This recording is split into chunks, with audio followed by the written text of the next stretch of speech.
At this time, I'd like to direct your attention down to the middle of the track here in front of the main stands.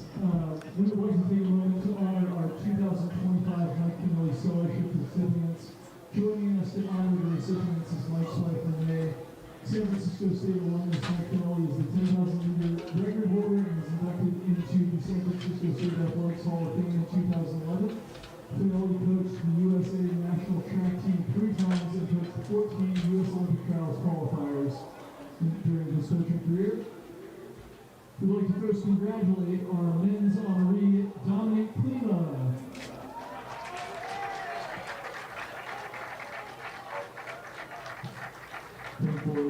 And our very own Dominic there, accepting his award on behalf of all the BECA department.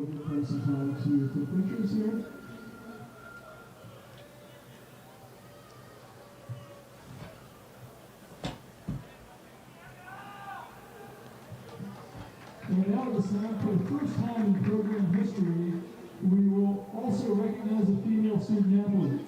Congratulations to Daisy Salinas for becoming the first female Fanelli Scholarship recipient. Hello everyone, welcome to the Mike Fanelli Track Classic here at SF State. It's April 5th, so it's the 3rd day of the event.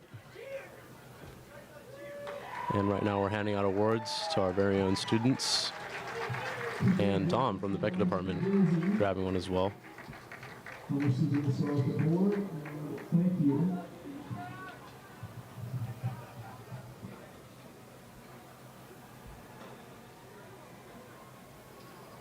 It's a little bit cold here at 10:30 in the morning at 56 degrees, but it'll probably heat up as we get further into the day.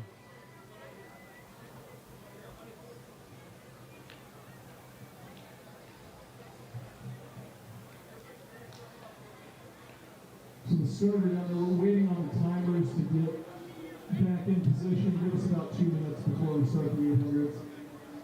So that was the Mike Fanelli Scholarship Awards being handed out, and now we're getting ready for the women's 800 meter.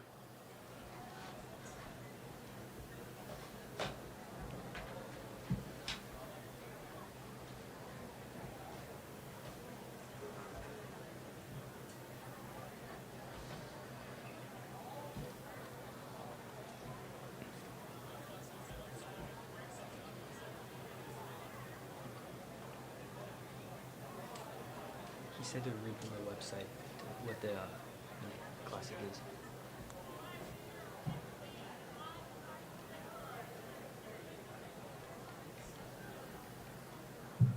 Here from there, we should basically be ready to start the 800s now. Looks like we have the women on the track to meet record in the women's 800 meters. Stands at 2:05.65 by Daniel. So this meet is held in honor of SF State alum Mike Fanelli, who is a 3 times USA national team coach, track and field historian, and a member of the SF State Hall of Fame. A true disciple of the sport, Mike is a well-known figure in the world of track and field. And 2025 marks the 16th edition of this meet. It was formerly known as the San Francisco State Distance Carnival. And it's evolved into an ideal opportunity for distance runners to set fast times at a fantastic venue here at SF State, with the great weather that we have here. And as you can see, a really loaded field. We have athletes and teams from across the country who take part in this multi-day event since it began in 2008.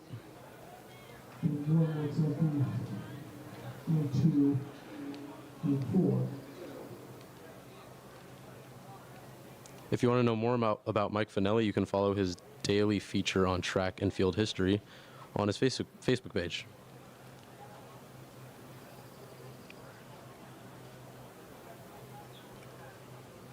Or you can visit MikeFanelliTrackClassic.com.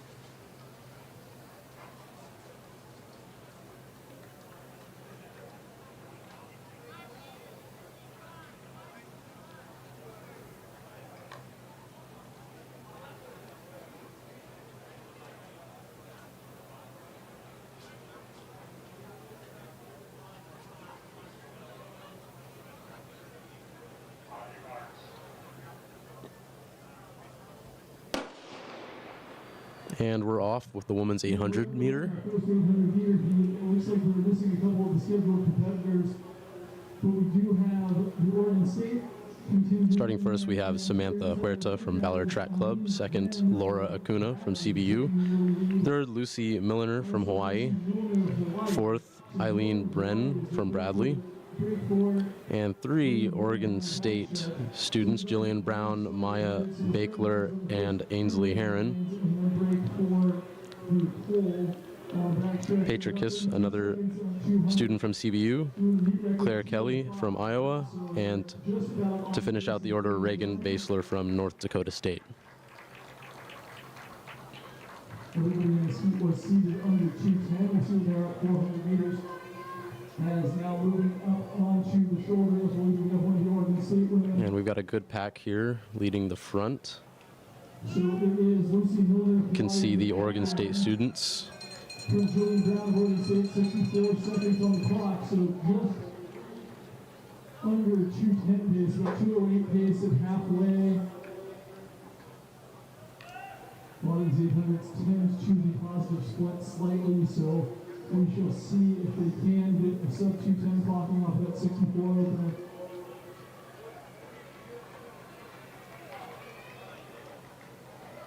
Miller still leading. And here comes the Bradley athlete. I think that is Eileen Brennan of Bradley through 600 meters now. We're about 138 high at 600. Miller of Hawaii and Brennan of Bradley. Brennan on the And they are making their way around. Oregon State student seems to have taken the lead away from Hawaii. 550 meters, and they're fighting it out down the home stretch. Here they go, rounding On the inside, and Miller on the outside. straight away to the finish line. It's going to be close. And they are stride for stride. This is going to be close. Eileen Brennan of Bradley, I think, is going to hold on to win this one. Right at the 210 mark, we'll see what the official time is. Eileen Brennan, your winner for Bradley, 210.02. And Bren will take it with a 210.02, with Milliner in second, 210.34. And Claire Kelly of Iowa rounds up the top five at 2:15.48. Scheduled entries in heat 2. Two Oregon State students, Ainsley Heron and Maya Bakler, finished 210.82 and 211.9. 2 Abigail Pradere of Oregon State. 3 Victoria Nino. And lastly, Claire Kelly. Drebber of New Mexico. 5 Grace Link of North Dakota State. 6 Tatum Zitkin of San Diego State. 7 Itzler Ndaye of UC Riverside. 8 Marlene Mosqueda of New Mexico State. 9 Sydney Pardiaka of Oregon State. And 10 Mia Crocker of Western Washington.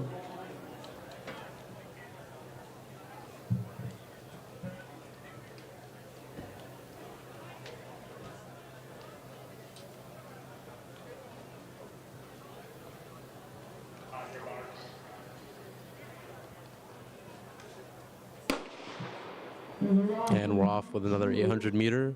Heat 2, Kate LeBlanc from North Dakota State leading the pack. So keep an eye on 210.02 is the lead time in heat 1, and that is the overall heat leader. We will see who wins the overall heat. The first 3 heats all have athletes that are capable of running 210 or better. She makes her way toward the inside of the track. The early leader taking it out very quickly from the far outside, about 30 seconds point at 200. I think that is LeBlanc is in a comfortable lead New Mexico. here in the first lap. Mosqueda of New Mexico. As she rounds the other side onto the back straight.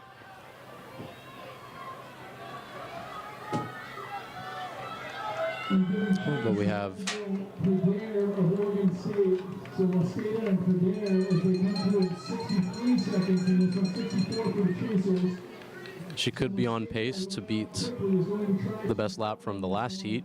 She still has some daylight between her and Pradere of Oregon State, but there's a long way to go in this 800-meter race down the backstretch. Mosqueda leading still. Pradere Abigail Perdere is hanging on in second, but she's got the rest of the pack catching up. And Kate LeBlanc is losing pace. Also, Meadow Drebber, through 600, go 137 high at 600. Drebber is moved up to take over the lead. Perdere in the second.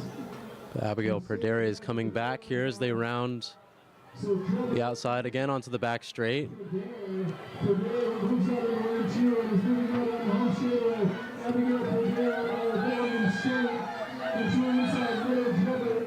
And coming up on the outside, that's taking the ball. That's Grace Lynn trying to make way down the home. She made it second. And it will be close, but it's going to be The winner, that is Meadow Drebber, freshman from New Mexico State. New Mexico, excuse me. 2:11:20, so outside the only time in the first heat. I believe Marlene, Grace Lynn comes up with no, sorry, Meadow Drebear from New Mexico State with a 2:11.2. It seems that from track will go to section 3. Scheduled entries Kate LeBlanc pushed a little bit too hard in the beginning. And great job from Meadow Drebear to pull a win out of that race as we're heading into the third heat for the women's 800 meter here at SF State for the Mike Fanelli Track Classic.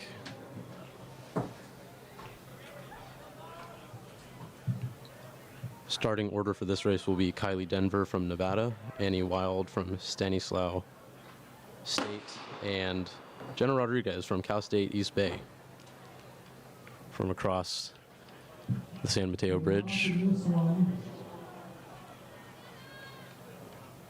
So those in the middle lanes taking it out well, very even actually at the 100-meter mark.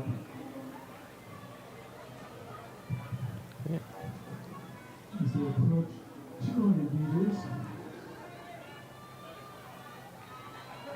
200 meters in 31 seconds unofficially. Everybody's still in this one, very tightly bunched through the far turn.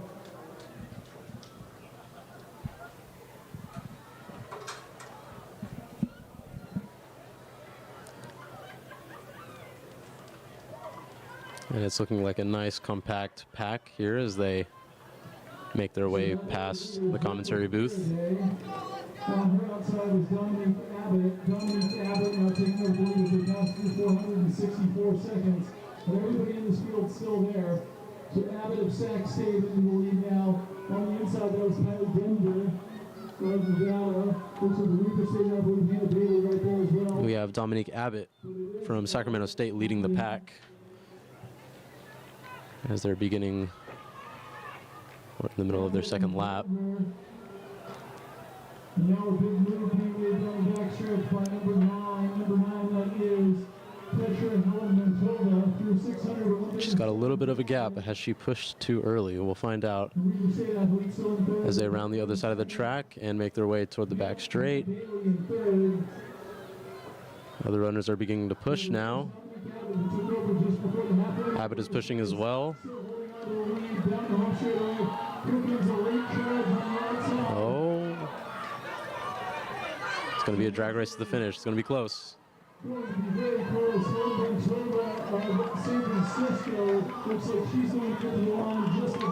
And Petra Helebrantova from San Francisco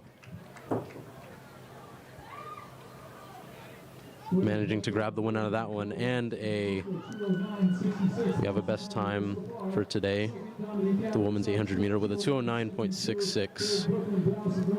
Abbott almost had it. It was close. She was behind by 0.12. Brooklyn Browse coming third from North Dakota with a 209.95.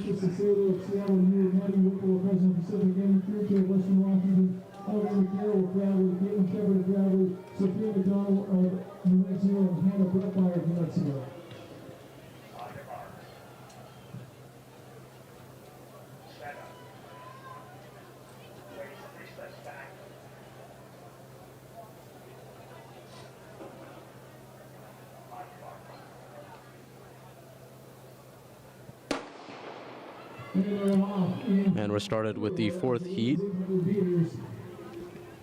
Millie Freeland Starting off the race from New Mexico, Ruby Broadbent from Oregon State behind her. As they break for lane 1 down the backstretch, this is the runner in 1, Millie Freeland of New Mexico out to the early lead. This entire heat is seated between 2:11:20 and 2:11:80. That's how close the match these athletes are. 31.5 unofficially at 200 meters. Remember, the athletes in the last heat ran the fastest times of the day so far, so the heat winner might come out of heat 3, maybe heat 4 can do it too. Millie Freeland continuing to do the early leading. Eleanor McHale with Bradley on her shoulder. On the inside, that is Ruby Broadbent of Oregon State, and number 8 on the outside, Caitlin Shepard of Bradley. And Ruby Broadbent now leading the pack. 64 seconds, and halfway to Millie Freeland of New Mexico. Now in the lead is the Oregon State runner, that's Ruby Broadbent. Ruby Broadbent is trying to run away from this one, run away from this field with 400 meters to go. And into second, we have a new runner. I think that's one of the Bradley runners, maybe Eleanor McHale with Caitlin Shepard.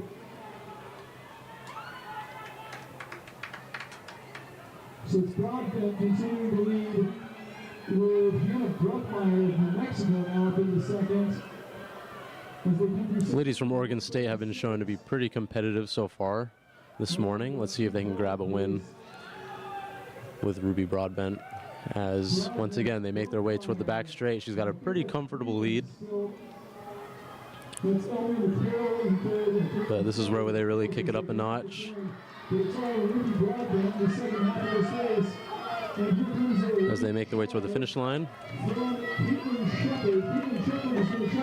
Shepard is trying to come back, but it's going to be close. But Broadbent is going to finish first.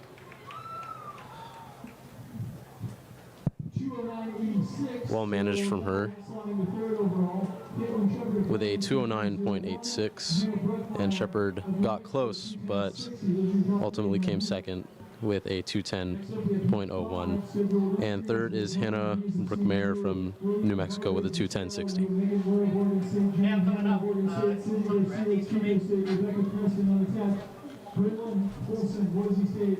Aranta Nice of Humboldt, Gracie Eakins of North Dakota State, and Jalen Miller of North Dakota State.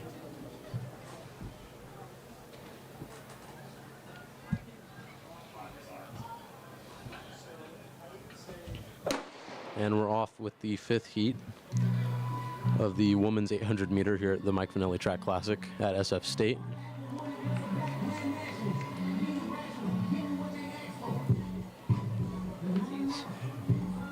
I don't think your mic is on. It's on.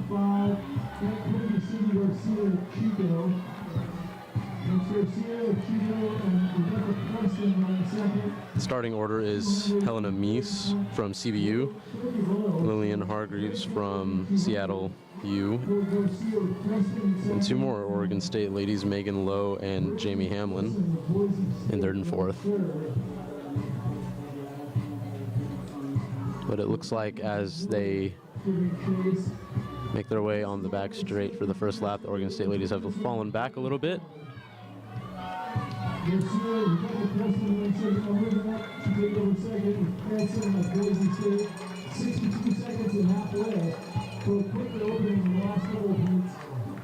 Although the trend continues, the runners are going a little bit more evenly to actually run faster. The North Dakota State ladies seem to have made up quite a few positions as they started toward the back, and they now find themselves in 3rd and 4th.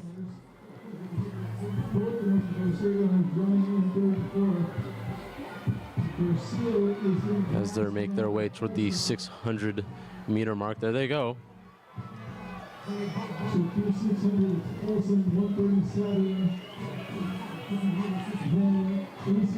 North Dakota State could actually be looking at a win here from the back if they've managed their pace well enough, and they're making their way toward the back straight to finish out the race.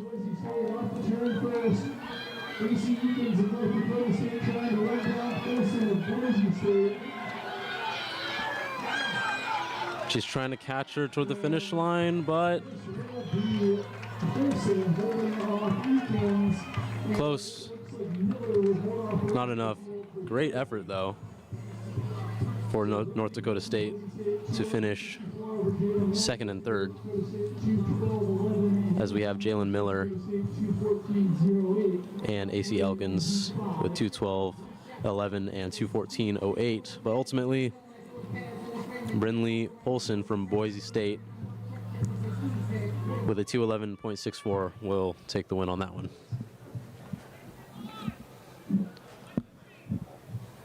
Next on track, section 6 and 800. I'll get reading entries after we start the race.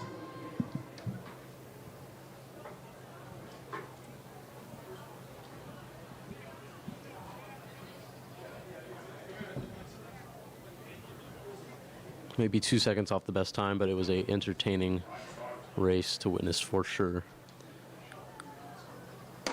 as they pulled off a second and third from 7th and 8th.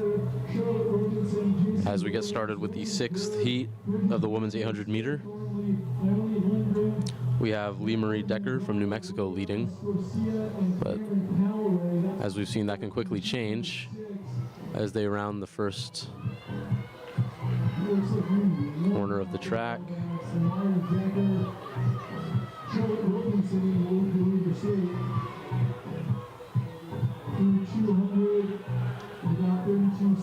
And we have Charlotte Wilkinson from Weber State leading the pack. Sierra Thornley with Bradley up there as well. I'm going to make a quick announcement before they come off the turn that there's a pair of size 11 on spikes that were left that can be claimed lost in town, essentially. Towards the press box if you lost a pair of size 11 on spikes. Now coming down home straight away. On the inside of the trail, Robinson. On the outside of the And I believe that's Naomi Lundgren from Oregon State that has now taken the lead and is leading the pack. She's going to fully take over the lead. This is Leon Garcia of Sac State. Early leader was Charlotte Wilkinson of Weber State, who's now shuffled back into about 4th position. Wilkinson is now back in 4th position after leading for the first lap. Does she have more in the tank? We'll find out as they make their way on the other side of the track, straight toward the 600 meter mark. But here we have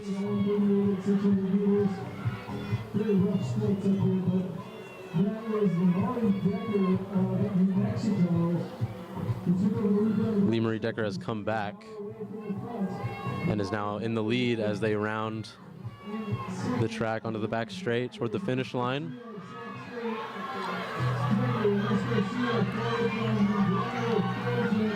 But Lundgren is going to try and fight back as they make their way toward the finish line.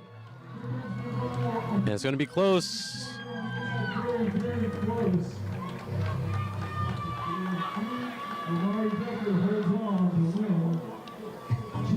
But it will be Decker. She manages to hang on to the win by 0.02 of a second with a 2:11.23.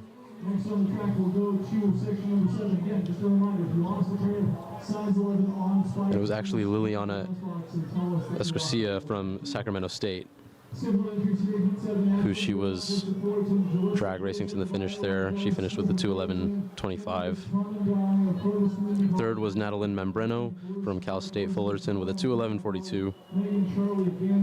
And Natalie Lucy from San Francisco with a 2:12. Good effort from her.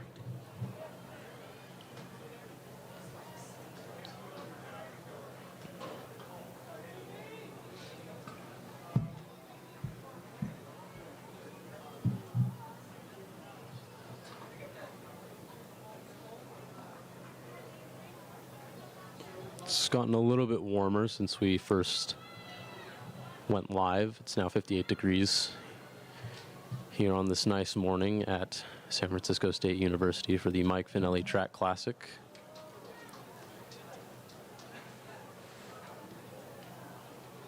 Mike Fanelli is a Hall of Famer here at SF State and former coach, and this event is in remembrance of him. You can find out more about Mike Fanelli at MikeFanelliTrackClassic.com or on his Facebook page. as we get started with the 7th heat of the women's 800 meter, as we have Ashlyn Viramontes from Cal State Fullerton leading the pack as she makes a bolt around the first corner of the track.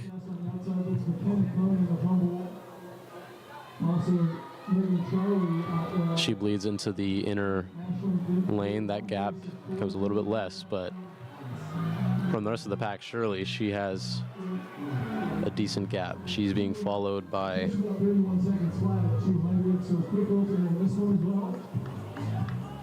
I believe Jalissa Blazik from Iowa. With a sizable lead over the main pack, leading that main pack, I think that's Maria Hyman of Lewis and Clark. As they make their way onto the back straight, leaving the rest of the pack behind. But will she have enough left in the tank for the rest of the race? We will find out.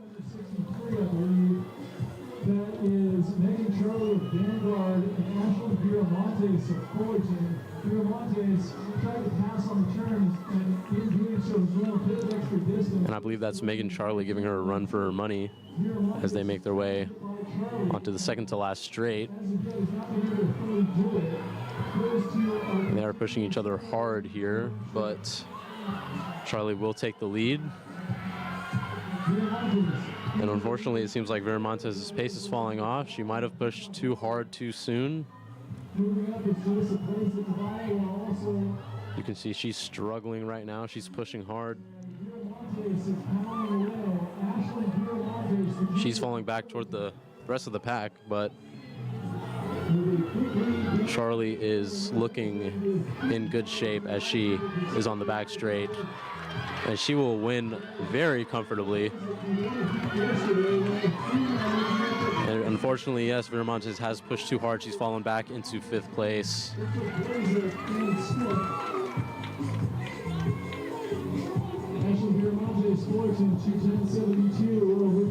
And scratch that, it was actually Viramontes with the comfortable lead with a 2:10.72. Jalissa Blazik finishes second with a 2:12.93.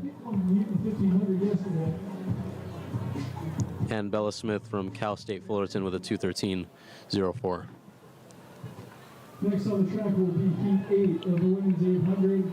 Scheduled entries starting with Hip 1, Annie McAbobby of Colorado State, Rachel Hoops of CSU Monterey Bay, and Nazarena Rivas of CBU, Angela Forte of New Mexico State, Sienna Bianchi of Chico State, Lauren Larson of Boise State, Isabella Frizoni of Boise State, Kate Young of Oregon State, McKenna White of Seattle U, and Ava McKee of Oregon State.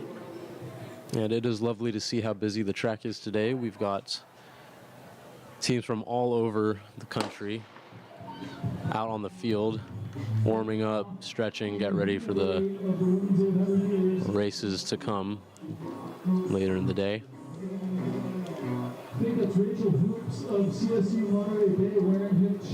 As we are now starting the 8th heat of the women's 800 meter.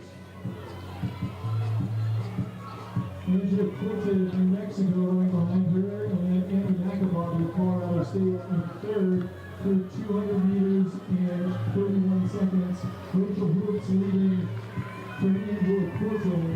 McAbobby back about 3 meters from there and leading up chase now. Rachel Hoops in the lead for CSUMB. Back from the 1500 yesterday. But it was still Hoops leading. Forte moving up, taking the lead. McAbobby and also moving up her shoulders for Zoni Boise State, also beaten yesterday. 64 high for your leader. That is Angela Forte of New Mexico State. Forte leading from Hoops. Some more Oregon State ladies here on the track, Frizoni of Boise State in the blue and orange. but unable to replicate the performance that North Dakota pulled off a few races ago as we start the second lap, but that could change as we've had some constant lead changes here this race.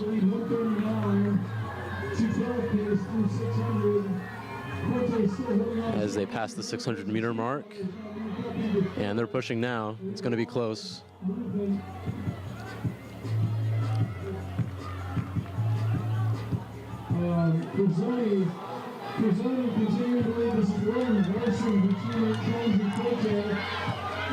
And the Boise State ladies have, as one of them falls behind, but it's going to be Brzone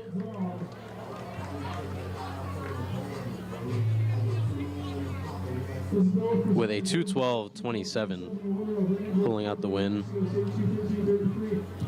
Angela Corte from New Mexico State coming second with a 2:13.33, and Rachel Hoops from CSUMB with a 2:13.58 in third. Scheduled entries with Jenna O'Brien of Oregon State, Tyler Scuba of Chico State, Ellie Hull of Oregon State, Crystal Hernandez of Stanislaus State, Morgan Nygren of UC Riverside, Mary DiMartini of Nevada, Audrey Street of MSU Denver, Viviana Valentine of Sac State, Leah Mendables of UC Santa Barbara, and Ruby Blick of Hawaii.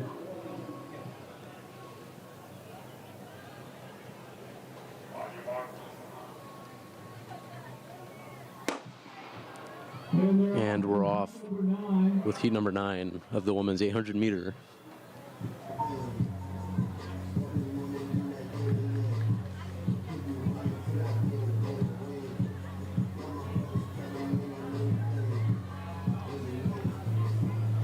And they're all running, basically the entire field running evenly down the back straightaway. And we have Jenna O'Byrne from Oregon State starting in first, Kaya Scuba from Chico State starting in second, and Ellie Hull, another Oregon State lady. And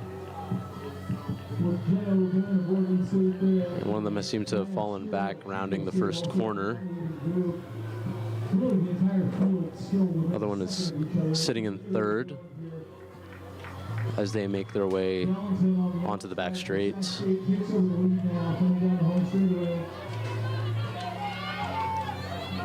Wellington, O'Brien, and in third, that's DiMartini. 65 seconds and halfway. This is Viviana. We have Ruby Brook of Hawaii moved up into third now. Ruby Brook leading the pack now, I believe. Up into second, and she may challenge Valentin for first. O'Brien of Oregon State running third in the orange jersey. As the field has spread out a little bit down the back straight. Jenna O'Byrne from Oregon State in third. She seems to be dropping behind a little bit as they make their way toward the 600 meter mark. Ruby Brook through 600 first, 139.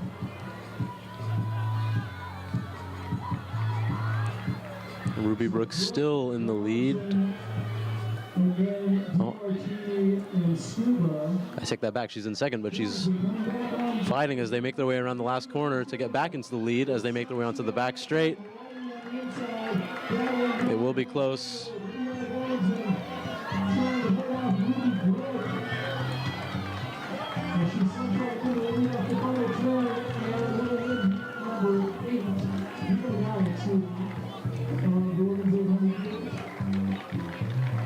And it'll actually be Viviana Valentin from Sacramento State pulling out a 2:12.37 for the win.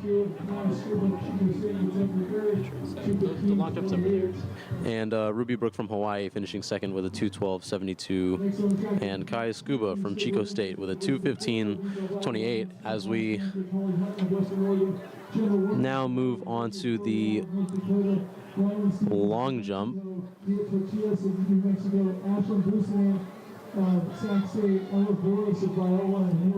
As you can see over here on the far end of the track.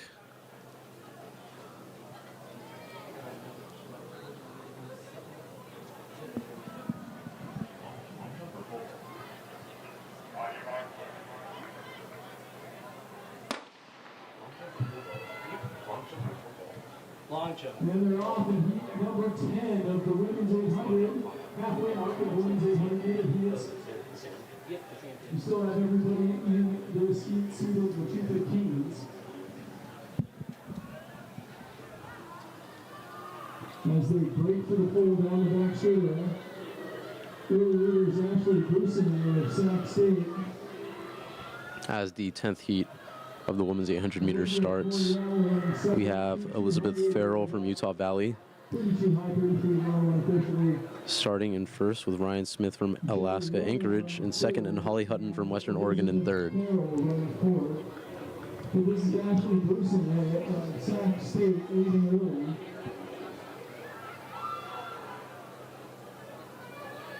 Sac State leading.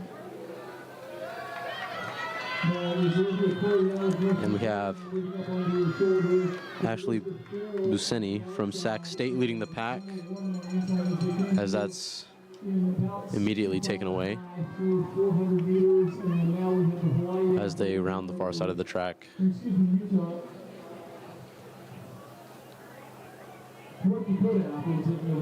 Just passing the 400 meter mark. But she will be enjoying that slight slipstream she's getting from sitting in second. We might see her, if she manages well enough, make a final push around the final corner of the track, as she's just hugging the back of Holly Hutton from Western Oregon. And here she goes around the outside.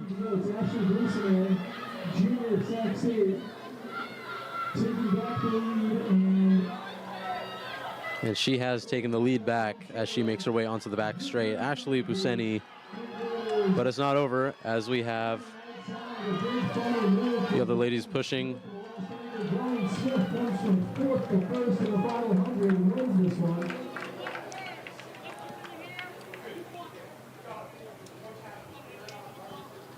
And it'll actually be Ryan Smith from Alaska Anchorage pulling out the win with a 2:14.8. It was close, but Ashley Busceni takes second with a 2:15.05.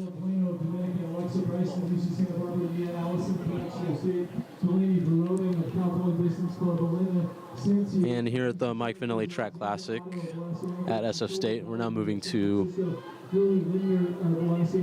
pole vault.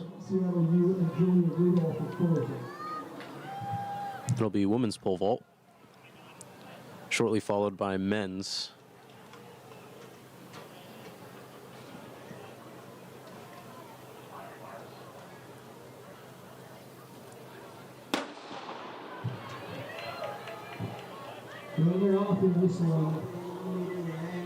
Close. And that's all it takes, is just a slight touch on that bar and it'll come crashing down on you, unfortunately.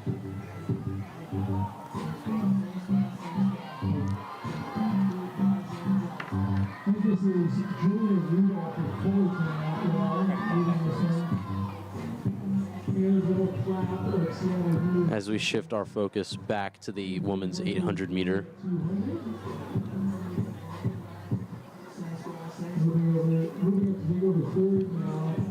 Is Alexandra Otto of Alaska Anchorage. So we have Rudolph, Clapp, and Otto. With Alexandra Otto from Alaska Anchorage leading the pack. Not so comfortably, though.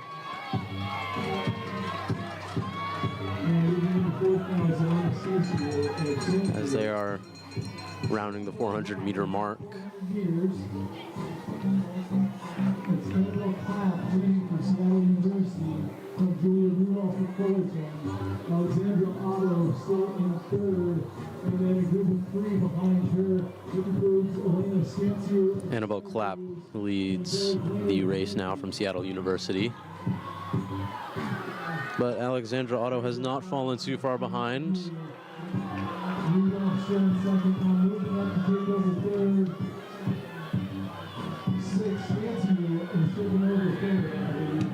As they pass the 600 meter mark.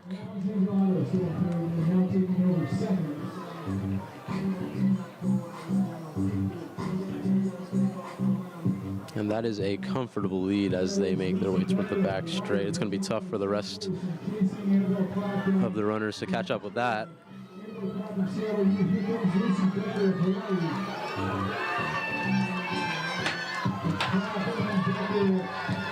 And they will not catch up with that as she makes her way over the finish line pretty good with the high jump right now. Lucy Becker from Hawaii finishing close second, but it will be Annabelle Clapp from Seattle University with 2:15.11. And Lucy Becker from Hawaii with a 2:16.13, and Nia Allison from New Mexico State finishing third with a 2:16.60. Football's getting ready.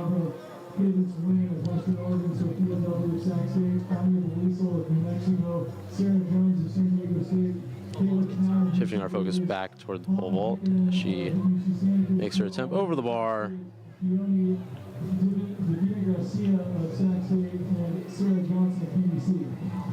Well done.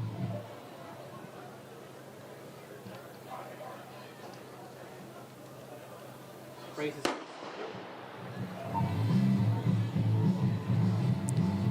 Now on heat number 11 of the women's 800 meter. Ryan Straw from UC Santa Barbara starting in first. Caden Snewin from Western Oregon starting in second. And Sophia Dudley from Sacramento State starting in third. And we have three different runners from Sacramento State in this race. Tia Oliver and Theone Divina Gracia.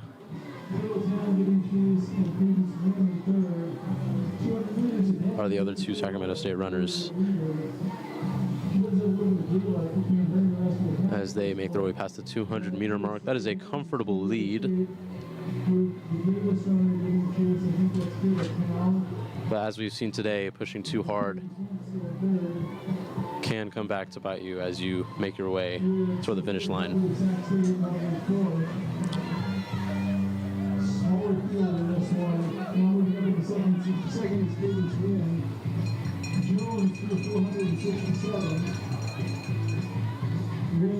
Still a very comfortable lead as they make their way past the 400 meter mark. And thank you for tuning in with us here at the Mike Fanelli Track Classic here at San Francisco State University. Of course, in remembrance of the SF State legend Mike Fanelli, Hall of Famer here at SF State.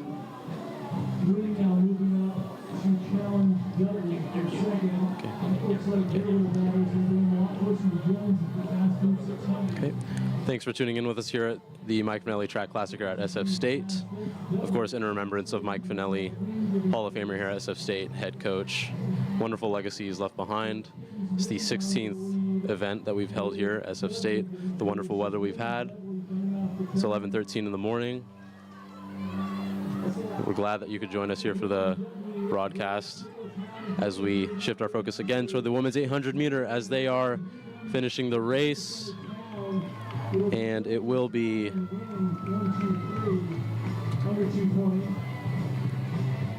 Sophia Dudley from Sacramento State with a 2:18.69.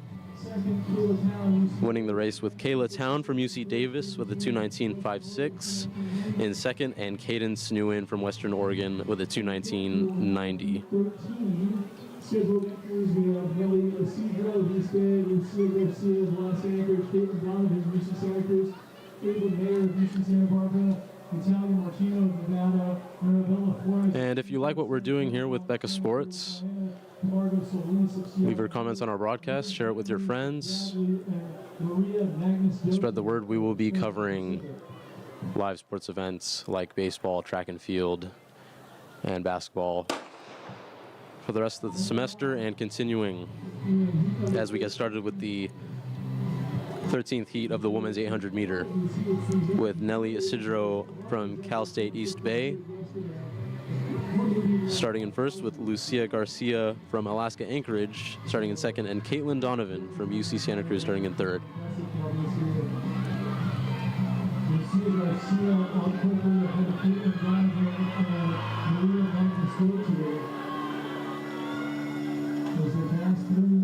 It's a small pack for this race, only 5 runners. But don't for a second think that we won't see some entertaining racing here from the small pack here at SF State today.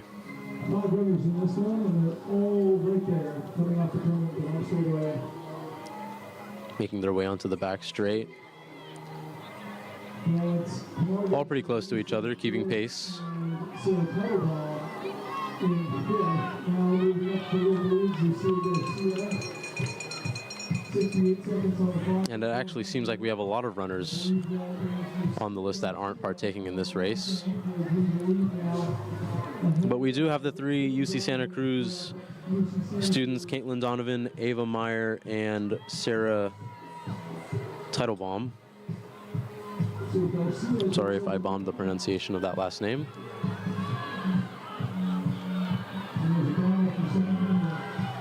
Making their way toward the 600-meter mark. The pack has split up a little bit.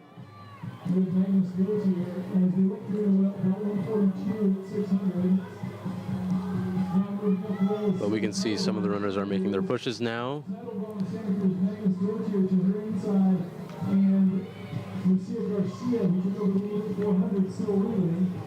UC Santa Cruz students are all keeping pace with each other, it seems like.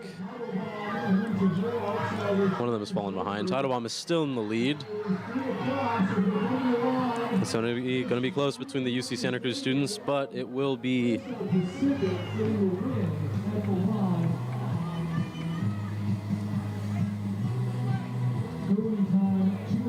Maria Magnus Doder from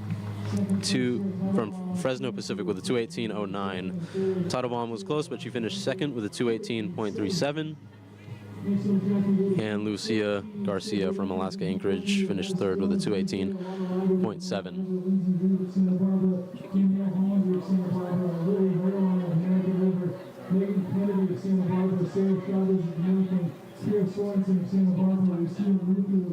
But yeah, Petra's going to be on the road right now with a 2:09.66.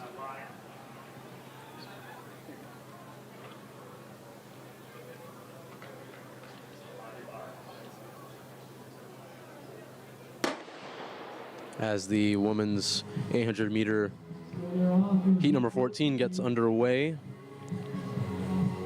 We have been seeing some impressive racing today, but keeping track of our fastest times, we have our own Petra Helebrantova representing SF State with the fastest time so far with a 2:09.66, followed by Dominique Abbott, who we just saw a few races ago from Sacramento State with a 2:09.72.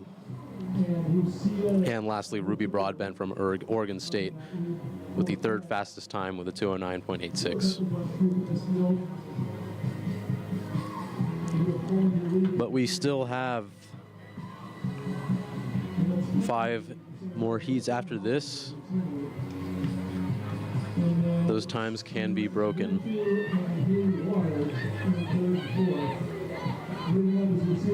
As they're making their way toward the 400-meter mark off of the back straight.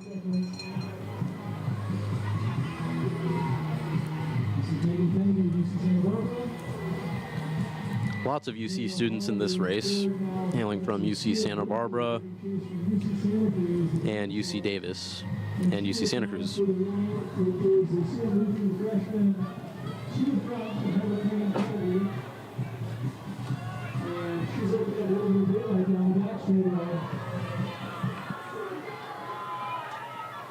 Looking at Chase County's leading large data, 600 meters and 143, so under 220 pace at 600 for the leader.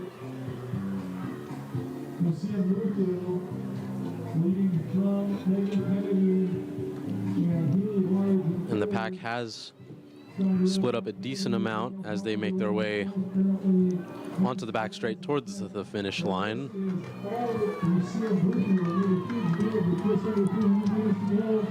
And it will be Lucia Muthu from UC Santa Cruz with a comfortable win on this 800 meter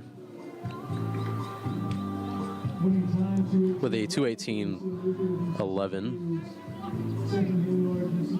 Haley Large from UC Davis coming second with a 2:21.56, and Madison Gomez from East Bay across San Mateo Bridge with a 2:22.14. Rest of the UC Santa Barbara runners finishing in a pack, 4th, 5th, and 6th.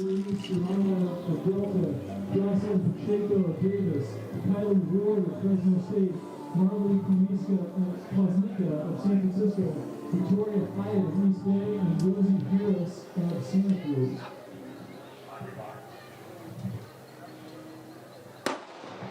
And we're off with heat number 15 of the women's 800 meter here at SF State for the Mike Fanelli Track Classic.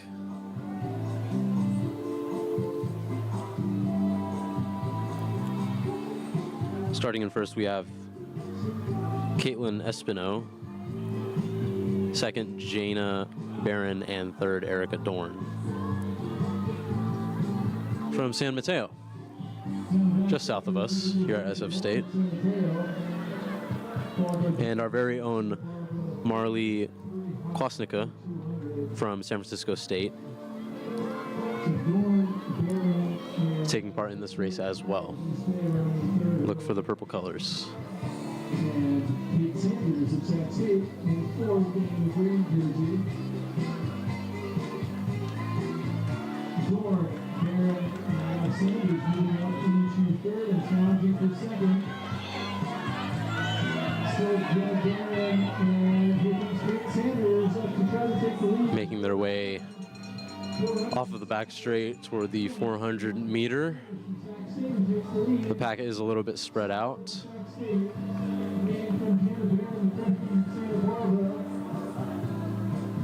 We have Kate Sanders leading the pack currently from Sac State, but she is being trailed, and the race certainly is not over. Kate Sanders, Sac State down the backstretch, followed by Gianna Barron from Santa Barbara, and the race behind them, I think it's Victoria Hyatt, 600 meters in 1:44. 600 meters. They're pushing. Wow, that is a strong push. Making their way toward the final straight. And now Harvey Wood of Fresno State moving up.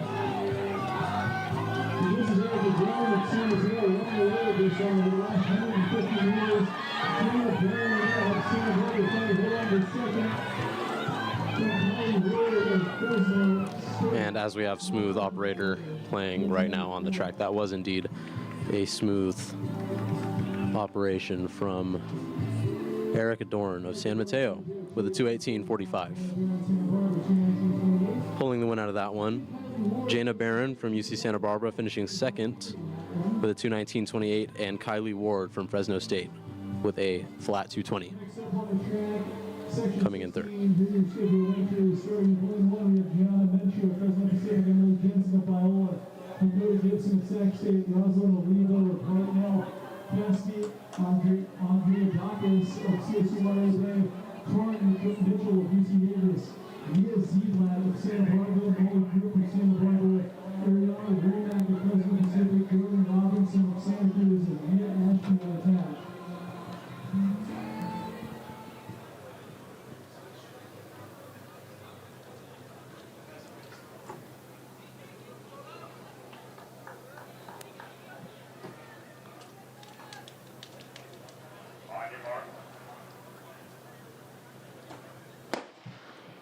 On your marks, get set, go, as we are now off with the heat number 16 of the women's 800 meter here at the Mike Fanelli Track Classic.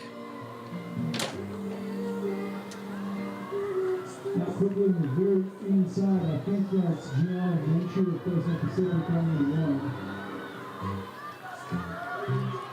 one. Starting order goes Gianna Menchu from Fresno Pacific in first, Emily Jensen from Biola, and Dakota Gibson from Sac State starting in third. 32 seconds. A quicker opening in this one. Continues to be Menchu and Andrew Adaka. Sac State has pulled out some pretty decent performances here today. in the women's 800 meter. Let's see if Dakota Gibson can get another one of those for their university as they make their way towards the 400 meter mark.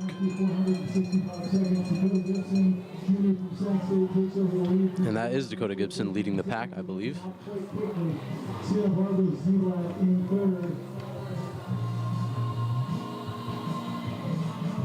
That was a good move by Dakota Gibson at the halfway mark.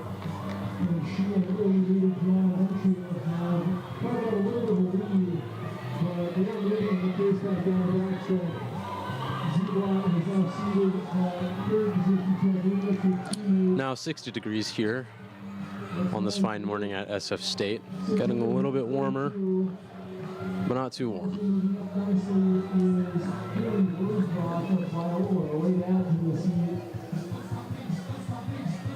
As Dakota Gibson is now back in second, making her way onto the back straight with the rest of the pack.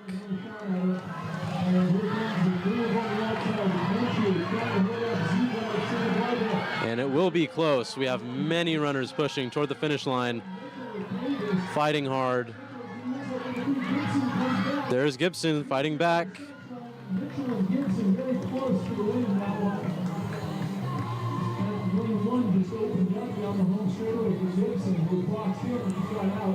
And Gibson was close, but not enough for the win. Torrin Mitchell from UC Davis will take the win with a 2:19.28.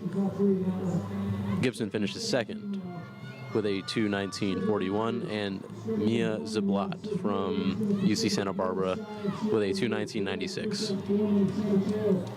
Excellent finish there. We didn't know who was going to take that one.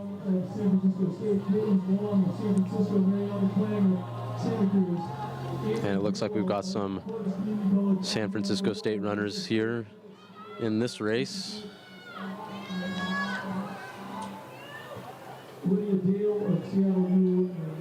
Getting started with the 17th heat of the women's 800 meter.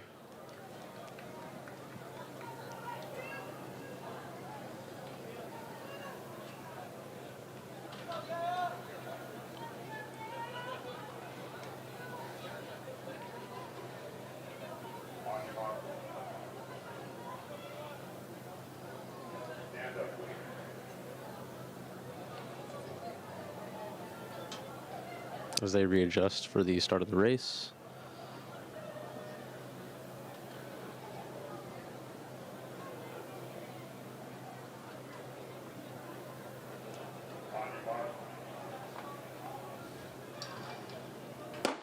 And we're off with heat number 17 of the women's 800 meter.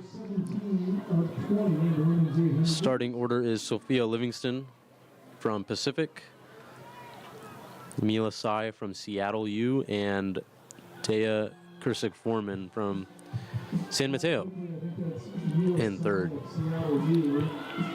And a little bit further down, we have our own SF State students, Yuridia Corona Duran and Caitlin Wong, starting in 5th and 6th. So Mila Sai from Sophia Livingston and Caitlin Wong. It will be Sophia Livingston currently leading the pack for the first 400 meters.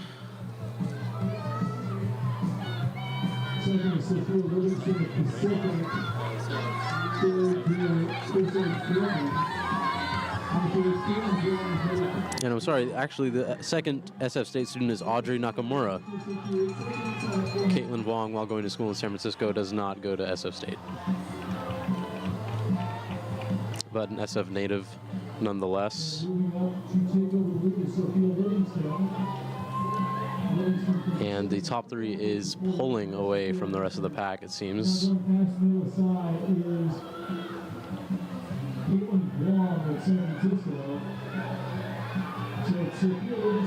Caitlin Wong currently at the front.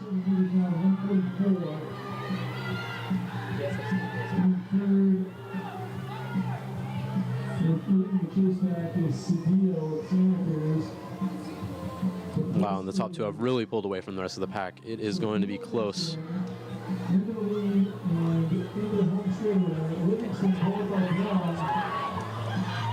But not so close as they make their way towards the finish line. Goes to the finish line here, and here comes number 10, speed of Cedillo. Good effort from Caitlin Wong to finish second, but it will be Sophia Livingston from Pacific with a 2:19.61.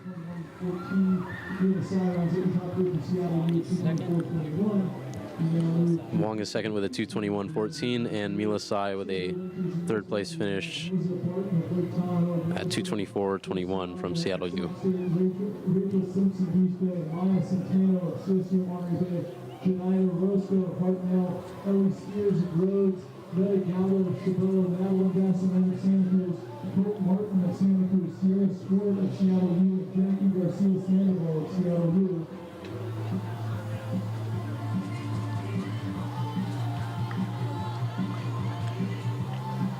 And once again, thank you for joining us on BECA Sports here at the Mike Fanelli Track Classic at SF State. Today is the 16th edition of this meet, formerly known as the San Francisco State Distance Carnival. And as you can see, it's evolved into an awesome opportunity for distance runners to set fast times at an awesome venue in some awesome weather here at SF State. We have teams and athletes from across the country who are taking part in this event that has started in 2008. The event was renamed for Mike Fanelli, a three-time USA national head coach and a SF State Hall of Famer. As we are at the 200-meter mark of the 18th heat of the women's 800 meter.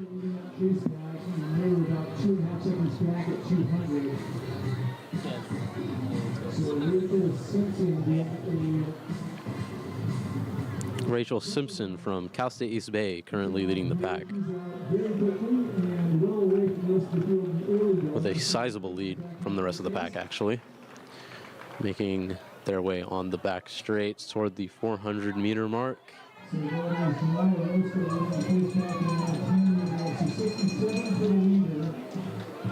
Will she maintain this lead, or will it fall off toward the end? We will see.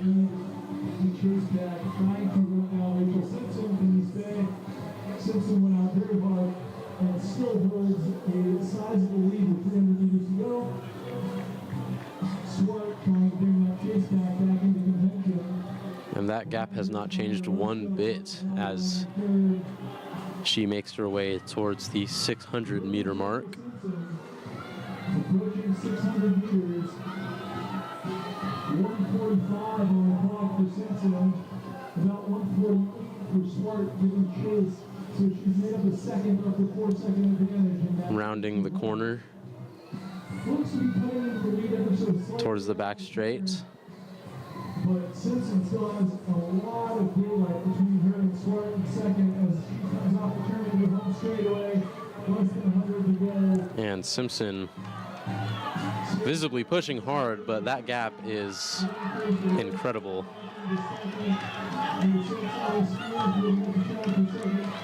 And she will take the win very comfortably here.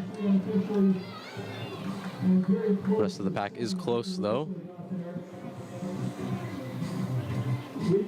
Will be Rachel Simpson winning that with a 2:24.02. Second is Janae Orozco from Hartnell with a 2:27.56. And Ellie Spears from Rhodes with a 2:27.67. Coming third. Well done from Rachel Simpson.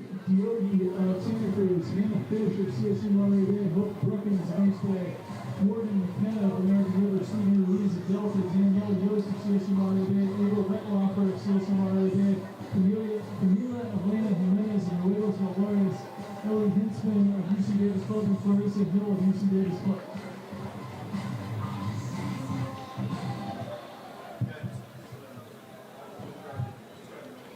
we're starting the men's long jump competition soon. And as we're getting started with the 19th heat of the women's 800 meter, getting some slight wind from the northeast. We are starting soon. And any runner knows that wind working with you or against you can mean everything in races like these.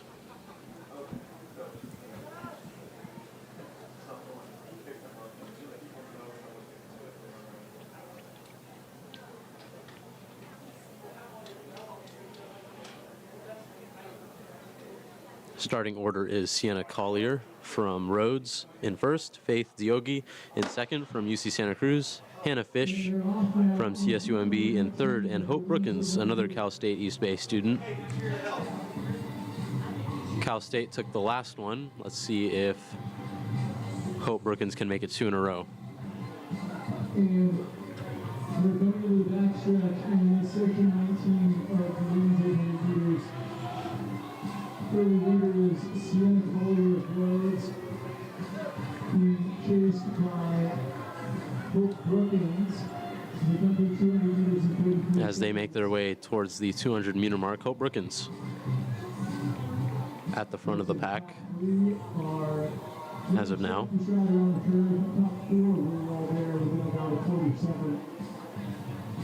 Early leader is Sienna Collier, followed by Hope Brookins. And then chase is Faith Diogi. And unlike the last few races, this pack is looking tight as they make their way to Just under 70 seconds. the 400 meter mark. Hope Brookins from East Bay is taking over the lead from Sienna Collier of Rhodes. Hope Brookins back in the lead, Diogi of Santa Cruz. taking it away from Sienna Collier, but it is Santa Cruz in second. still plenty of race left to go. Brookins.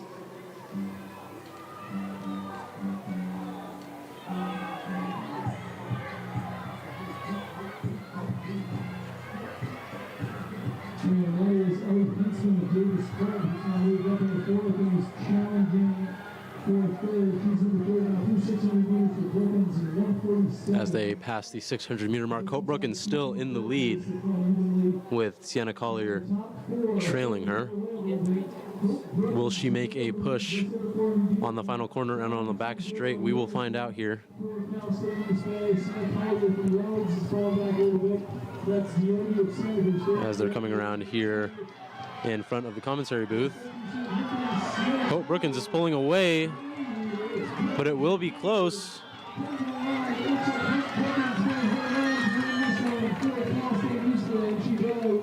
And it will be Hope Brookins holding on to the lead. Showing all the other schools that they are not like us, as in Cal State East Bay, with 2 wins in a row here at the women's 800 meter. Ahead of Sienna Collier of Rhodes, 223.88, and Faith Diogi of Santa Cruz, 225.35. That's the top 3 in 2019. Sienna Collier was close, finishing second with a 223.88, and Faith Diogi from UC Santa Cruz finishing third with a 225.35. And we will have one more heat for the women's 800 meters, after which we will be moving on to the men's 800 meter. There's going to be a final race. So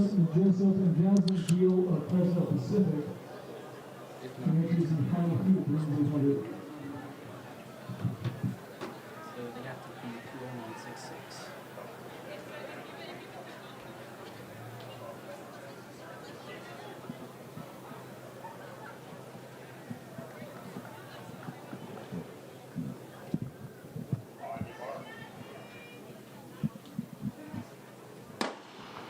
And we're off with the 20th heat of the women's 800 meter. Kayla Young from CSUMB starting in first. Sienna Negrete from Fresno Pacific starting in second. And another Cal State East Bay runner, Miranda Salcedo, starting in third. Can she make it 3 in a row? for East Bay? We will find out as they make their way to the 200-meter mark. The pack is already spread out quite a little bit. That is Ramirez Romero, who is running fourth for the eight. But it's Caleb Young from CSU Monterey Bay out now, and leading this one through the first 300 meters, with Sierra Negrete, Fresno Pacific running second. And Kayla Young from CSUMB is leading the pack, making their way to the 400-meter mark. 468 seconds for Caleb Young. And now moving up into third is Madison Sutton.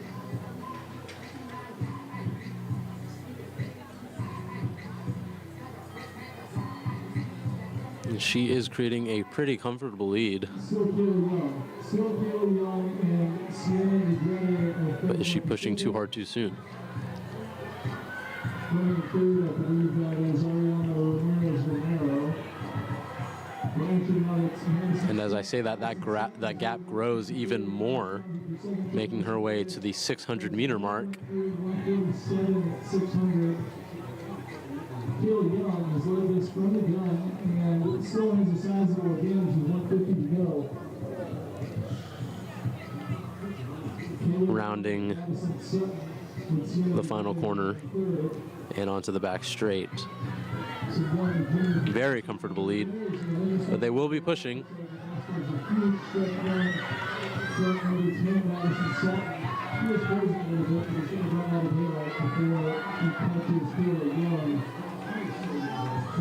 But she will hang on to the win.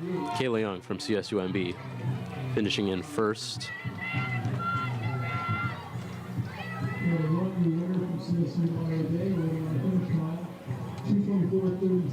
She finishes with a 2:24.37. Madison Sutton from Jessup finishing second with a 2:26.64. And Ariana Ramirez Romero from Sequoia finishing third with a 2:27.84.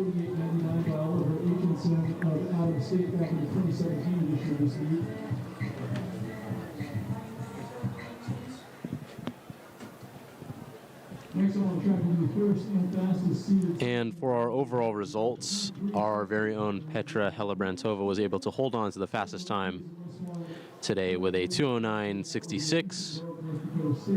Dominique Abbott from Sacramento State with the second fastest time, only 6/100ths of a second behind her with a 2:09.72.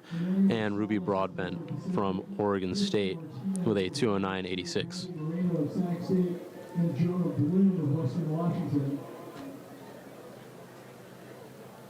Just let me know if you need a break. I can take over.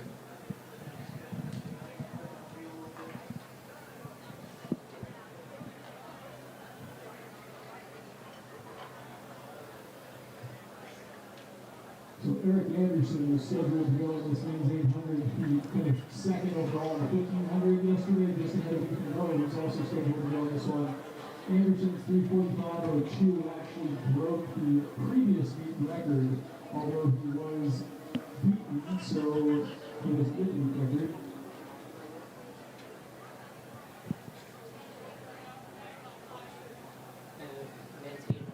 That was Josh Armstrong on 3:44. And it seems like we're getting ready for men's 800 meters now.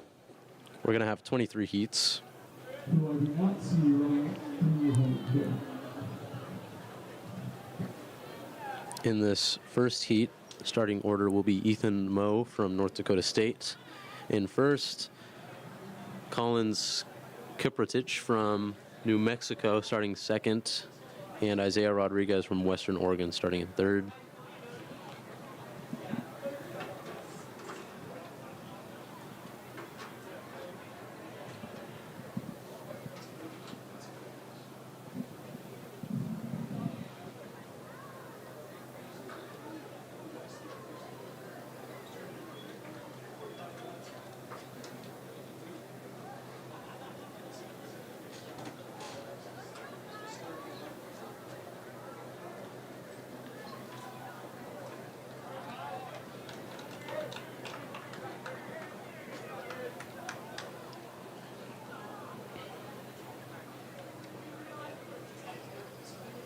Still 60 degrees here at SF State on this lovely morning, but we could be looking at a high of 65 later in the day.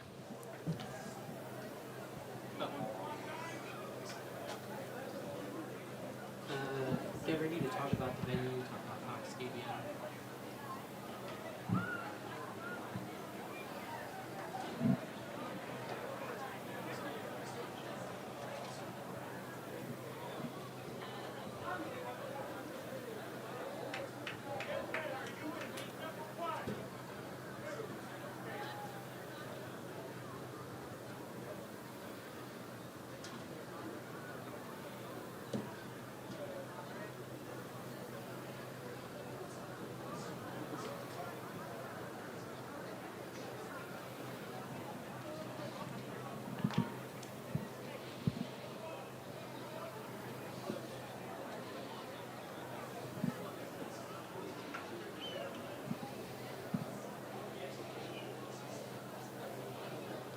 And as we are waiting for the men's 800 meter to get started, why don't we talk a little bit about the venue today? We've got many teams from across the country taking part in the Mike Fanelli Track Classic here today, here at Cox Stadium, one of SF State's most beautiful multifunctional areas. Here we hold sports like soccer, track and field, and it actually recently underwent a extensive resurfing project in 2019, with a bleacher upgrade being completed in 2022. It currently seats 5,565 people with 3,180 seats on the north and 2,385 seats on the south side.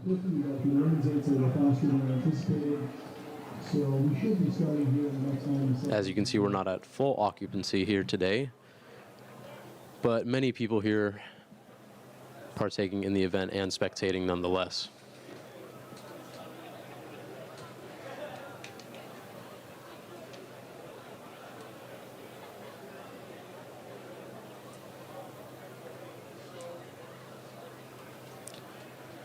Once again, thank you for joining us here at BECA Sports on this live stream of the Mike Fanelli Track Classic.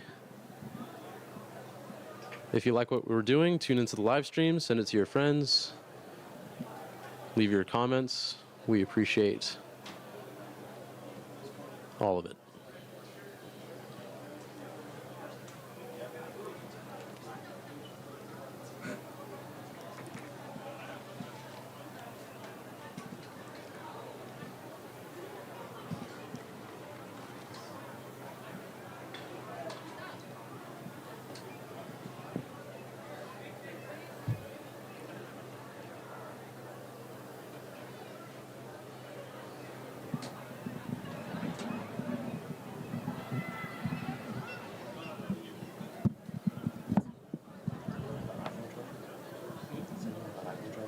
What? I don't. Not with me right now. It's in the studio.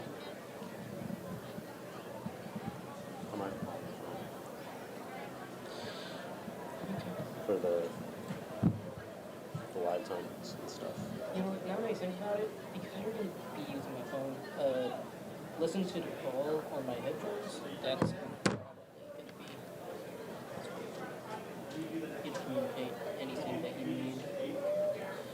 I'm not here it seems fine, to be honest. It's just you. You're not going to kill the audio, are you? Okay, I'm just going to go back to the studio, see what you need. I'll leave you with my phone. I have another phone. I'll check it out on this like title so I can get some help with some stuff.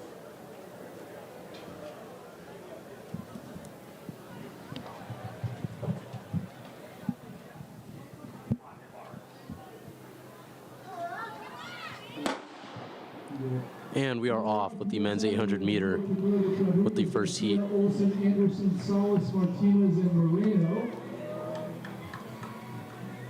And wow, look at their pace as they round the first corner.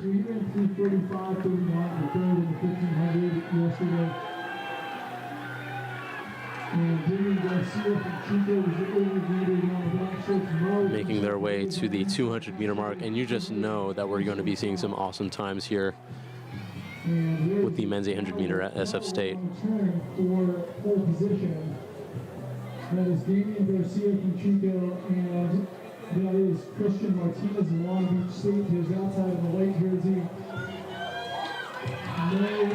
Damien Garcia leading the pack on the back straight from Chico State. 453 high. Passing the 400-meter mark. With a slight positive split, they may have a chance of that meet record if they can dip under 149. Remember, they got the meet record in the 1500 yesterday on 344 for the first time in the history of this meet. Let's see if they can get under. That is not a comfortable lead, though, as the rest of the pack is trailing very closely behind him.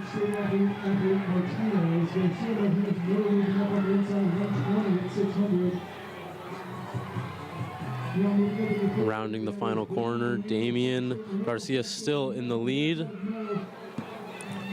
But they're going to be pushing hard now as they make their way onto the back straight. He's falling behind into second, into third.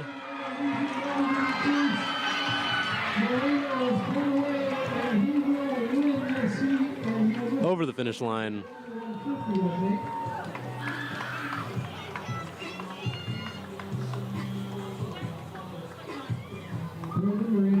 With Brandon Moreno taking that win from Sacramento State with a 149.79. Ethan Moe from North Dakota State with a 150.28. And Damien Garcia wasn't able to grab the win, but a decent third place nonetheless with a 150.40. As we're now getting ready for the second heat.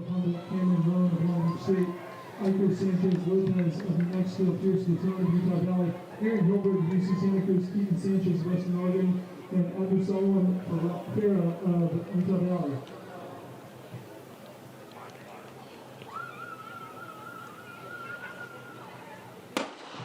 And we're off with the second heat of the men's 800 meters. Slight wind coming from the southwest. Starting order goes Jason Hoffman from Utah Valley in first, Lance Denhalter from UC Riverside in second, and Gilbert Olivas from Utah Valley in third, as we have a very tight pack. And here's the dog of the game. Jimmy, Sonia's dog Jimmy, dog of the game. Congratulations, Jimmy. Awesome, Jimmy. And we're back with the men's 800 meter here at the Mike Fanelli Track Classic. Wow, this is a competitive pack making their way to the 400 meter mark. Sanchez takes the lead, 55 seconds at 400, so right on 150 pace. Pack spreads out a little bit now as they're rounding that side of the track onto the second to last straight. That's Cameron Rowan in third. Rowan trying to build the leaders. I believe that is Swiss Sanchez and Baton. So Pierce Baton looking through 600. Passing the 600 meter mark. It is going to be close. Pierce Baton, Keaton Sanchez. Top three are slightly pulling away, but it's not over as they're making their way towards the back straight. Moving up nicely is. And here comes the push. Here we go. And it will be close. Oh, it could be a overtake at the finish line. After Solomon Farah, looked like he was the winner with a late charge from Utah Valley, 152.12 for him. And he was able to do it. Abdul Salam Farah from Utah Valley with a 152.12, beating his teammate by a 12th of a second. Pierce Vitone from Utah Valley with a 152.24, and Keaton Sanchez finishing out the top three from Western Oregon with a 152.44.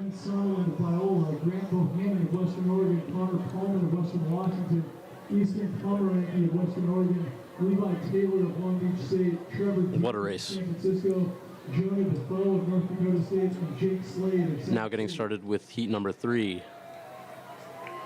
of the men's 800 meter here at the Mike Fanelli Track Classic.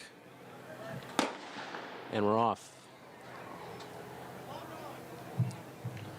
Here's the starting order. Jagger Zlotov from UC, I believe Columbia. In first, Noah Nelson from Lewis and Clark. In second, and Ben Sonnenland from Biola. And we've got a San Francisco native, not SF State, Trevor Dean. And that is Easton Pomeranian leading from Jonah Defoe and Palmer Pullman. And now moving up into third, I think that is Grant Bohannon of Western Oregon in third. So Pomeranian continues to lead from Defoe as they come through in 55 high, 56. Making their way past the 400 meter mark. That is a good move from Jonah Defoe of North Dakota State.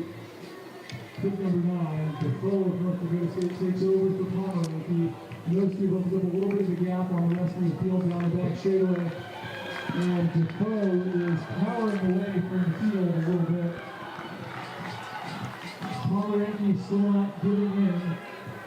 600 and 123. Now moving up is Pullman and Trevor Dean in the fourth. I think this is Noah Pullman, number 5 from Western Washington in the third. Did Jonah Defoe go too early? He made a big move. Pomeranian trying to wear down. Here comes Pomeranian. Easton Pomeranian. And it will be close as they make their way to the finish line. Strong push. Pullman giving chase as well, and he will end up in third. That was a dominant finish from Easton Pomeranian from Western Oregon with a 1:53.05. And rounding out your top three is Connor Palmer of Western Washington, 153.93. Next on track, heat 4 here at the scheduled entries in heat 4. We have Landon Peason of Western Oregon, Elijah Williams of Fresno State, Elias Wiggins of Humboldt, Cameron Gill of Long Beach State, Willis Lees Panucci of North Dakota, Clayton Adams of Foes, Carson Hoog of Iowa, Joshua Abraham of New Mexico, Trent Missamore of Boise State, Devin McDermott of Western Washington, and Miles Jones of Cal Poly Distance.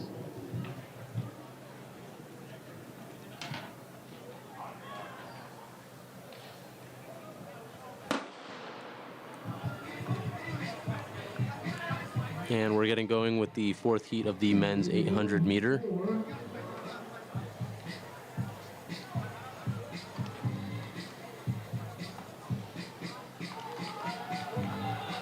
And very tightly bunched group down the back straightaway.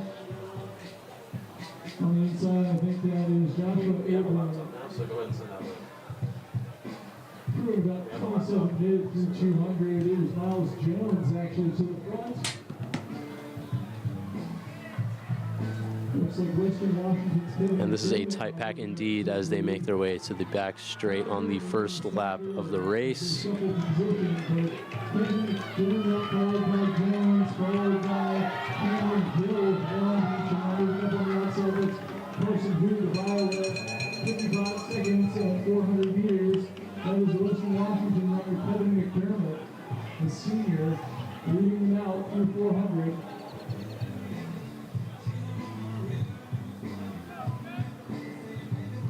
A whole lot of athletes still in contention in this one. As they come down the back straightaway, everybody chasing Kevin McDermott. Approaching 600 meters, a big break made on the outside. 124 at 600. As we have a runner falling off from the pack. The rest of the pack is pretty close together actually as they're rounding the final corner. And they are pushing hard. They're giving it everything they got onto the back straight. It is going to be close.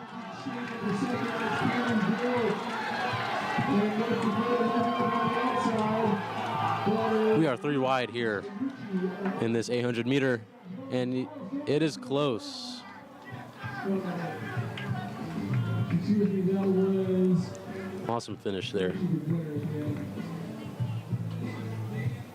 Miles Jones holds on to win.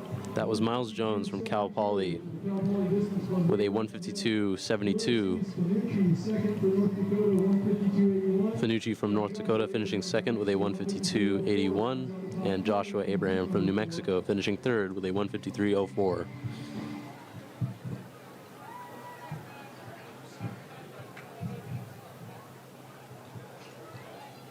Next up on track will be Heat 5. I'll get you the entries after they start.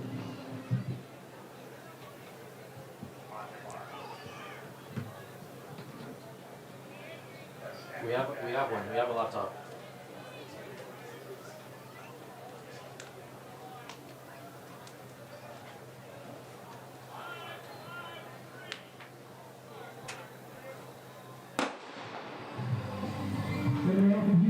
And we're now off with the fifth heat of the men's 800 meter at the Mike Fanelli Track Classic here at SF State. Ethan O'Shea from San Francisco leading the pack here. And out front is Logan Ford, 27 at 200. Also up there is Jacob Lawrence of Davis, Ford and Davis. Ford, Lawrence, and then we have Lindstrom and O'Shea. Logan Ford.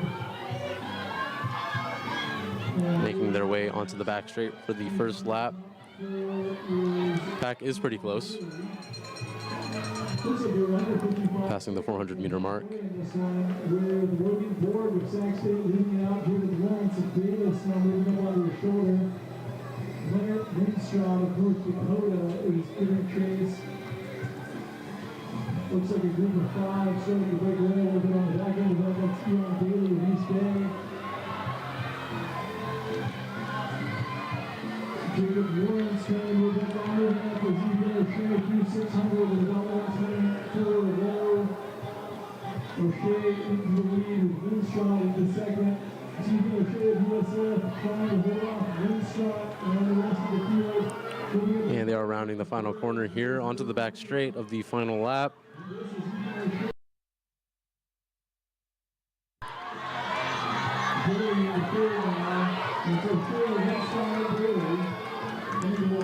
Fourth, fifth, and sixth will be close, but the top 3 finishing with a decent gap to the rest of the pack. It will be Ethan O'Shea from San Francisco grabbing the win with a 152.37. Lindstrom from North Dakota second with a 153.18. And Daly from Cal State East Bay across the San Mateo Bridge with a 153.45, finishing third.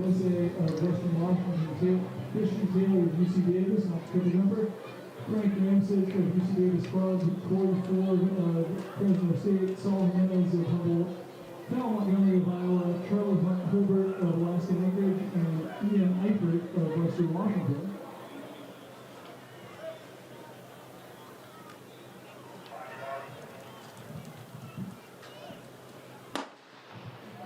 And we're off now with the sixth heat of the men's 800 meter.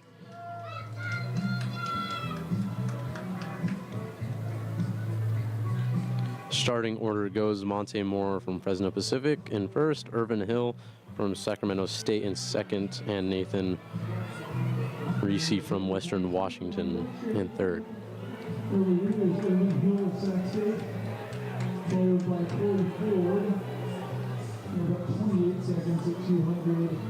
Third and fourth right now, Monty Moore and Christian Taylor. So still Irvin Hill leading. Followed by Corey Ford, Sac State and Fresno State. Onto the back straight here for the first lap. Taylor Davis on the outside. We've got Irvin Hill leading the pack from Sac State. Irvin Hill of Sac State, 57 seconds up front. And passing the 400 meter mark. All the Sac State runners leading in the early going of these races. And I think that is Corey Ford moving up and now moving up. He's out. Outside is Monty Moore facing the Pacific, and then the Western Washington number Nathan Reze. Nathan Reze, Western Washington, chasing after. Now past the 600-meter mark. Rounding the final corner. It's going to be close between the top three as they're going three wide around the final corner onto the back straight. And it will be a drag race to the finish line here.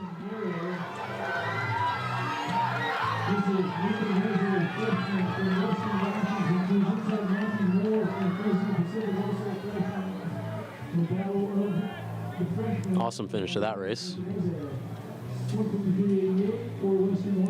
With Nathan Reese from Western Washington taking the win with a 153.88. Second was Monte Moore from Fresno Pacific with a 154.17. And third was Christian Taylor from UC Davis with a 154.41.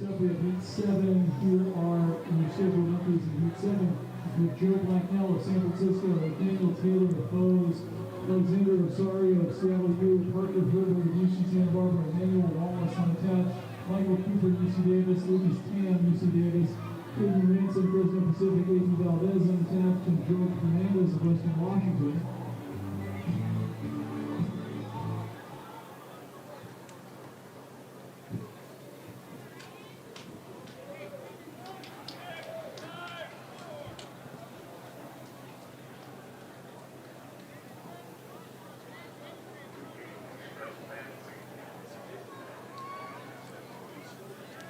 And there he is, the dog of the game.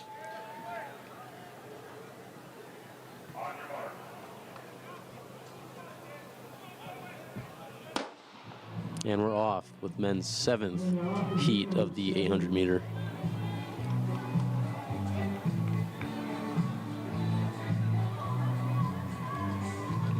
Joe Blacknell from San Francisco starting in first.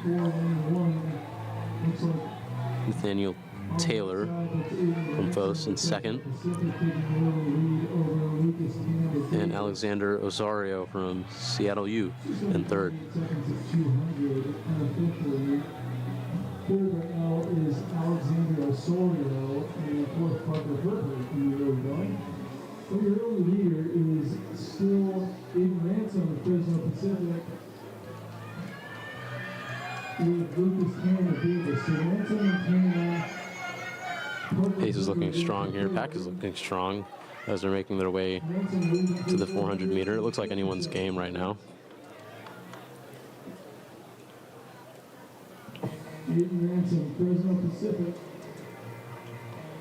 And as I say that, some of the pack is falling away now. Fresno Pacific, Davis, Santa Barbara, Davis. Lucas Tanner moving up on the shoulder. Ransom holds him off down the back straight. Parker Herbert from Santa Barbara there in third. And in fourth, I think that's Michael Cooper of Davis as they pass through 600 meters and 125 unofficially. Aiden Ransom trying to front run this thing as he took the lead down the back straightaway on the first lap and has held on to it until 120 to go. Rounding the final corner, let's see what they have left in the tank.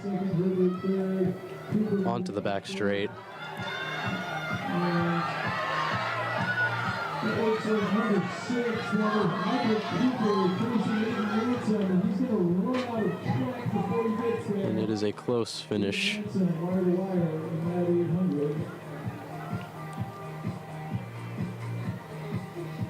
But it will be Aiden Ransom from Fresno Pacific pulling out the win with a 155.17. Michael Cooper almost came back there from around 4th or 5th, pulling a second place out of that. From UC Davis, he had a 155.27.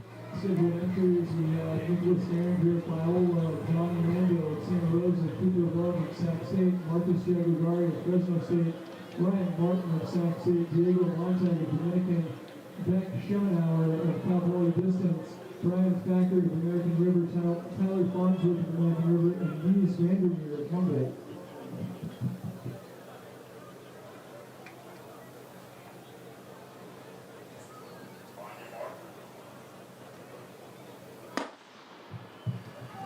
And we're off with the 8th heat of the men's 800 meter here at the Mike Fanelli Track Classic at SF State. So it kicks out down the backstretch. Pack is very wide, rounding the first corner. Starting to straighten out here as they make their way to the 200 meter mark. That's Beck Schemenauer of Cal Poly Distance taking the lead early.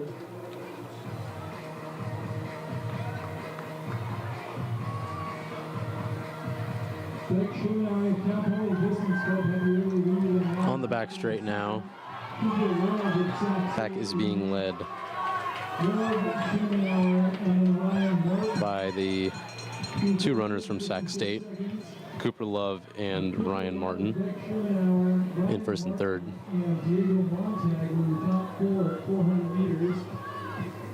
And that is a gap looking like it's developing on the second to last straight, but that can change.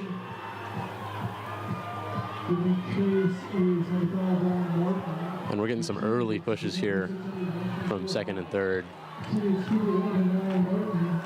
And then in third now is Keith Vandermeer, Humboldt, and Schemenauer, Cal Poly Distance Club is in fourth. Rounding the final corner onto the back straight. And that's a strong push from the first place from both Sac State. But look at that. Who's that? Making a strong push and finishing second place.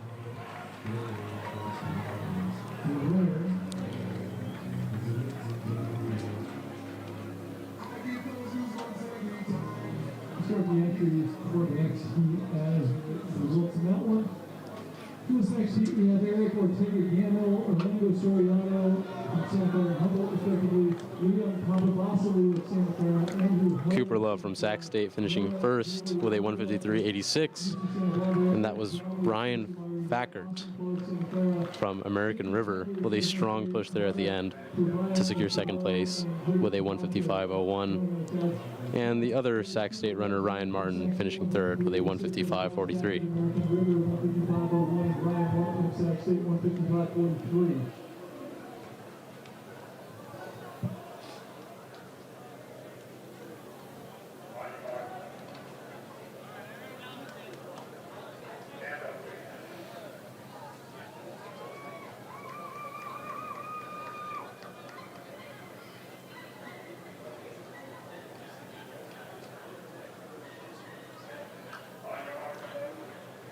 Runners getting set for the 9th heat of the men's 800 meter. Starting order goes Eric Ortega-Gamble for Santa Clara in first, Orlando Soriano for Cal Poly Humboldt in second, and Liam Papavasiliou for Santa Clara in third.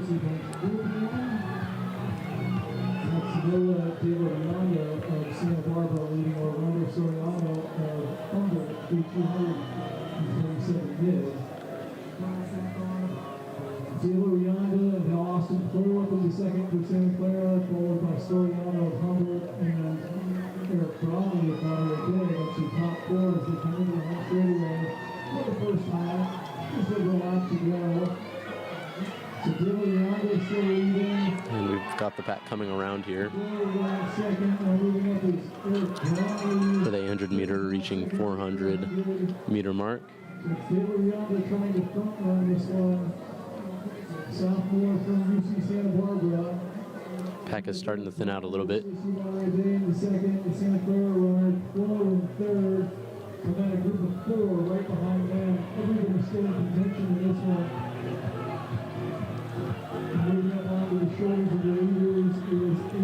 And it looks like we're going to go too wide coming into the final corner, passing the 600 meter mark. It's going to be close.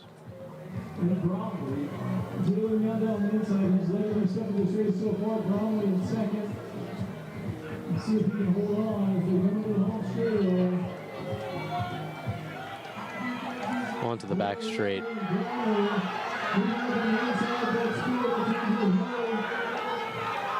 And the Santa Clara run is trying to make a comeback here.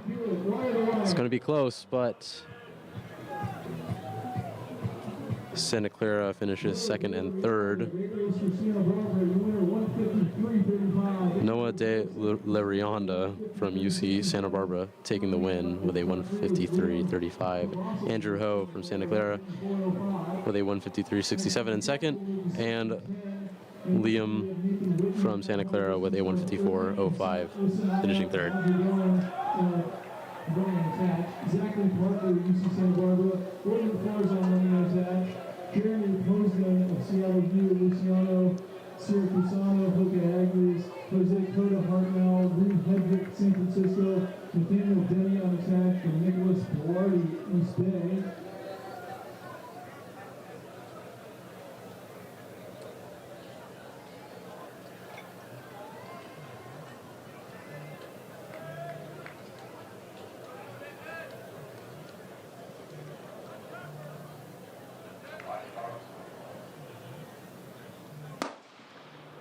And we're off with the men's 800 meter heat number 10.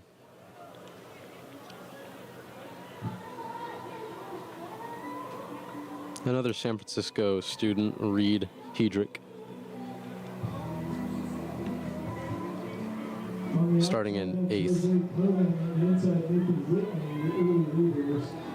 Whitney will get to the turn first, 27 seconds.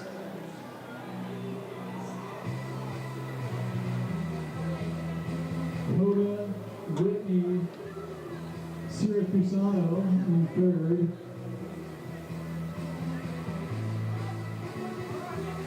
Nick and Whitney leading them out down the home straightaway. Pack is looking tight with just one straggler as they are making their way past the back straight to the 400 meter mark.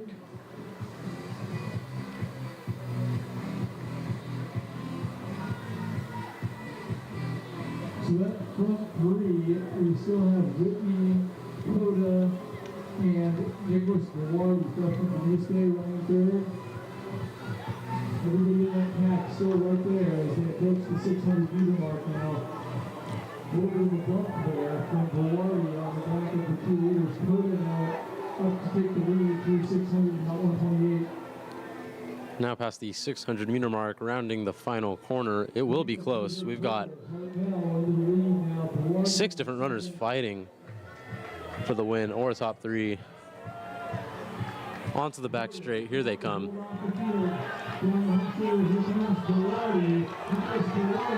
And Nicholas Berardi from Cal State East Bay fighting hard and will take the win.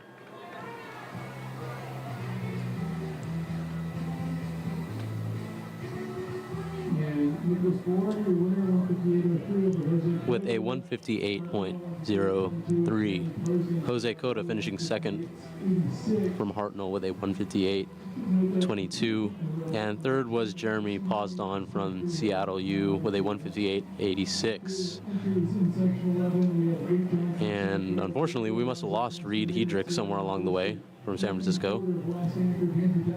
He did not finish.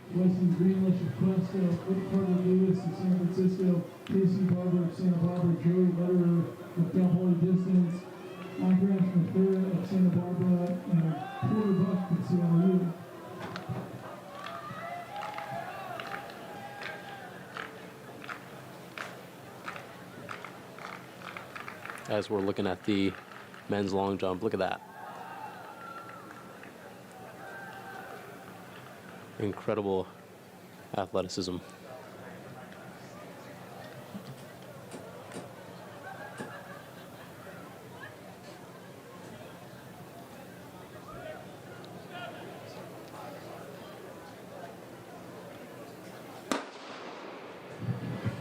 And the men's 800 meter 11th heat is now underway with Luke Johnson from Santa Clara starting first.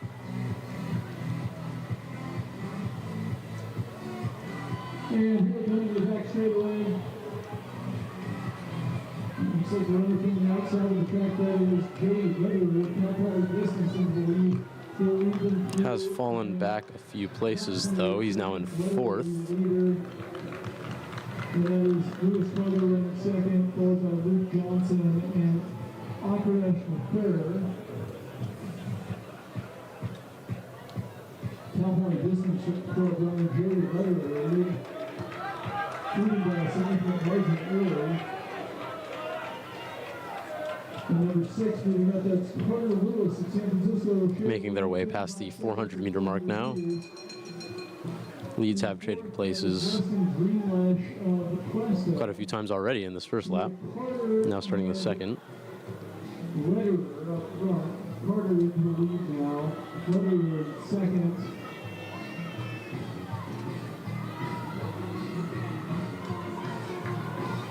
And that seems to be a pretty comfortable lead growing. And as I say that, it is diminishing. And wow, look at that push, rounding the final corner, around the outside, into the lead, pushing hard, coming onto the back straight.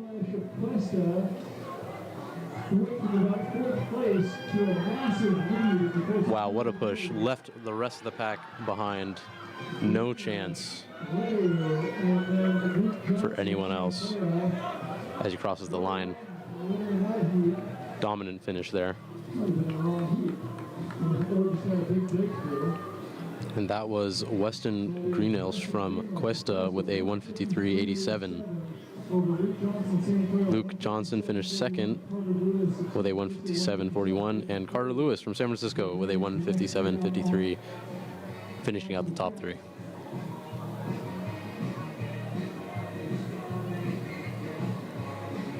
And you know, the awesome thing about these track days is there's just so many things going on at once. It's like you've got DirecTV at home. You just don't know what to look at. Men's long jump over there. And women's pole vault on the other side of the track, getting ready.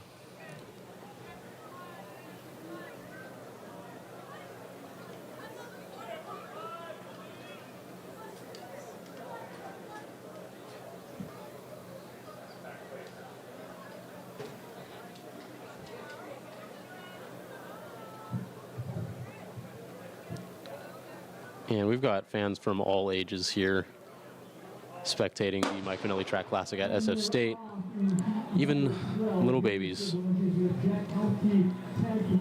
as the 12th heat is now underway for the men's 800-meter. Jack Helmke from Cal Poly starting first.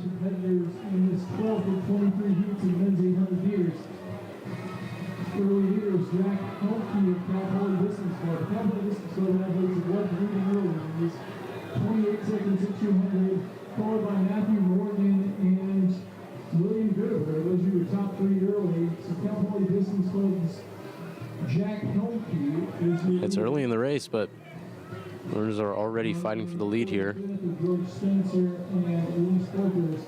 We're 3 wide on the back straight on the first lap. Moving up the track to the Matthew Morgan, so Matthew Morgan and to the inside, that is Gerber. 58 seconds at 400, and that is Morgan moving up to take over the lead. Oh, one of the runners seems to have gotten tripped up there. Lost some time and fallen a few places back. Morgan followed by Gerber. Morgan unattached, Gerber North Dakota State, on back straightaway. As they're on the second lap, making their way to the 600-meter mark.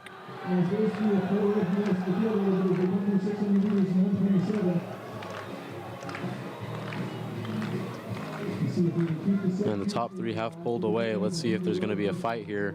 Rounding the final corner, coming onto the back straight. They are pushing. They're pushing hard, and they're going to go 2 wide, coming to the finish line.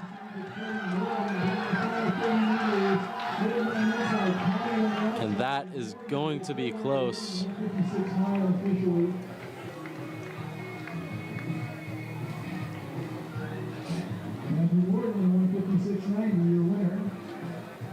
That'll be Matthew Morgan with a 156.9, just beating out Hunter Taddy from Alaska Anchorage, finishing in second with a 157.04.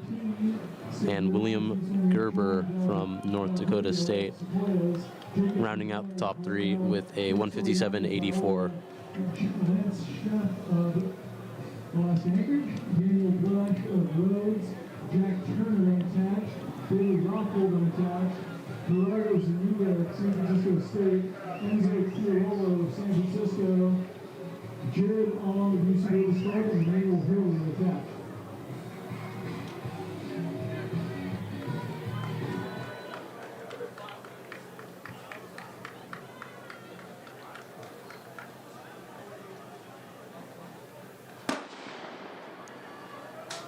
And we've got some awesome fans here at the Mike Fanelli Track Classic as the 13th heat of the men's 800 meter is now underway, with Julian Valdivia from Sequoia starting in first. What jersey inside? See who that is. 27 seconds on the first 200 for Jacob Gisone of Hartnell, followed by Jake Soriani of Viola. Gisone and Soriani off the turn, with Enzo Chiarolo of San Francisco as they chasing goals. Now moving up into third is Jake Soriani versus number 3 Jake Soriani. And we've had some lead changes here as they make their way past the 400 meter mark.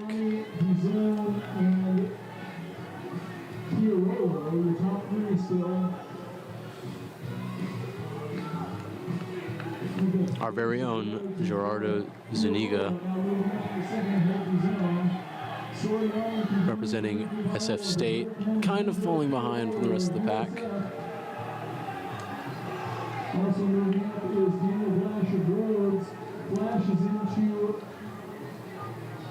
third, and now we have... And wow, we're just starting the final corner, and we've already seen some massive pushes from some of the runners here onto the back straight as they make their way towards the finish line. Oh, and that is a strong push. He could take the win here. Wow, what a push. He comes first. Julian Valdivia from Sequoia with a 156.44.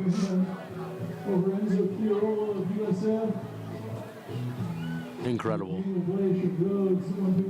Just on that back straight, he made up about 3 positions there for the win. Coming in second was Enzo Garolo from San Francisco with a 156.82, and to complete the top 3 was Daniel Blake from Rhodes with a 156.91. Parker Wheatnow, Seattle U, Luke Carroll with American River, Shane Marshall with SRA Elite, and Cameron Cornforth of CSU Monterey Bay.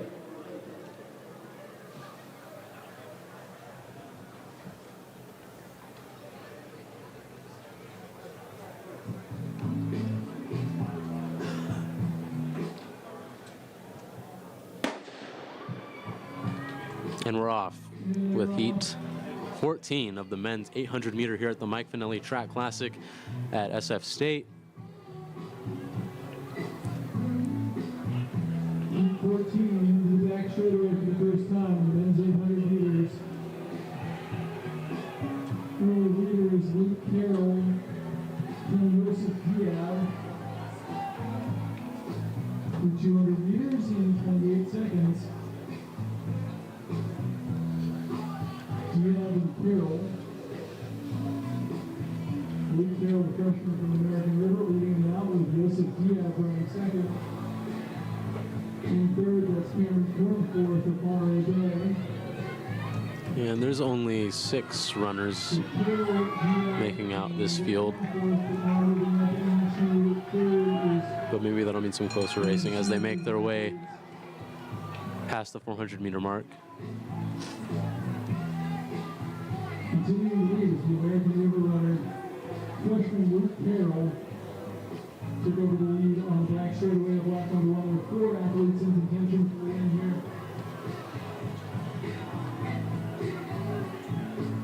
4 athletes up front, running 4 drops. 2 of the runners have fallen away from the pack as they are making their way past the 600-meter mark onto the final turn, and they're pushing. They're pushing onto the back straight. It's going to be close, top 3. And BSPN trying to challenge Titus back down the straightaway. And it looks like they're going to finish And strong showing from the UC Santa Cruz runners as they finished 1st and 3rd.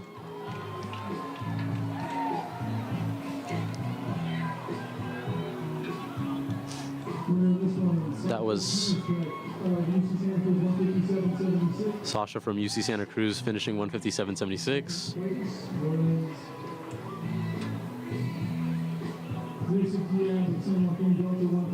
Yosef Diab from the San Joaquin Delta with a 158.27. And actually, it was Cameron Cornforth from CSUMB finishing 3rd with a 158.86.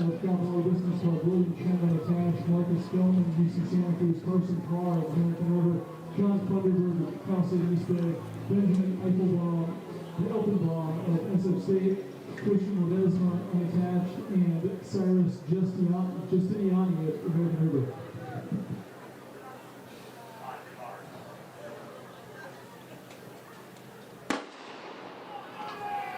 And we're off with heat number 15 of the men's 800-meter at the Mike Fanelli Track Classic. Starting in first is George Kunz from San Francisco, and a SF State runner, Benjamin Elfenbaum, starting in 8th.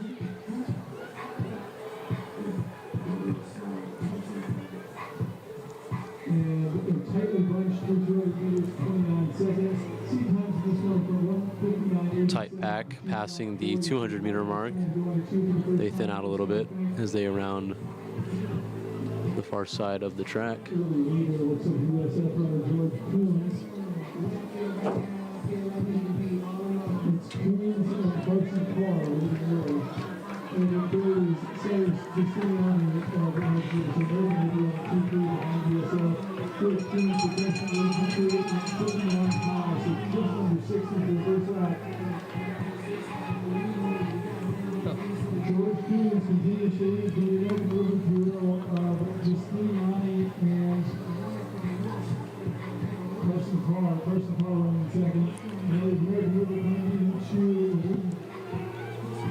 And American River has taken the lead. They are 1st and 2nd right now. But things could change with the final push as they make their way around the final corner, and it already is changing. American River drops to 1st and 3rd. Now it's about to be... No, he hangs on to 3rd, making their way onto the back straight. And here we go, some strong pushes.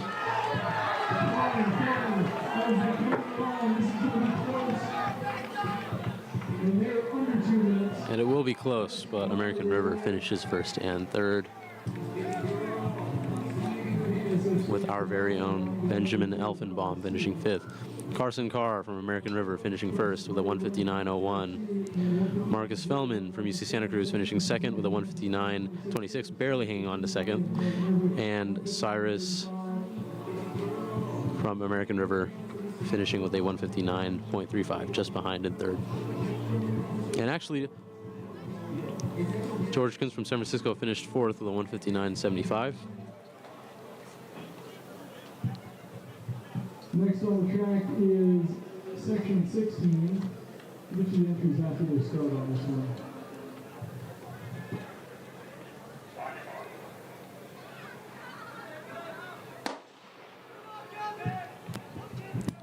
Once again, thank you for tuning in with BECA Sports for the Mike Fanelli Track Classic.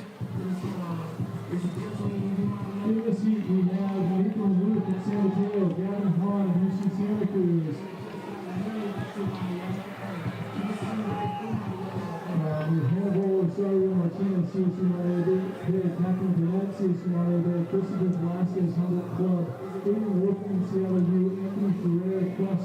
Jesse Walker right now with Jack Sullivan Rhodes.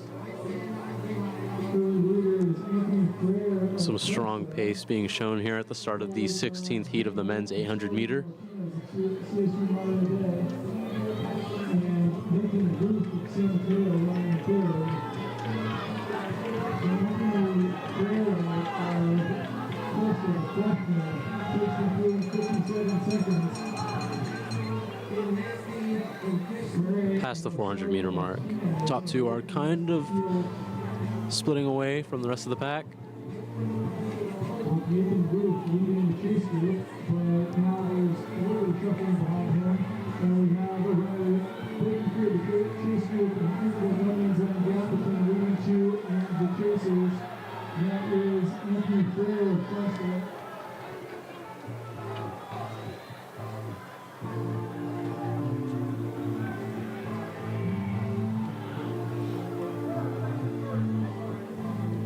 As they round the final corner, starting to push now.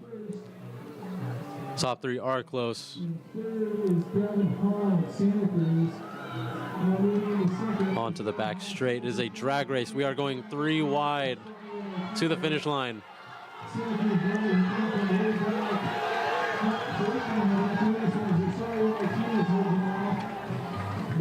What a finish.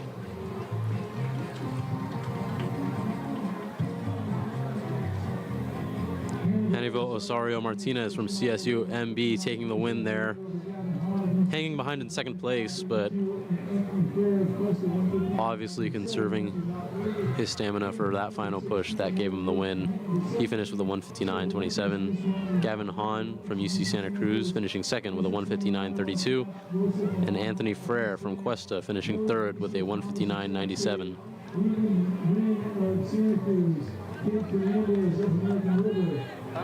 Bryce Ward of Santa Rosa, Shea Galindo of SF State, Wyatt Petro of Bushnell, and John Carlo of Mendo of Parkhouse. Bring camera up here. Sorry, I'm not hearing what they're. I'm not in fault.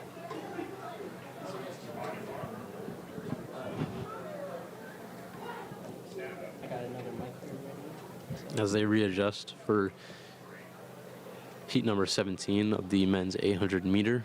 5 more to go. Sorry, 8 more to go. 6.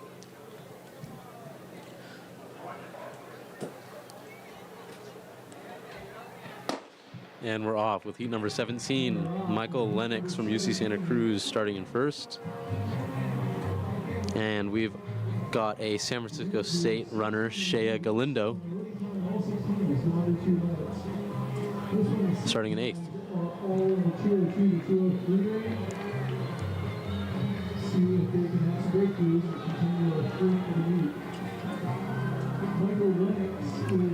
And Galindo finds himself in last. But as we've seen here today with the Mike Fanelli Track Classic 800 meters, places change.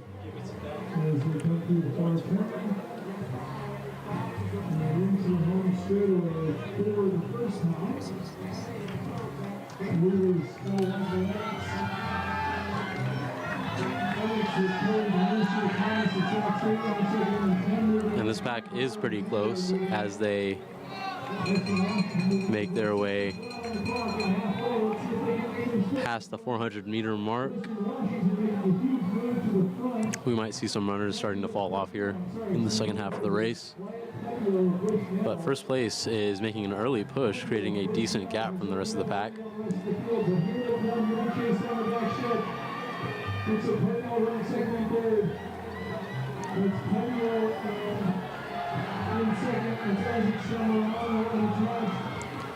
And look at that, our very own Galindo has made up a few spots. Just like I said, he's now in 6th. He's making his way into 5th. And he's pushing hard.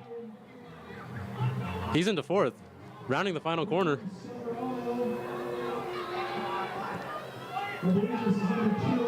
On to the back straight. Look at Galindo go. Strong pushes. He's kind of falling behind though.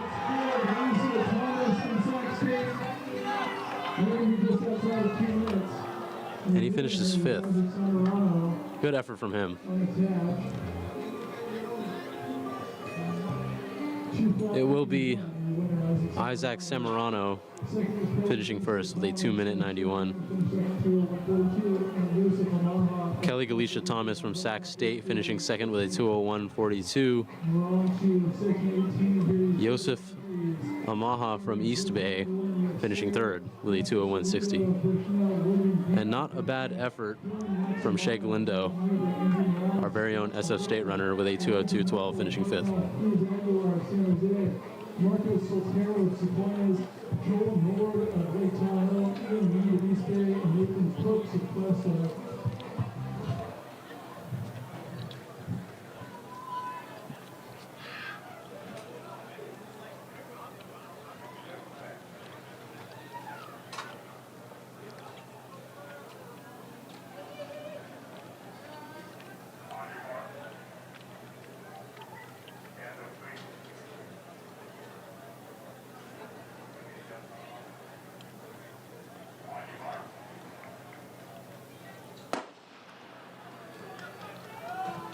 And we're off with heat number 18 of the men's 800 meter. And we're off with heat number 18 of the men's 800 meters.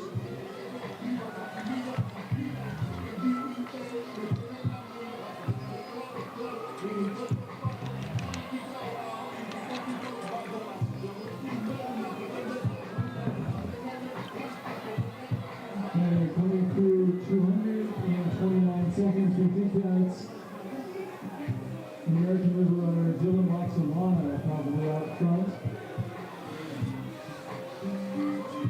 And Andrew Morales in second with Ian Mead running third. Those three lead you through the first 300 meters. Dylan Waxamana of American River College, the early leader. Andrew Morales in second. And now we have additional athletes moving up to challenge these athletes. Dylan Laxamana from American River currently leading the pack. We've seen some strong showings from American River here today. Don't know if they've pulled off a win. Actually, no, they did. They did pull off a first and third a couple races ago. Let's see if they can replicate that.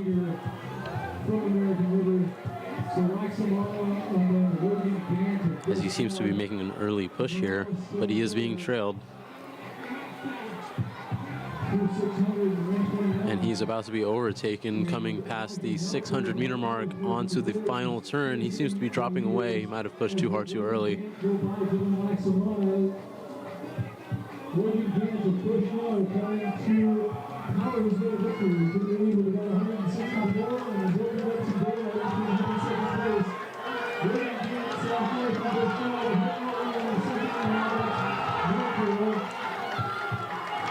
And he indeed pushed a little bit too hard too fast as he comes across the line in sixth.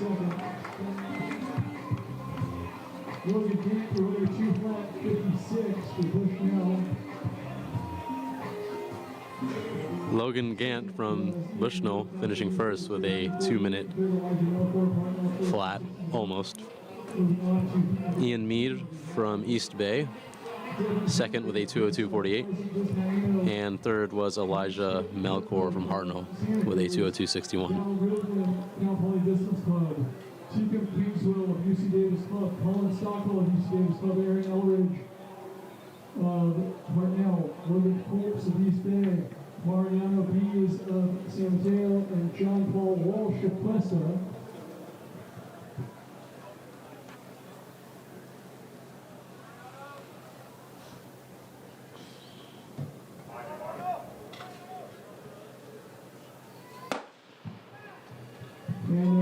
Now starting the 19th heat, some wind coming from the northeast. We have Devin Hamke from Jessup starting in first. And out quickly is Devin Hamke of Jessup. And he's going to try and keep that first. But it will be tough as they are already going almost 4 wide on the 200 meter mark. He has dropped back to third place.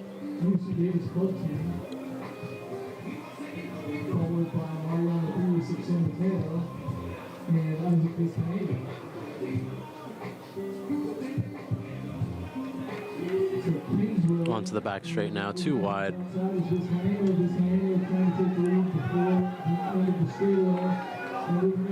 Places are swapping a little bit. Hamke's still in the top three, still in contention for the win.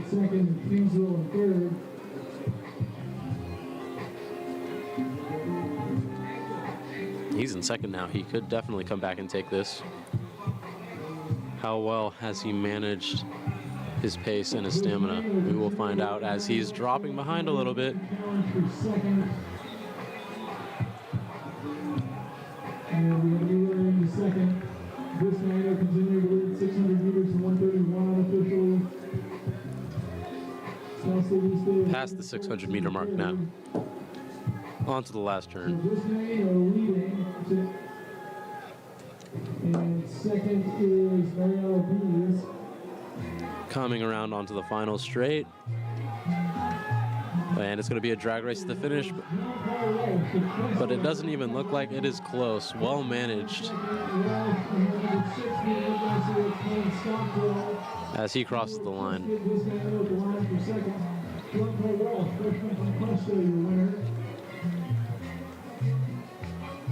Solid finish from John Paul Walsh from Cuesta. He was sitting in the top three the entire race. And he did a good job with conserving space and stamina for one final push at the end. He finished with the 2:03.76. Colin Stockwell from UC Davis Club, second with a 2:04.35. And Isaac Vizcaino finishing third with a 2:04.52.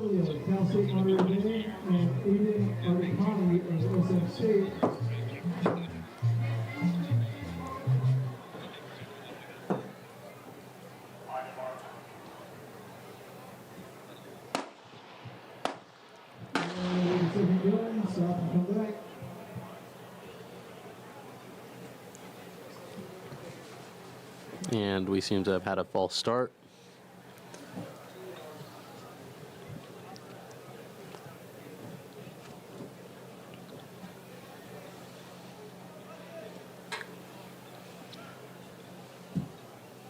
And in this heat, we have our very own Aiden Ardicani representing SF State.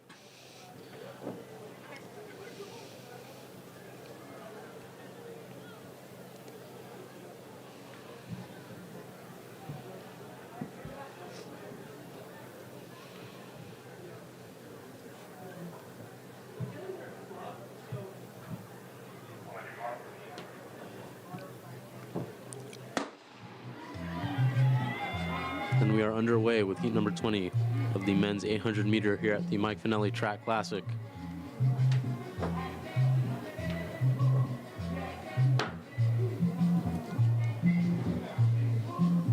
And here they go down the back straightaway. It looks like the early leader is out of lane one. I think that's Greg Tinkman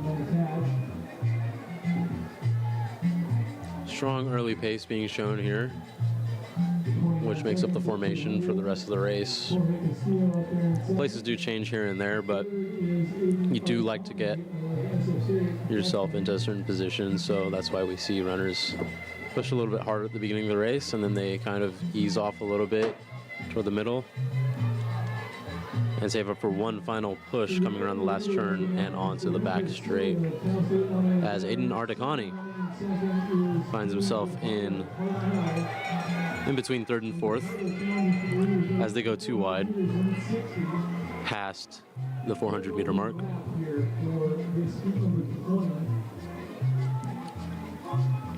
He seems to be conserving his stamina pretty well. We will see if he has enough in the tank for one final push. Maybe he can find himself into a top three or above position by the end of the race as he pushes into second place. First place is kind of pulling away, but and has about 5 meters over the field. Guajardo and Aiden Ardicani from SF State running in second.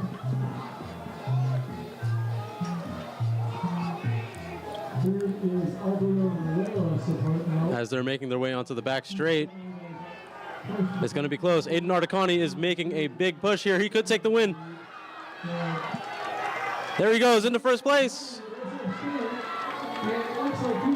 And we got it. Aiden Articani with a win for SF State. Well managed, good job.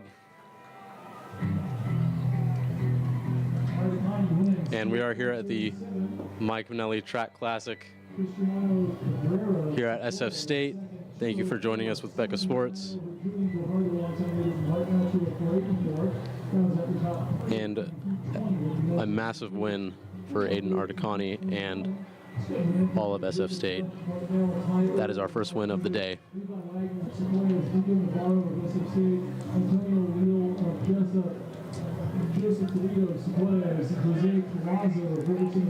We've got 3 more heats though. Let's see if we can grab another one. As we have another SF State runner participating in this one, Nico Navarro in heat 21 of the men's 800 meter at the Mike Fanelli Track Classic. As we are underway.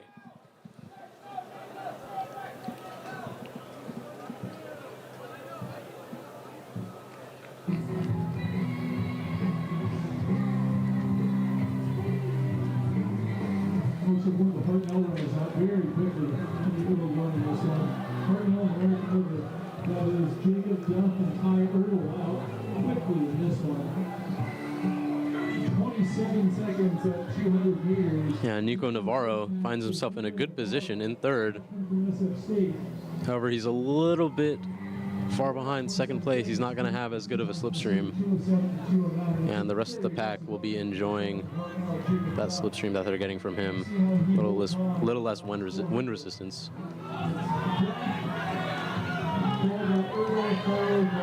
But have the top 2 pushed too hard too early? We will find out. Nico Navarro drops back a place. He most likely will be enjoying that for the time being.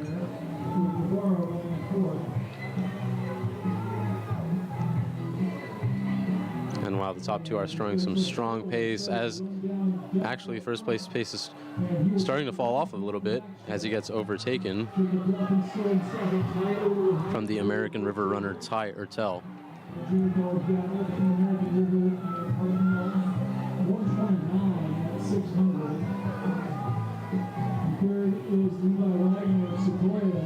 And here we go, here comes the final push.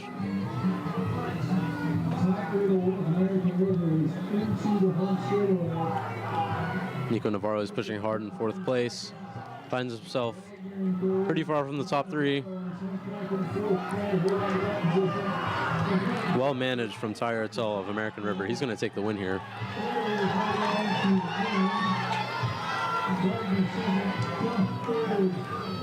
And our very own Nico Navarro with a solid effort taking 4th. Timing table goes Ty Ertel, American River, 2:01:59. 2nd place, Levi Wagner from Sequoia, finishing 2:03:82. 3rd, Jacob Duff from Hartnell with a 2:05:55. And again, our very own Nico Navarro with a 2:06:63. Peter Taborski of Santa Rosa, Jerry Dang of Pienza, Whitmer Hernandez of Hartnell, Jerome Wood Pena of Dominican, Musil Hernandez Soriano of Clovis Community College, Jesus Martinez of Hartnell, Carson Farrow of CSU Monterey Bay, Nick York of Cuesta, Johnny Ramirez of Sequoia. This is the penultimate heat of the men's 800 meters.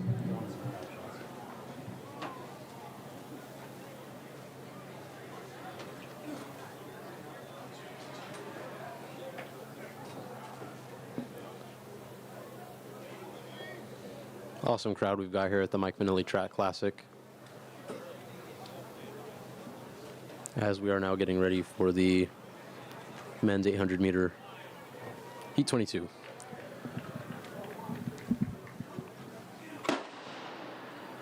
And we are off.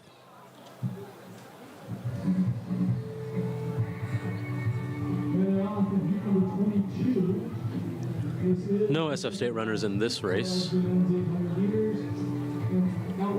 but it'll be an entertaining one nonetheless as the pack makes their way to the 200-meter mark, kind of spread apart. And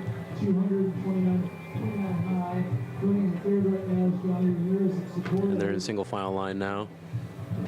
And it's Jerry Gang of Yams moving up in fourth. So we have Wood Pena of Dominican and Costello of Davis Club running 1-2. On the back straight, making their way past the commentary booth. It's Jerry Gang challenging for third right now. 461 for your leader. Seems that we've got a straggler. Rest of the pace. Actually, a lot of the pack is starting to fall away now. They're spreading out. Top two are close, though. Making their way on the far side of the track. And wow, that's a strong push from the runner in first. Rounding the final corner. Jerry Gang challenging for second. He'll get in the second round of the turn. Jerry Gang trying to run down Sam Costello up front. Working in third. Onto the final straight. What a performance from the runner in first. Well managed from him in the leopard shorts.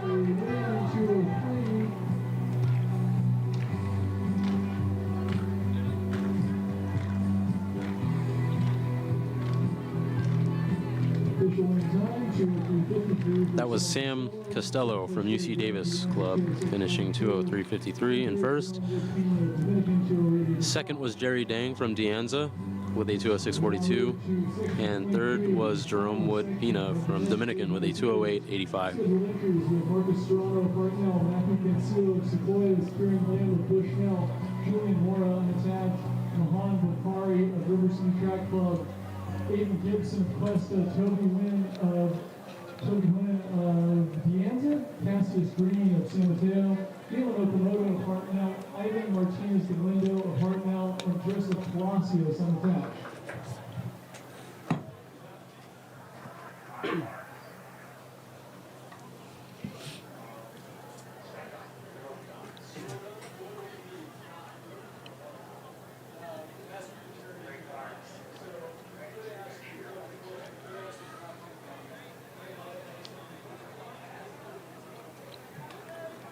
And as we're getting set for the final heat of the men's 800 meter, thanks for joining us at BECA Sports on this live stream of the Mike Fanelli Track Classic at SF State. Share this live stream with your friends, leave a comment. We thank you for your support. As the pack is making their way toward the 200-meter mark. Looks like a close top five.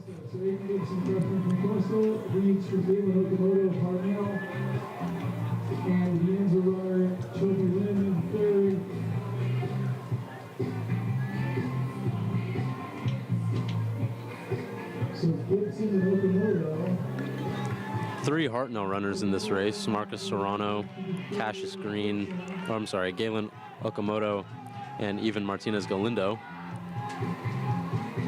As we can see, they make first, fourth, and sixth as of right now. Passing the 400-meter mark.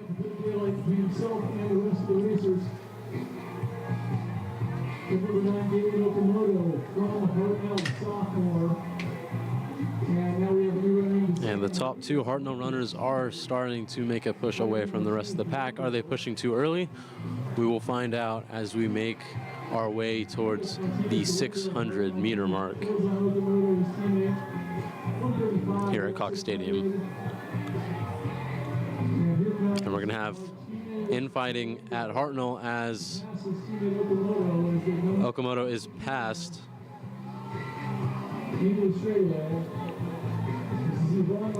Onto the back straight.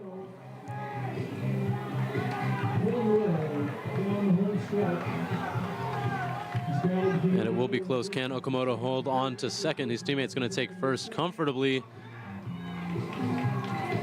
And he will be passed. He finishes in third.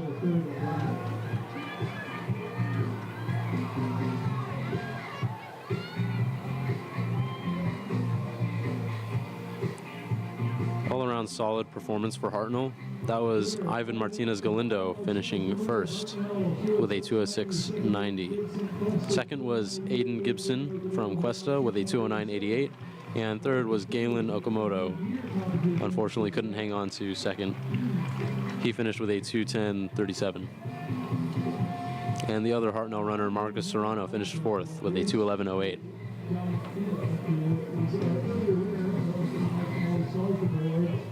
And was going to help out for this first heat of the women's 2 miles.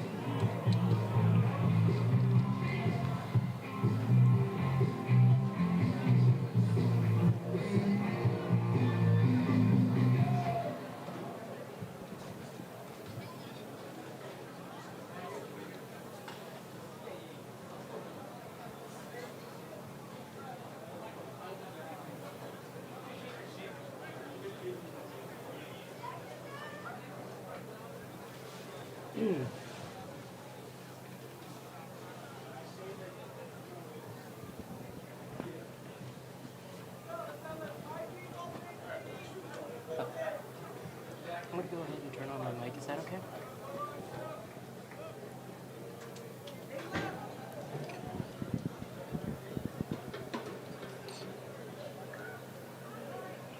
And joining me in the commentary box, we have Renee from BECA Sports. Yeah, and we are here getting started with the women's 2 mile. And How many of these starter guns are going to go off? immediately we today? have an injury. Oh, yeah, it's not an injury. I think she just tripped over someone. Hopefully she is okay. Well, visibly she is hurt. Oh, it might be more frustration than hurt. Yeah, it seems like someone messed up the start, got in her way. That was more of an interference call. Although the starter gun also did go off 2 more times. Someone might have been startled by that and caused her to fall.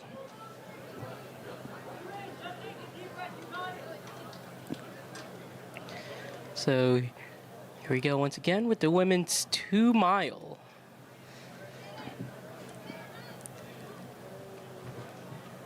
And Renee, honestly, I don't even think I could run a mile as fast as these women run 2 miles. So we're about to see some. And we're off once again. And no interference, no starter gun mishaps this time around. And in the meantime, we also do have some field events going on, it seems. Doesn't seem like there's too much going on the field, though. But right now we have some front runners. Yeah, top 2 seem to be pulling away from the rest of the pack, but it is very early in the race. Like we said, we are now onto the 2 mile, no more 800 meter. Yeah, and 2 miles, that is, let's see here, that's about 3,200 meters at least, if not more. Yep. It's probably more than that. Meters and miles don't really, match up exactly, but it feels like it does in some ways.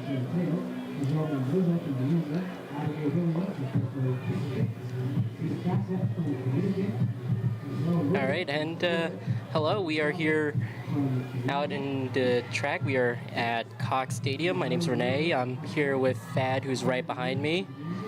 And yeah. How's it going, Matt? How's it going today, Thad? Well, we've got a good race here on our hands. We're now onto the 2 miles for the women's. Yeah. And we've got a close pack, but we do have some front runners. And, you know, this kind of situation in a 2 mile, are they pushing too hard too early? We did see that quite a few times with 800 meter. Yeah, and you did. And we're going to see more of that with the 2 mile. You did also see the men's 800 meter. There were like 23 heats of men's 800 meter. How was that?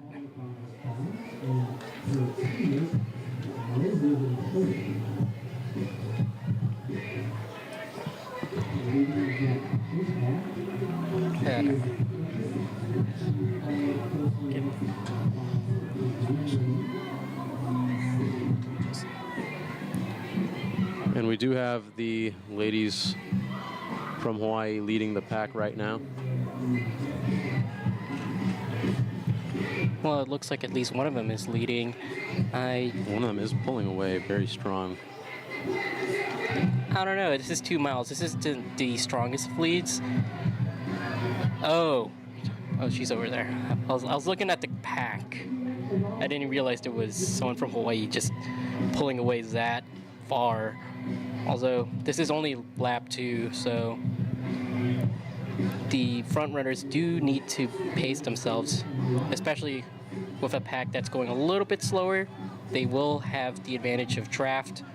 They will also have the advantage of pace. They can up their pace as the race goes on.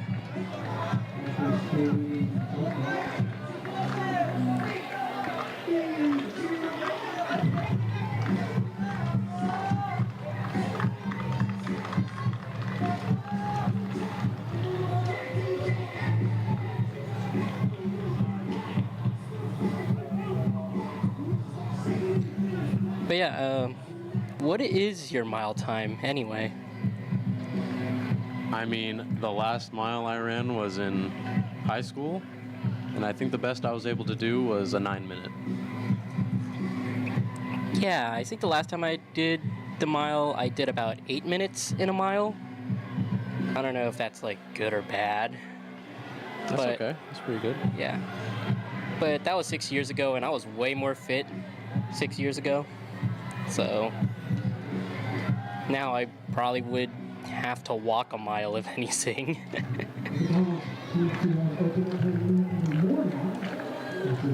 As the Hawaii girls are still continuing their dominance over this race, their pace hasn't really seemed to have fallen off all that much, and they're actually about to start lapping some of the other runners here. Yeah, there's one runner that's at a really slow pace who is about to get lapped here. She is going to be lapped at the far straightaway. I think that's a girl from... Well, I'll be able to see where she's from the moment she goes around into the front straightaway here. But there she goes. She does lap her. That is the first lapped competitor in this 2 mile, as we see a pole vaulter successfully attempt a pole vault jump. That is as high as the pole vault goes, actually. According to the bar over at the pole vault line.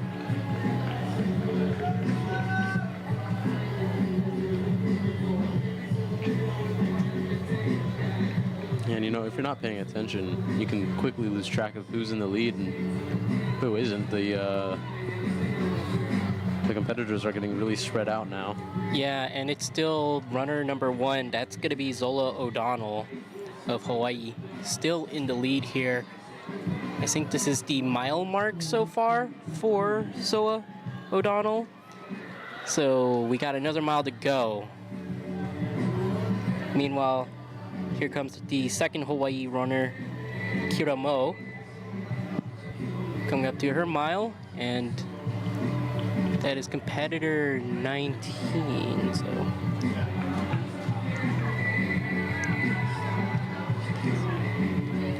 Yeah, that is Giselle Mendoza of De Anza there in last place.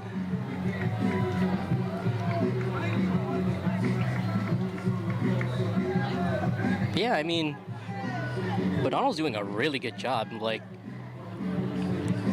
if you see the difference between her and second place, she is still outpacing second place by a significant margin here, and we're already past a mile. Yep, she definitely seems to be in a league of her own right now, as she is beginning to catch up to the back of the pack now. She is going to start lapping competitor after competitor after competitor here. Yeah, and the other thing too about the pack is that it's mostly broken up at this point.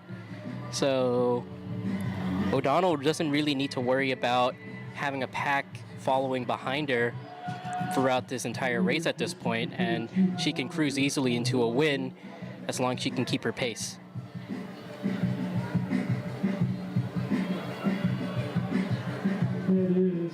O'Donnell of Hawaii, the leader in 2K.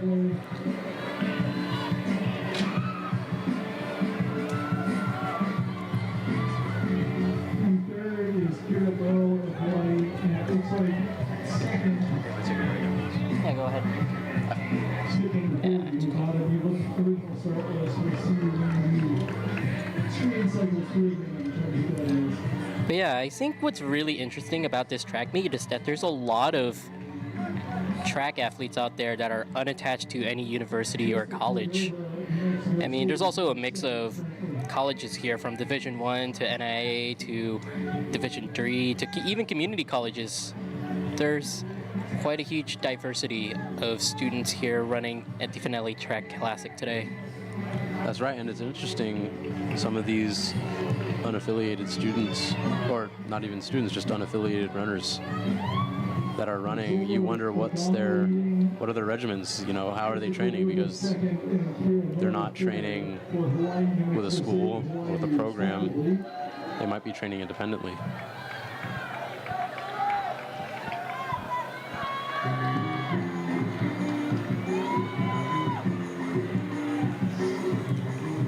As we're approaching the 8-minute 30-second mark, we're going to start seeing some finishes here.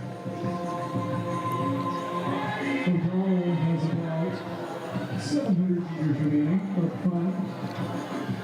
Yeah, and it looks like the other Hawaii track athlete here at the 2-mile mo, she is crossing and starting her 7th lap here.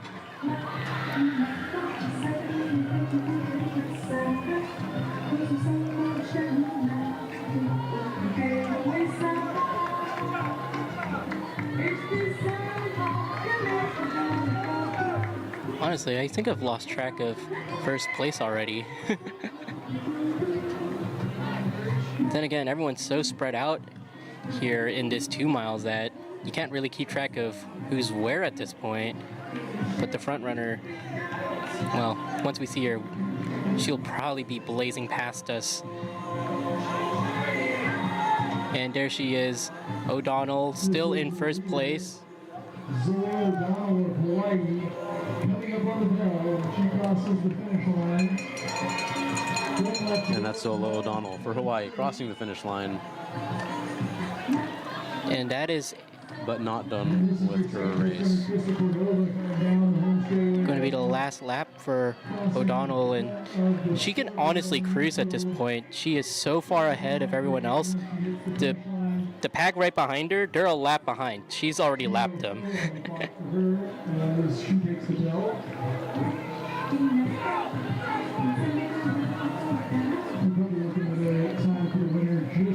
But yeah, there's second and third right there, actually. That's how far ahead O'Donnell is. She's already on the far straightaway, while her next closest competitors are still just starting their last laps.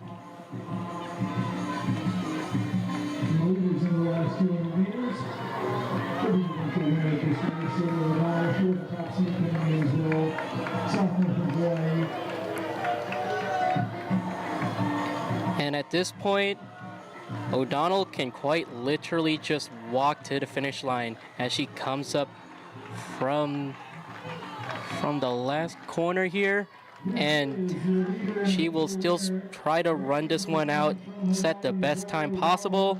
And congratulations to Zoe O'Donnell for winning the women's 2 mile.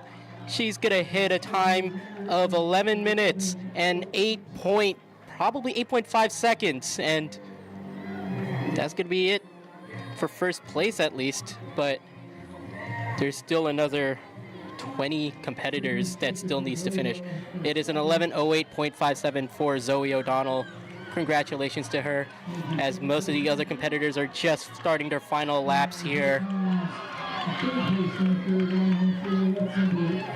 And there's Cordova finishing in second, 19 seconds behind O'Donnell. A significant margin to the first place finisher. And here comes the other Hawaii runner, Kira Mo. But Fletcher will finish in third at 11:40.72. And it seems that We saw Kira Moe in third place for the majority of the race, but she must have dropped back somewhere into fourth. I wonder what happened. I think Fletcher just caught up and started outpacing her right after, or she beat her at the 7th or 8th lap. Could have been that she ran out of pace. Unless,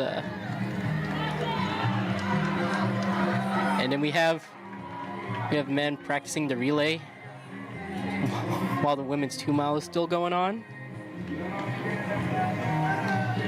Fourth place is Mo with 11.52. Bonds in fifth with Flores now in seventh. Williams in eighth, hitting the 12-minute mark. Ancondo in ninth. Pignataro in 10th. McLean in 11th. Barrett in 12th.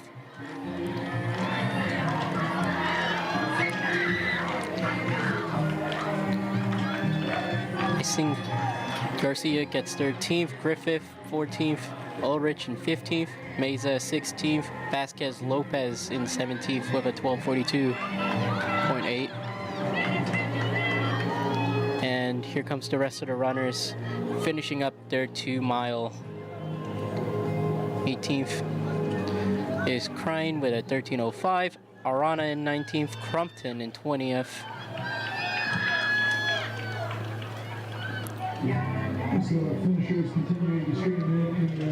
As the last few runners are starting to finish.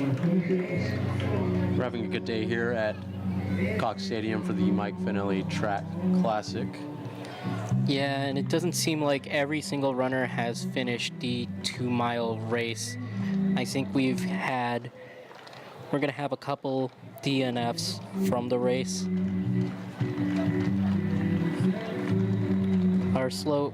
The slowest finisher here, not sure quite yet. They are still trickling in. Autumn Bonds with a 13:49.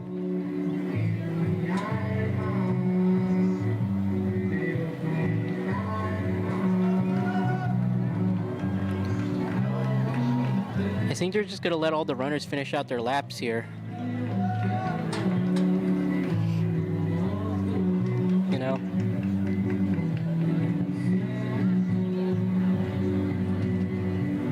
We're still waiting on Avila, Lopez, Mendoza, Chavez, Fierros, Luna, and Thielen.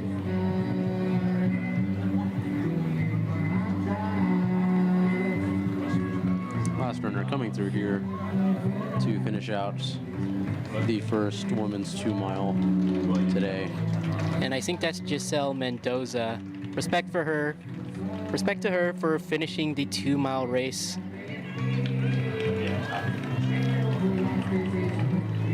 And she finally crosses the finish line.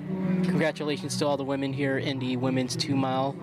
And our winner for that one would be Zola O'Donnell, 11:08.57.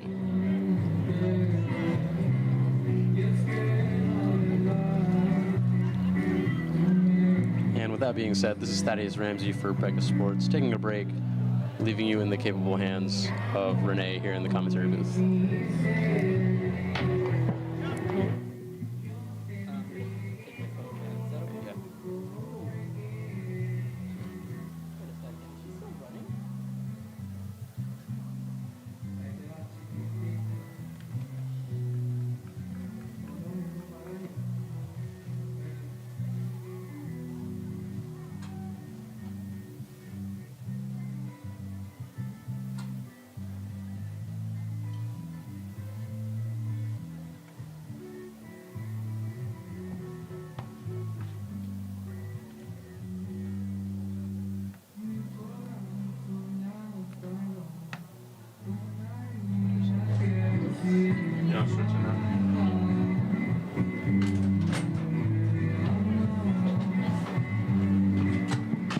And there it is. Giselle Mendoza finishes with a 15:06.67.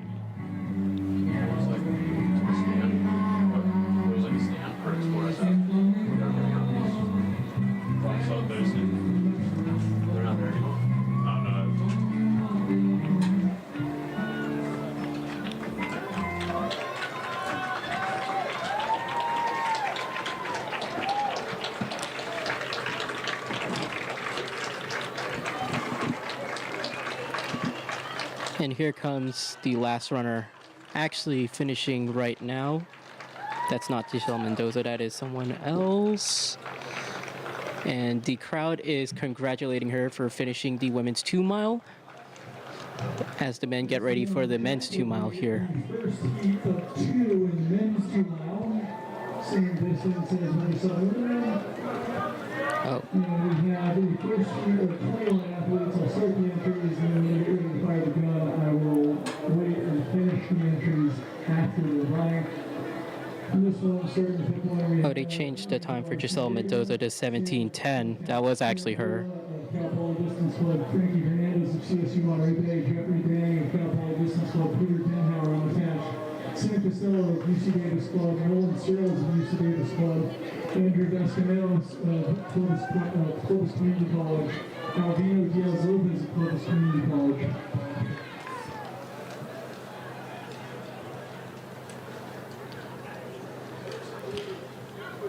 All right, we are just about ready to get started with the men's 2 mile. Our competitors, Angel Arciniega, Sam Vila, Frankie Hernandez, Jeffrey Dang, Peter Downhauser, Sam Costello, and we're off with the men's 2 mile. Gabriel Clemente of Hartnell, Kevon Blakari of River City Track Club, Salvador Renteria. Looks like there's going to be a tight pack here at the first corner, but there seems to be a set of 2 packs expected throughout the race with a couple front runners. Salvador Martinez of Clovis Community College, Alex Cade on the catch. The rest of the runners here will be Nolan Searles, Anders Vasconcelos, Alvino Diaz Lopez, Gabriel Clemente, Kevon Boparai, Salvador Renteria, Matea Coulson, Pedar Killeen, Victor Alvarado Peroza, Jack Buer from Rhodes, Salvador Martinez, Alex Tite, Daniel Salmon Romo, Josiah Buell, and Chris Bacon. A lot of our competitors here have no affiliation. And I see in first place at the moment is Peter Downhauer. 71 seconds, 72 seconds. Peter Downhauer is not affiliated with any college or university as an unattached runner. And right now he is setting the pace for this 2 mile. And second place is not too far behind in the main pack, just a little bit further out. Quick opening lap up front, about 71 seconds.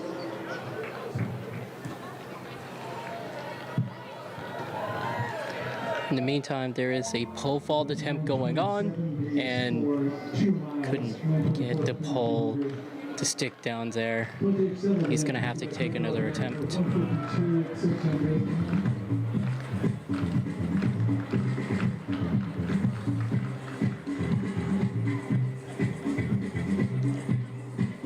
Still Peter Downhauer unattached, leading.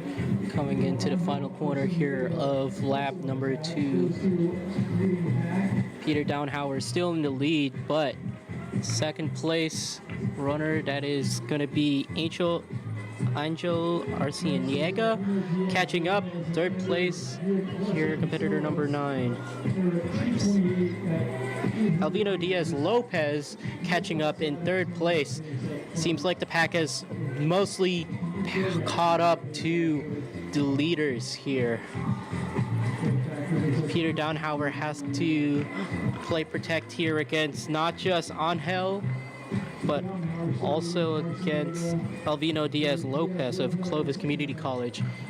In fact, a lot of the Clovis Community College runners are going to be catching up to the lead here very soon.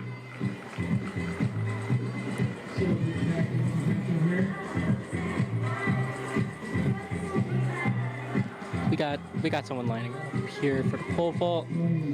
They're gonna get ready for their attempt. The pole vault attempt is gonna be no good. He goes under it, actually. Peter Downhauer continues to work his rabbit up front. Oh. Yeah, fair enough. And here we go to the front straightaway of lap number 3. Peter Downhauer losing pace here to Angel and Alvino Diaz Lopez. And Angel will take the lead here at the start of lap number 3. As he does take the lead here, Peter is going to trail behind both Angel Arciniega and Alvino Diaz Lopez of Clovis Community College.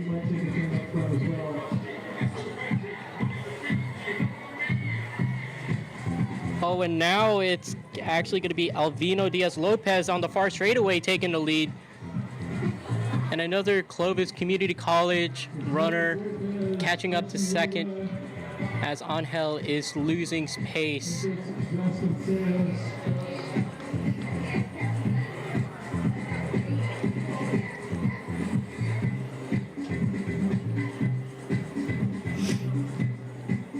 Moving up in the third now is Jack Muir of Wolves. And in fifth is still 10 hour. Going back a little bit. Oh, and here comes and I think it's going to be Gabriel Clemente here in second place right now. Angel down in third place. And the leader is going to be Alvino Diaz Lopez of Clovis Community College in the men's 2 mile.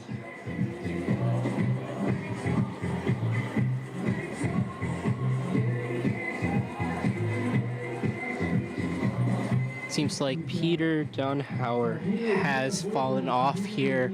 He's going to be in the second pack. He's coming into the second half of this race.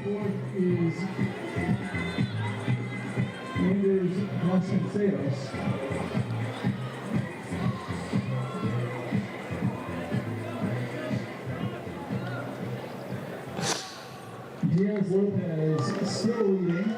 Pack of 4 from the rest And here comes the men coming through the final corner, getting into the front straightaway at the end of lap number 5. It's still going to be Alvino Diaz Lopez in the lead with Angel Arciniega in second place and 5-minute 1600 pace, so they're on sub 10 3200 pace, but not sub 10 2-mile pace at the moment. I think Angel is trying to find a way to take this lead here at the final laps, just intentionally staying behind the pacemaker at the moment of Alvino Diaz Lopez of Clovis Community College.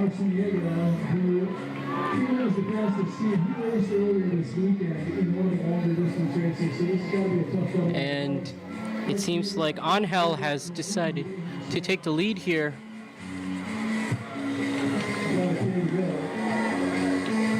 Ooh, that poor ball attempt.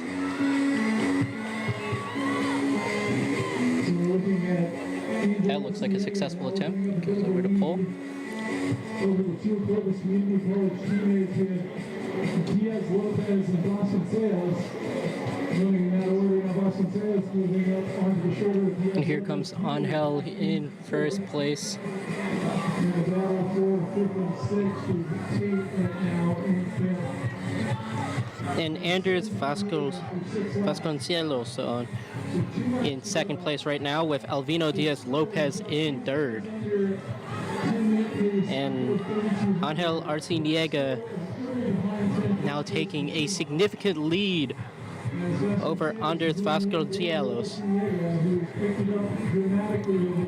In the meantime, Alvino Diaz Lopez has fallen off the pace here, as he is now going to be overtaken for third.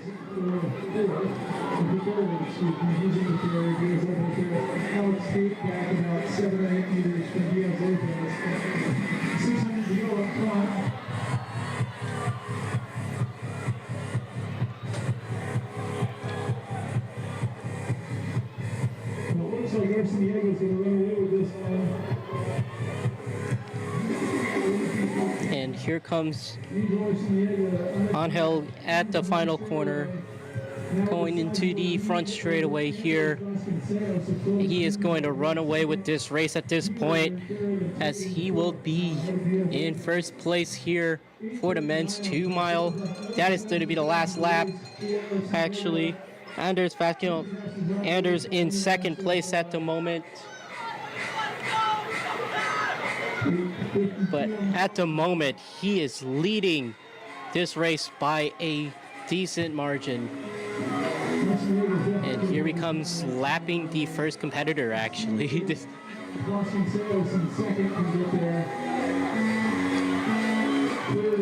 Angel now just running away with it. He is increasing his pace on this final lap. An impressive run for Arciniega, just biding his time.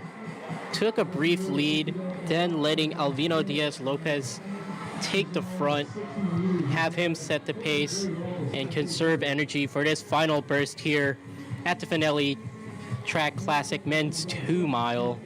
And here he is at the front straightaway. It's going to be Angel Arciniega winning the men's 2 mile. He will end it with a time of a 9:48.9. Impressive run by him.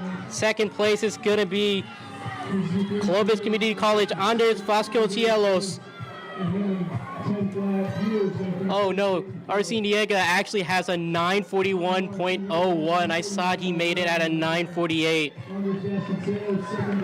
Second place will get a 9:59.76.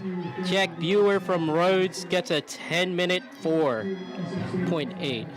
Alex Tate in fourth place with a 10:07. And there crosses Alvino Diaz-Lopez. Peter Downhauer leaded for the initial part of the race, ended up with a 10:16. Salvador Renteria will end with a 10:21. Kavan Boparai from River Valley ends at a 10:22. Jeffrey Dang from Cal Poly, a 10:24. Alvino Diaz-Lopez ending with a 10:26. Nolan Searles in 11th with a 10:31. Josiah Buell from River Valley getting a 10:34. Victor Alvarado Peroza from Clovis Community College, 10:35. Sam Villa from Cal Poly DC, 10:47.45. Salvador Martinez from Clovis Community College with a 10:49. And we are still waiting for one more runner here. I think he was lapped at an earlier point, though, so he may have one more lap to go. 2 mile today.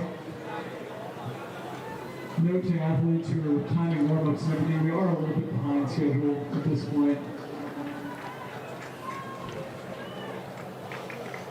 That is going to be competitor number 11. Oh, no, that's competitor 21.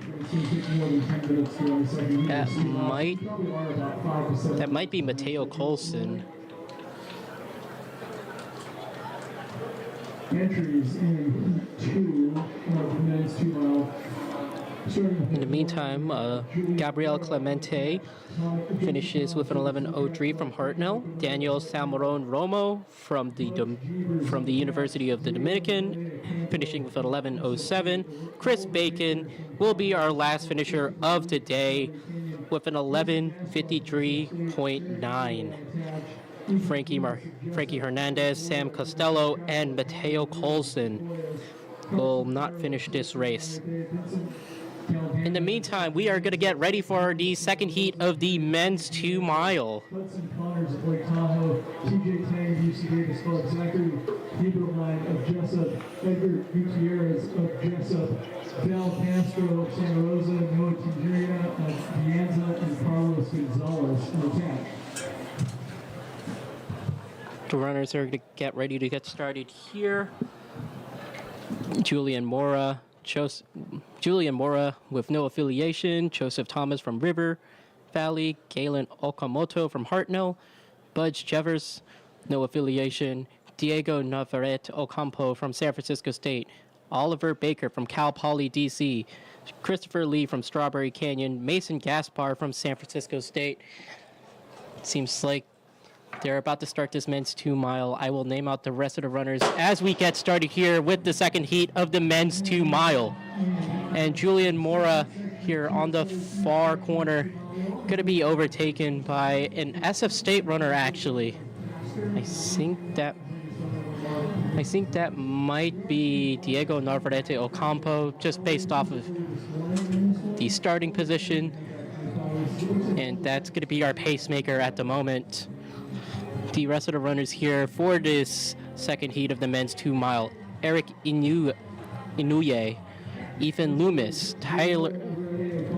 from Jessup, Tyler Gorda from River Valley TC, Johnny Ramirez from Sequoias, Carson Faro, CSU Monterey Bay, Ted Broom from Santa Rosa, Jerry Dang from De Anza, Hudson Connors from Lake Tahoe, TJ Tang from UC Davis Club, Zachary Herberline from Jessup, Edgar Gutierrez from Jessup, Val Castro from Santa Rosa, Noah Tijerina from De Anza, and Carlos Gonzalez, no affiliation. And it looks like coming in for the end of the first lap, it's actually going to be Diego Navarrete Ocampo from San Francisco State making the pace here, leading this first lap at 1 minute and 20 seconds into the men's 2 mile. Our other SF State runner is going to be Mason Gaspar. He is currently in 6th place. But it looks like Diego from San Francisco State is going to be setting a good pace at the moment, although the other runners behind him look to be overtaking him maybe at the halfway point of this race with how they are trailing him.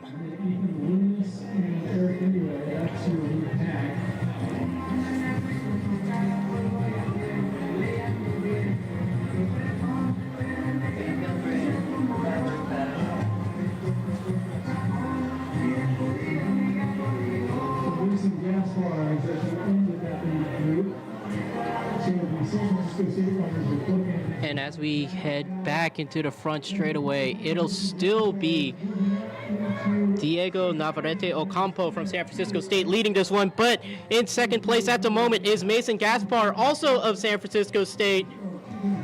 As we get into the completion of the second lap, and now it is 2 San Francisco State runners in the men's 2 mile setting the pace here.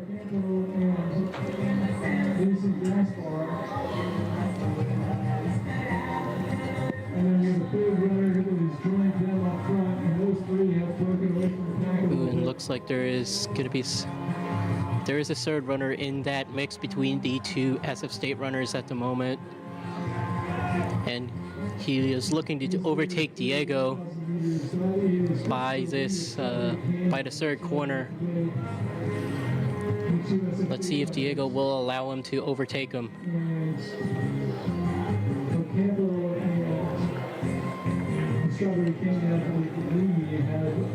Diego does not allow him to take over the pace, as he is still in the lead at the moment, but he will allow the runner here, competitor number 20, so that is going to be Edgar Gutierrez from Jessup. Still not taking the lead here. Diego's still setting the pace, but now it's going to be Edgar Gutierrez running right behind him, as Mason Gaspar has fallen off the pace a little bit, trying to conserve for the last 4 laps here as we enter lap number 4. It is going to still be Diego Navarrete Ocampo in first place, and at the moment it's going to be Edgar Gutierrez matching his pace here at the back straightaway, and now he's actually overtaken Diego for first place, and he will be the pacemaker for this men's 2 mile, as the main pack of this men's 2 mile will start to catch up.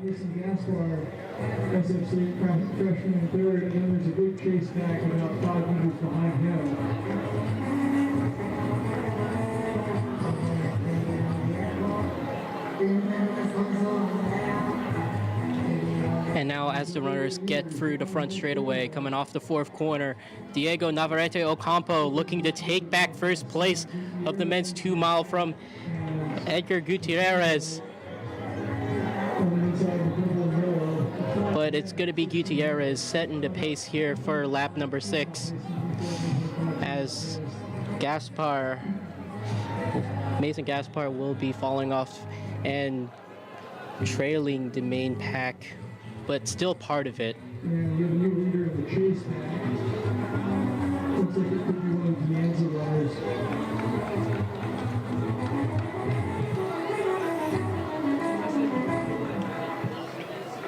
Yeah, in the meantime, it seems like it's just going to be a competition between Diego and Gutierrez for first place as they are trading the lead back and forth. This is very intense.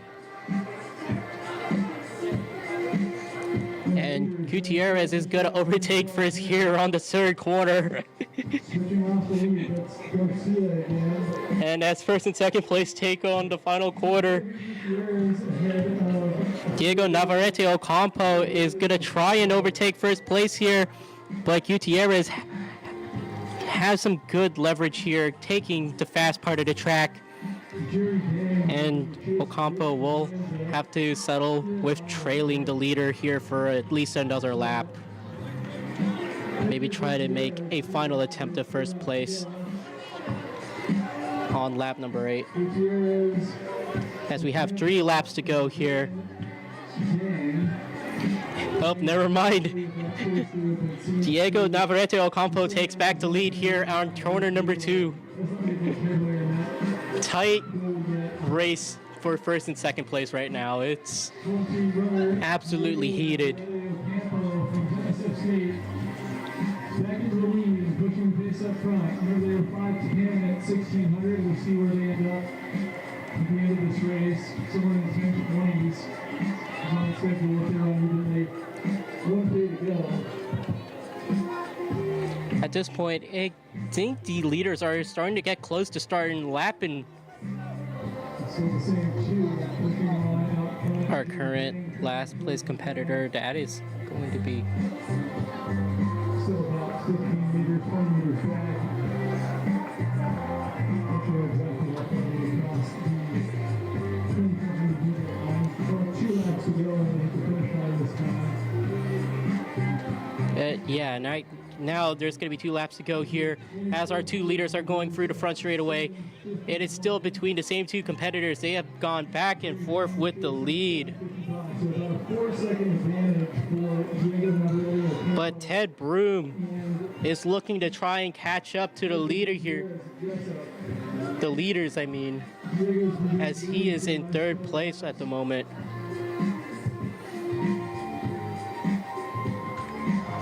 Dang, it's 4 seconds back with 800 to go. We'll see if he can close that gap at all over the last 2 laps.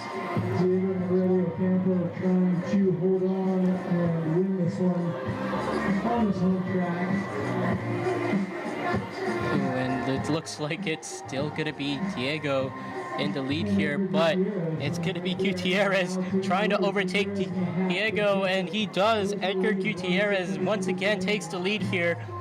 Let's see if Diego will let him keep that lead coming into the final lap of this race. Gutierrez is making a bid for the win right now, though, as he is taking his turnover.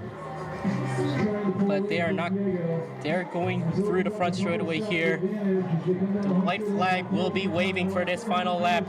Edgar Gutierrez pulling away from Diego Navarrete Ocampo as they get through this front straightaway. And they are in the final lap of this one. Edgar Gutierrez has a small margin, has widened the margin a little bit over Diego Navarrete Ocampo. Edgar trying to increase his pace here. The 3rd place runner actually starting to catch up to Diego Navarrete Ocampo. He might become a threat to win this race. He is even faster than Edgar Gutierrez. Diego is going to be overtaken here. That is going to be Ted I think that's Ted Broom. And now it's Edgar getting overtaken here. Here he is at corner number 3. That is a big margin. That is a huge sprint for the leader right now. Coming into the final quarter, he is going to get into this final straightaway sprinting. And there is our winner here, competitor number 16. That is going to be Vincent Galdamez from De Anza, winning this race. Edgar Gutierrez taking second, and third place, that is not going to be Diego. He's actually going to take fourth for this one. It's Ethan Loomis taking second. Edgar Gutierrez taking third. Galen Okamoto in fourth. But yeah, Jerry Dang with a final sprint there, taking the win. Ethan Loomis from Jessup taking second. Edgar Gutierrez taking third. Galen Okamoto from Hartnell in fourth. Diego Navarrete Ocampo in fifth. Carson Faro in sixth. From CSU Monterey Bay, Val Castro from Santa Rosa taking seventh. Oliver Baker from Cal Poly DC in eighth. Joseph Thomas from River Valley TC in ninth. Basin Gaspar, SF State track runner, 10:55.9. Ted Broom from Santa Rosa at 11:01.4. Carlos Gonzalez, no affiliation, 11:19.7. Tyler Gorda from River Valley TC, 11:25.2. As we still have runners completing their runs here. Zachary Herbline just finished here. Eric Inouye from no affiliation, 11:39.6. And it looks like it's going to be Noah Tijerina from De Anza with 11:49.0. TJ Tang from UC Davis Club, 11:50.5. We still have some runners here. There's one more De Anza runner. That's going to be Vincent Galdamez, finishing this one in 17th place. And that might be all of the runners of the men's 2 mile to finish. Vincent Galdamez from De Anza finishing with a 12:27.9.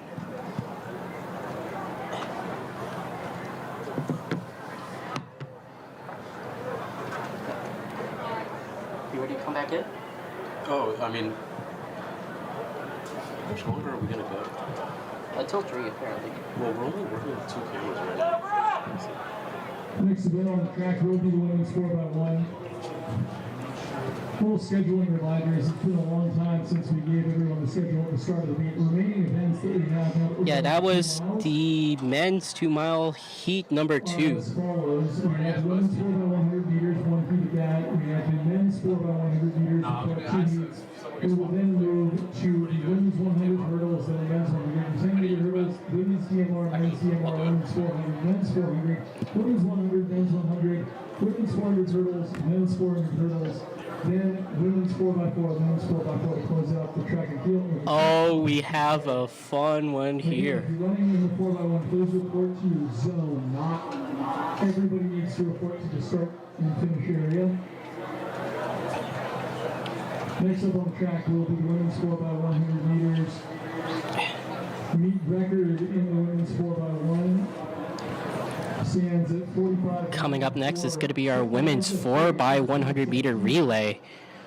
We're going to have Bushnell, San Jose Community College, San Francisco State, Fresno Pacific, Alaska Anchorage, De Anza, Oregon State, and University of the Dominican.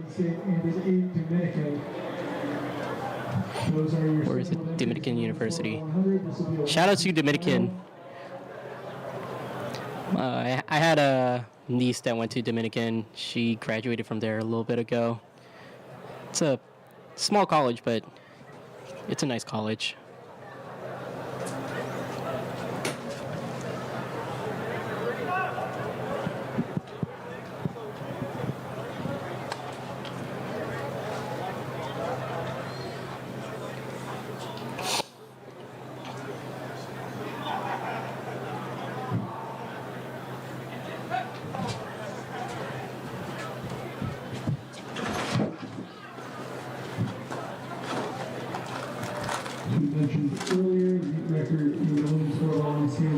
45.94 seconds. It wouldn't be under attack today, as it looks like Fresno Pacific has entered at 44.40. Let's see if they can replicate that time here. We do have our list of competitors here. 44 by 100 relay. Bushnell has a roster of Cian Kelso Reynolds, Madeline Desmond, Ellie Equiri, Makayla Parrish, Trinity Hazlitt, and Lindsay Rankin. San Jose Community College coming in with the minimum 4 runners: Chindy Hyun, Bintu Fafana, Brooklyn Thomas, and Natalia Jacinto. San Francisco State will be running Inelabo Ajay, Myla Easley, Kathleen O'Brien, Mina Tesai, Zia Fausto. Fresno Pacific will be running Michaela Royal, Shelby Fulmer, Cyan Haslip, Kaylee Keenan, and Clara Wagner. It is going to be 4 competitors, so I don't know which 4 they will be bringing over. Alaska Anchorage will be bringing the minimum 4. Vivian Lesfeld, Mette Vandermeer, Maya Campbell, and Liv Haite. Deanza will be bringing Sarah Morales, Marissa Windham, Kaylin Moots, Felicity Alvarado, and Jeanette Lee. Jeanette Lee might be the reserve runner here. Oregon State also competing here in lane number 7, Audrey Biggerstaff, Lilia Montiel, Mercedes Shed, Riley Patera, and Claire Lee. And Dominican will be bringing Caitlin Capulong, Tatiana Robles, Lanicia Ellis, and Vivian Rodriguez, as they do get started here with the women's relay. And it looks like the Dominican is actually taking an early lead here. As the first relay goes by, there are no significant falters, as Dominican still has a significant lead. Deanza is going to be close in second place right now. Deanza is looking to overtake, and Deanza does overtake as they get into corner number 3, and they are going to prepare for the final relay. Deanza is still way ahead of everyone else. As they get into the final straightaway here, Deanza will still have this lead, and they are going to be way ahead as they finish in first. San Jose Community College finishing in second. San Francisco State will be getting third here, with 4th place going to Oregon State.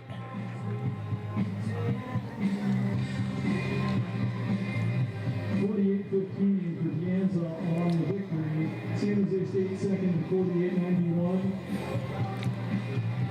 Oregon State has their record at 49.61.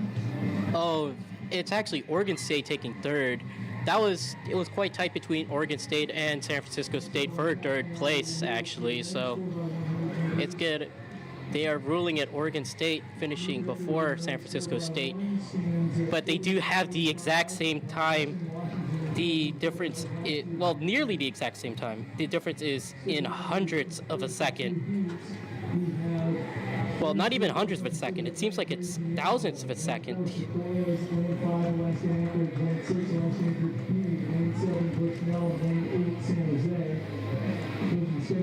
But now we are moving on to our men's 4x100 meter.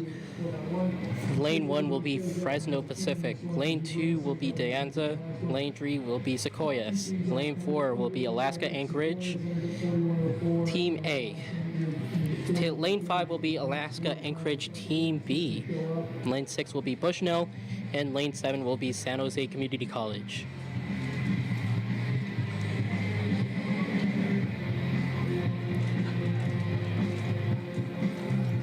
Well, actually, there is no lane 1. It's going to be lanes 2 to 8. Lane 2 will be Fresno Pacific. Lane 3, De Anza. Lane 4, Sequoias. Lane 5, Alaska Anchorage, Team A. Lane 6 will be Alaska Anchorage, Team B. Lane 7 will be Bushnell, and Lane 8 will be San Jose Community College. We are currently running about 8 minutes behind schedule, and we'll hopefully be able to make up some of that time. But yeah, I think that women's race was an intense women's race. I really liked that one, especially the battle for third place there between Oregon State and San Francisco State. The official results do give it to Oregon State by a couple thousandths of a second. When you look at the leaderboard at the end of the race, they finished with the exact same time. I saw as San Francisco State had it, but that was a photo finish for third. But congratulations to De Anza for taking first place in the women's 4x100 meter.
Actually, never mind. We have actually gone.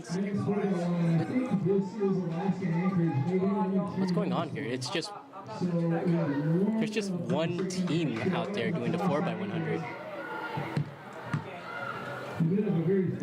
And I think that is lane 5. So lane 5 is going to be the.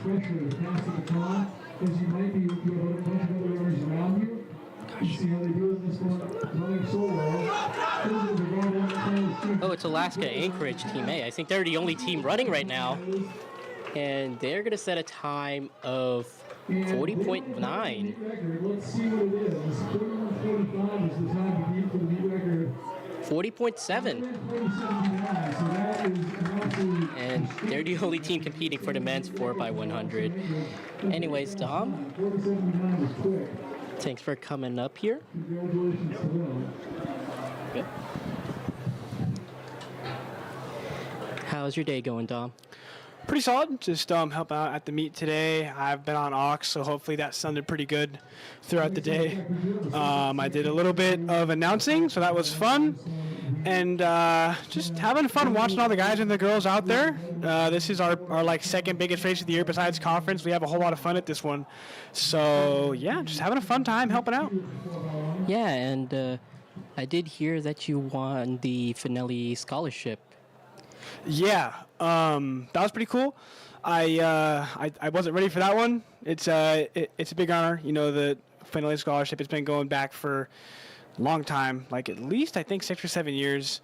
To be in a scholarship that's like named after Mike Fanelli in his honor, that's really cool. He's got all the records here. I got the honor to meet him at least once or twice. He was a really, really nice guy, great runner. I even learned a little bit from him. He taught me just a little bit when I talked to him, and he's he's a big influence here at SF State. So that was a huge honor for me. Yeah, and something new for the Fanelli Scholarship Holler is that women student athletes are also receiving the scholarship award. So, how do you feel about that? No, I think that's great. I mean, everybody on the women's team works just as hard, if not harder than me, and especially for Daisy to get it her senior year. She's doing really, really great right now. She's one of my good friends. She's a good leader for the women's team. Helps the men out too. I mean, for her to get it, I think was great, and all the women after her that get it, they're going to be just as great. And yeah, I think it's cool because as much as I think the men do deserve a scholarship, and it's great that we have the opportunity to have one, the women absolutely do too. So, for both teams to get one, it's just awesome. It's great to see the development and everybody pouring in more money to get us that. Yeah, of course. And one last thing, you do run distance, and that happened in the previous day. How was that? I'm not gonna lie, that was not my day on Thursday. Oh, there we go. Yeah, that scares all of us when we're here. Yeah, unfortunately, not my day, but I still had fun running with my teammate Jesus. I unfortunately got out a little too hard and didn't realize how fast I was going, and paid the price later on in the race. So rough one for me, but overall, all the other guys, they had great races. Eli qualified for conference. Benny PR'd by a few seconds. Jesus had a massive PR. He's now 6th all time for the 10K at SF State, which is awesome. I mean, I love that for Jesus. He's like, again, good friend of mine. He went around me when we were over here about lap 10, and he was looking at me and and I just went, go, dude, go, get up there and get racing. So he raced it perfectly. And yeah, it was fun. We're all looking forward to Johnny Mathis in a couple of weeks. Not everybody's done. Actually, we might all be done racing now. But at least for me, I'm looking forward to Johnny Mathis. Going to mix it up. One more tune-up before conference, and then that's the year. Yeah, and thanks for stopping by, giving us your time as we have gone through this interview. And another 4x100 race has just finished up, Yep. All right. Well, I'm going to head back down and get on aux because there's no music playing. So thank you for having me. I'll join you all next week. And thanks for having me up here. I will see you all later. Yeah, it's a pleasure having you up here. So if you can help out getting hurdles on the track, if you're part of that group, please do it. We're trying to make up some time here. Next on the track, we will have the women's 100 hurdles. I don't like this. Record in the women's. Anyways, in the meantime, while that race has gone on, or while we did our interview, we had another race go on here. Let me go try to find the times for that previous men's 4x100 relay. That's gonna be up in a moment here.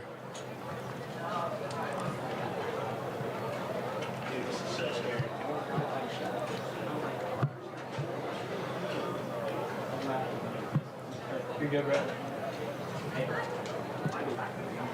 It's only giving me the results of the solo team that ran it.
want to make sure that we have You've been working out, bro.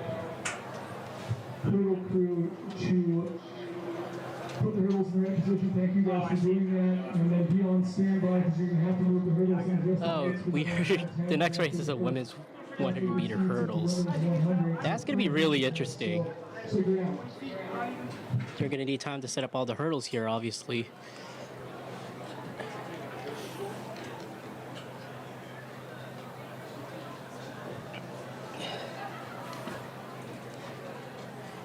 But I can tell you our competitors for the women's 100-meter hurdles today. Kathleen O'Brien from San Francisco State, Lacey Simmons from Alaska Anchorage, Give Ofeje from Nevada, Liv Hiete from Alaska Anchorage, Mette Vandermeer from Alaska Anchorage, Cyan Haslip from Fresno Pacific, Emika Chastranova from the University of San Francisco, and Sidnell Lopez from Fresno Pacific.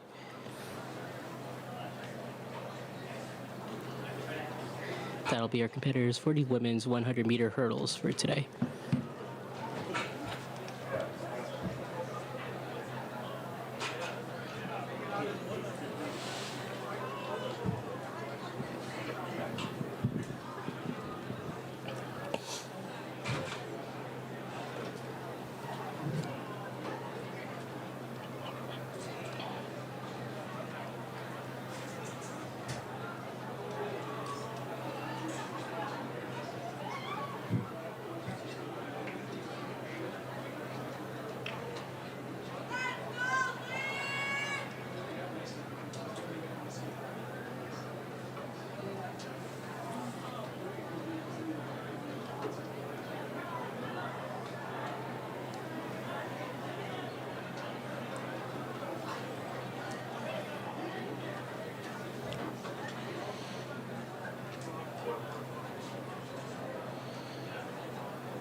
Okay, we do have the results for the men 4x100 meters here. Alaska Anchorage in first, Team A. Redwoods, Team A. Section 2. And in third, Rainbow Runners A.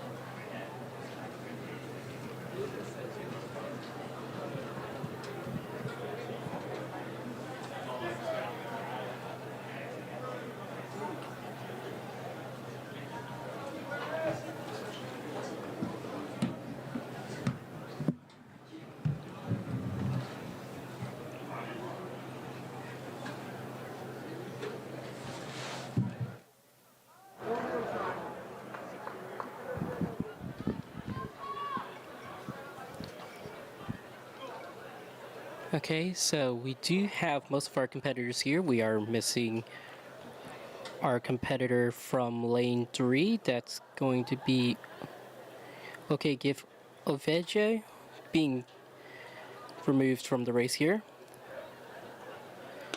And here comes the start of the women's 100-meter hurdles.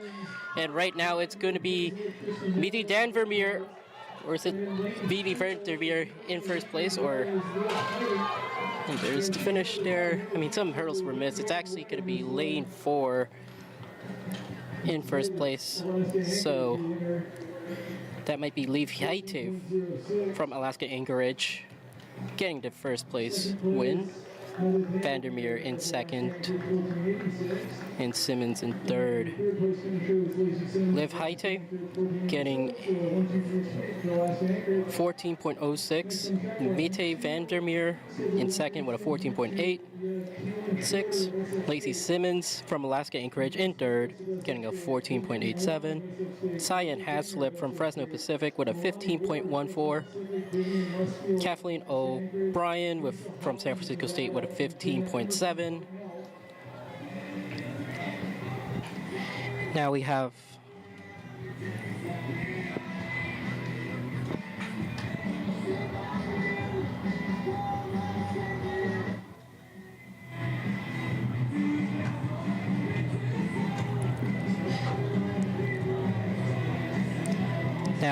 our second heat of the day here for the women's 100-meter hurdles. They're going to try and fix that up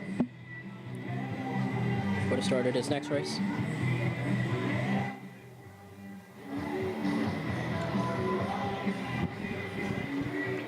Our competitors here will have 4 from San Francisco State today.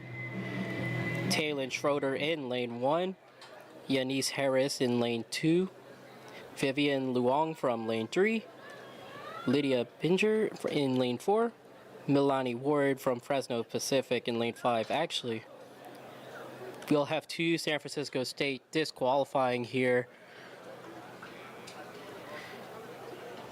It'll be lanes 3 to 8 competing here. Vivian Lesfield from Alaska Anchorage, Mesa Holland from Nevada, Jenna Emerson from Hartnell as they do get started with this one. San Francisco State, Linda Binger in lane 4 in second place so far, behind Liliani Ward.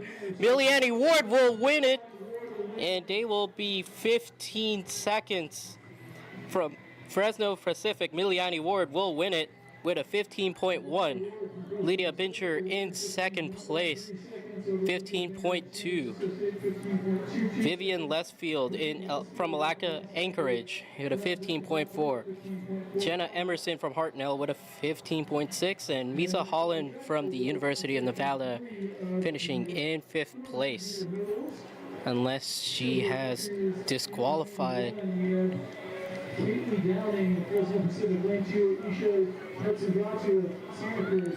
But they do not. They do disqualify Misa Holland.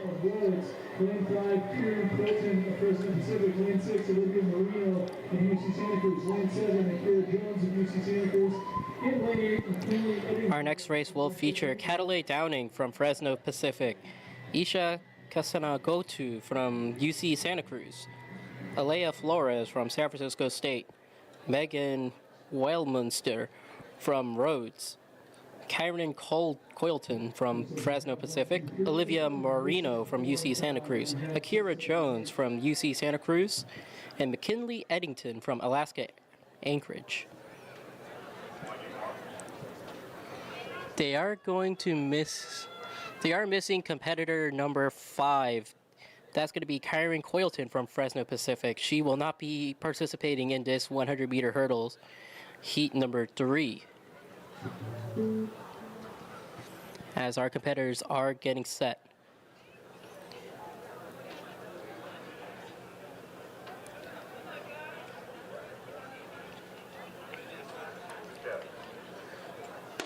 Here comes the start of heat number 3 of the women's 100-meter hurdles. Right now, it's going to be Isha taking the initial lead, but it's Alea Flores now in the lead for San Francisco State. Competitor number 8, that's going to be McKinley Eddington missing a hurdle, and it's going to be easily Alea Flores of San Francisco State taking the win here.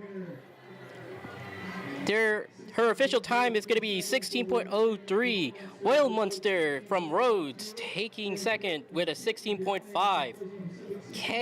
Kaylee Downing from Fresno Pacific with a 16.69.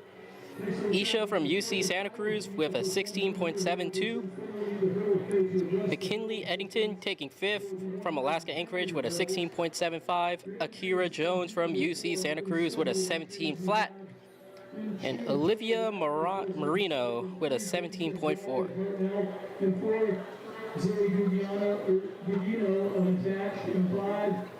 Langley Sullivan of San Jose in 6, Caitlin Flower of Hartnell in 7, Savannah Chalmers of Nevada.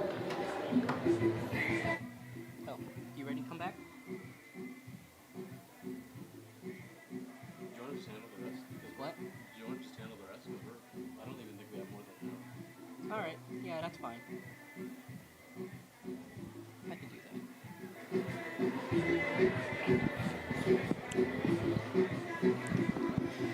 As they do bring back the hurdles for the next race, heat number 4 for the women's 100-meter hurdles, it's going to be Clara Wagner from Fresno Pacific in lane number... I don't know what lane they're going to start in quite yet, but she's going to be our first runner. Daisy Andarane from Hartnell. Zoe Gino, no affiliation. Langley Sullivan from San Jose Community College. Taylin Flower from Hartnell. And Savannah Chalmers from the University of Nevada.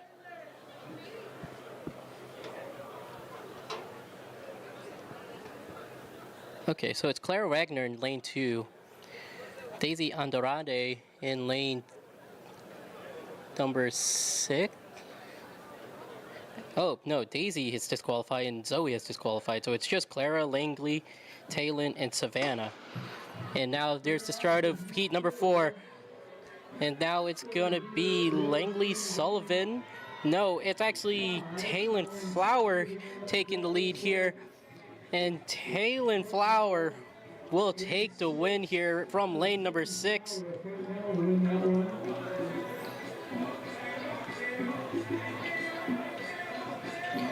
And she will take the win at 16.97. Second place will be Langley Sullivan from San Jose Community College with a 17.22. And third place, the last competitor from the women's 100-meter hurdle is Clara Wagner from Fresno Pacific with a 17.6. We'll also give you the record in the 110-meter hurdles. For the men, 1488 by Benji Said at Cascadia Elite 2023.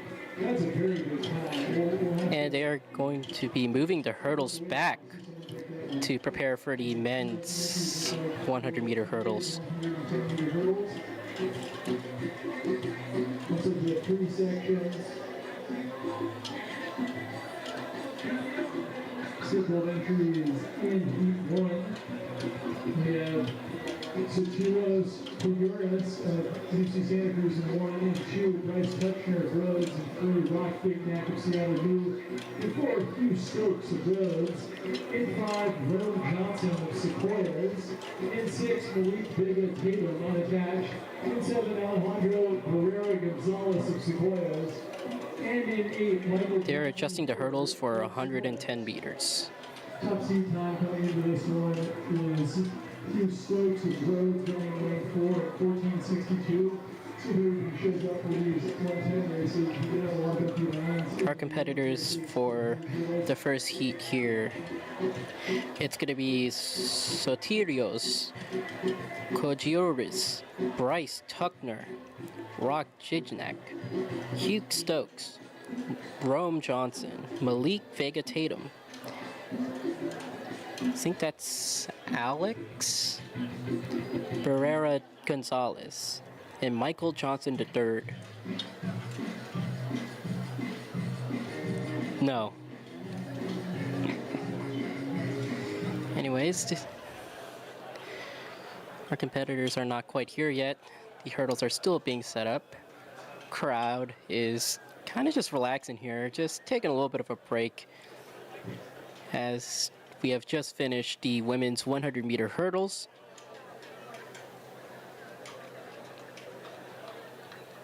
Overall results for the women's 100-meter hurdles. Overall winner will be Liv Haite from Alaska Anchorage. Mette Vandermeer in second and Lacey Simmons in third overall. All from Alaska Anchorage. Lydia Binger from San Francisco State will finish in 6th place.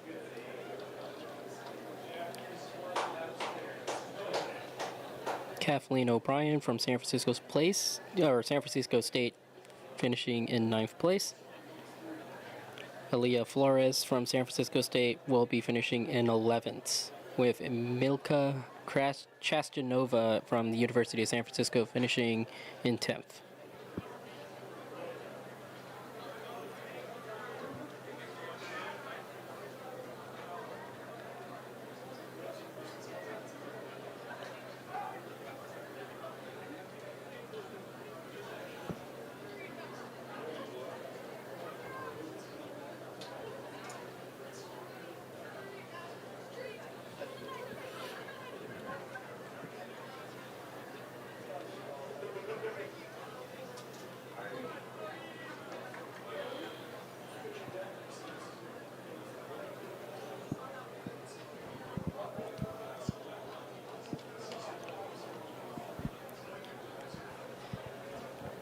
By the way, shoutouts for the crew here today. I'm part of it, by the way. But especially thanks to Carp and Rob for helping us set up. Sonia, John, James, Christian, Adrian, Thad. I forgot who else was here. But it's a small crew today. And quite honestly, it was a lot of work, especially with a track this big. Especially shout outs to the roaming cameras. They have to run around like crazy. Especially having to track all the field events. As not only do we have our track events going on, the field events are happening simultaneously with pole vault, long jump, and high jump happening. Also, the men's 100-meter hurdles are about to start pretty soon. We are missing competitor 3 here.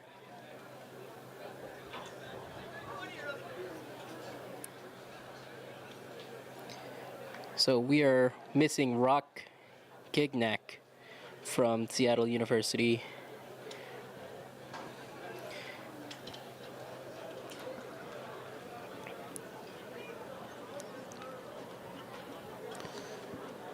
The men's are starting a little bit further back than the women's.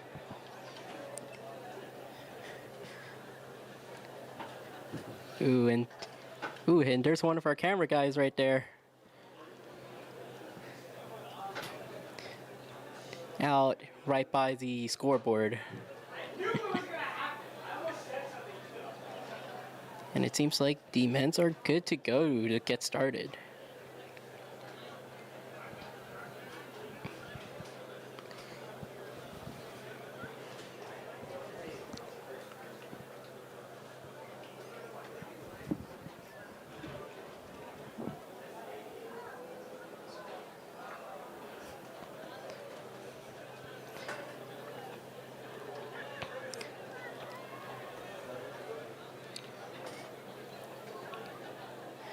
Yeah, it looks like our competitors are stretching out at the moment, and they are going to get started here. At the moment, it's actually going to be Hugh Stokes in the lead right now. Hugh Stokes taking out the strokes here and leading and winning by a lot in this first heat. Hugh Stokes from Rhodes taking that win at 14.71. Vega Tatum finishing in second, no affiliation, 15.6. And Sotirios from UC Santa Cruz finishing with a 15.67. That's our top 3. That is Rhodes College. Rhodes College. 21, Adrian Enriquez from Hartnell, 1-2, Eric Dodge, UC Santa Cruz, 1-3, Tobin 50, Alaska Anchorage, 1-4, Giannis Tufel at San Jose, 25, Brendan Will with BSPN, 1-6, AJ Swilinski of Alaska Anchorage, in 7, Max Ballpark at Santa Cruz, and lane 8, Justin Gauthier of East Bay.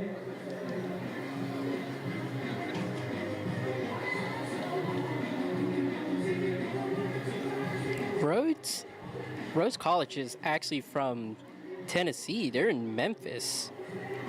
Shout out to Rhodes coming all the way out here to San Francisco.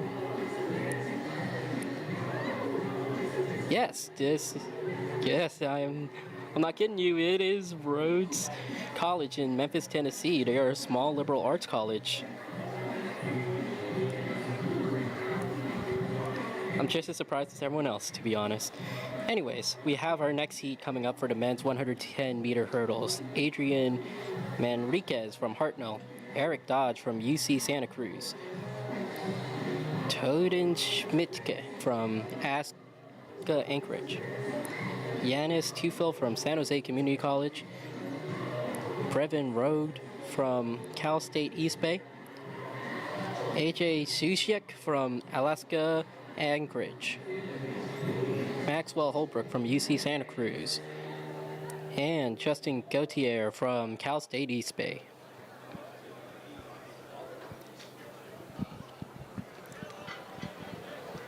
As the men are starting to get ready onto their block here, we are missing Tobin Schmidtke from Alaska Anchorage. From what I see, they are getting set now.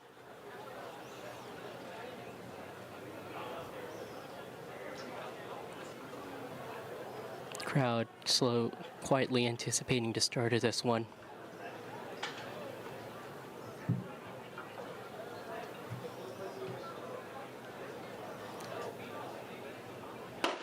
And here's the start of heat number 2.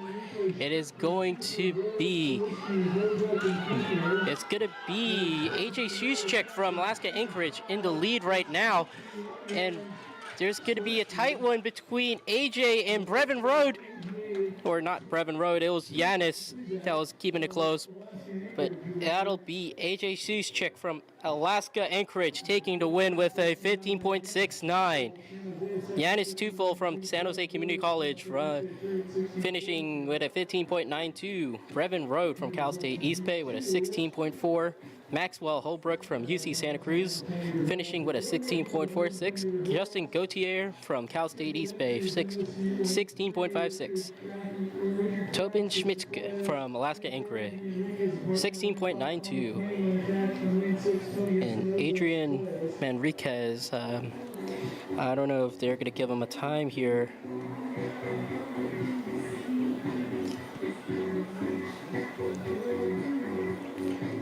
They will. It is going to be an 18.22.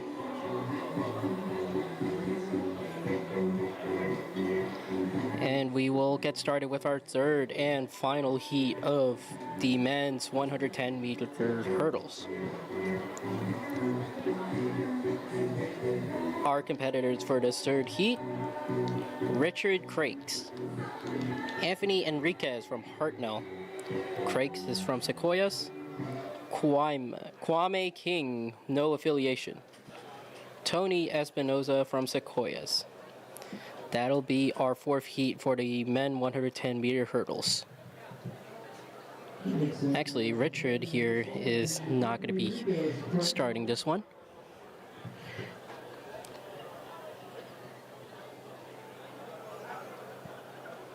In the meantime, the pole vault, and that is a successful attempt. They are putting up a successful attempt.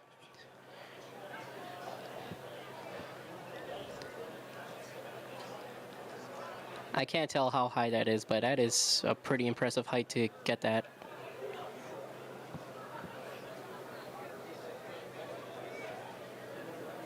Actually, it might just be Anthony Enriquez from Hartnell doing heat 3 of the men's 100-meter hurdles.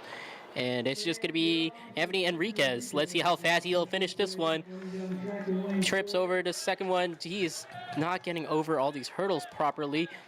But the solo competitor here, Anthony Enriquez, will win this one as he is the only competitor. And he will finish with, I think that was a 18-second hurdle. But with, yeah, it was an 18.74. Congratulations to our only competitor of the third heat of the men's 110-meter hurdles, Anthony Enriquez.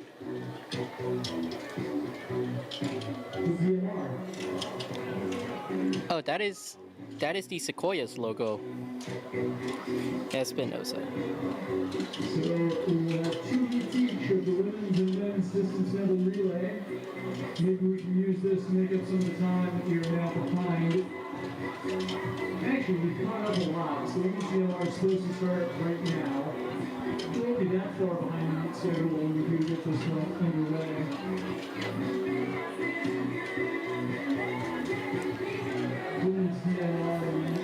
Yeah, and once again, welcome back to, we are here at the Fanelli Track Classic here at San Francisco State. The Fanelli Track Classic is in honor of Fanelli, one of the greatest runners of San Francisco State history, has all of the records, part of the San Francisco State Hall of Fame.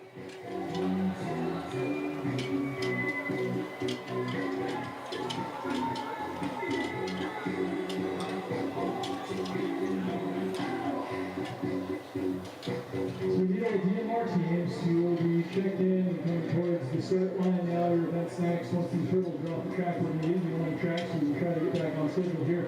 Scheduled entries in Heat 1, we have Chico State. Again, this is starting with that number 1 moving outward. We have Chico State, New Mexico State, Chico We State. do have our next race here. It's going to be the women's distance medley. Fresno Pacific, Cal State East Bay, Dominican. Our colleges competing here today will be Chico State, New Mexico State, Chico State Team B, UC Santa Cruz, Strawberry Canyon, Impala, UC Santa Barbara, Cal Poly Humboldt, University of the Pacific, Fresno Pacific, Cal State eBay, and Dominican.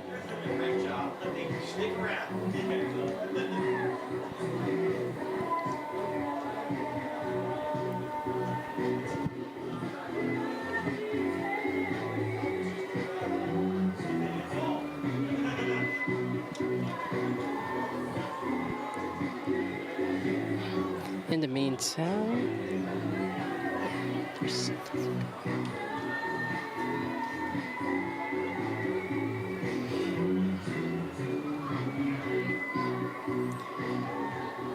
oh yeah, we are going to be playing baseball next week here in our next broadcast. San Francisco State will be playing Cal Poly Panoma on Friday, 3 p.m. So tune in. So make sure to tune into BECA Media on YouTube and Twitch at 3 p.m. on Friday next week.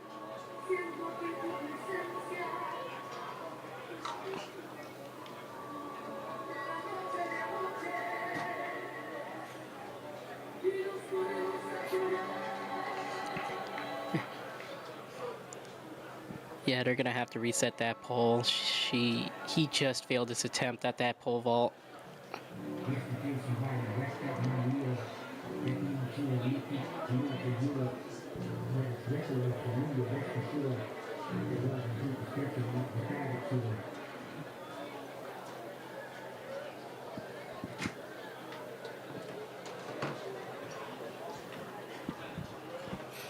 Here comes all of our competitors for the women's medley. They are grouping up here near the start line.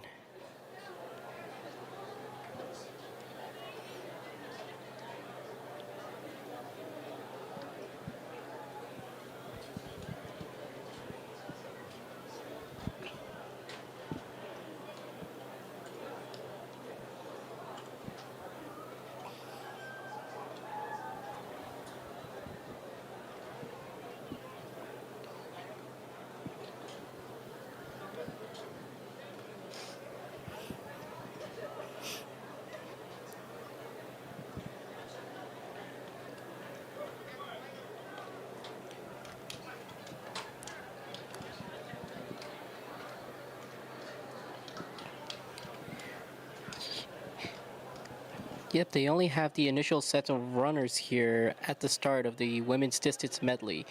They have 11 laps here to run. 10 or 11.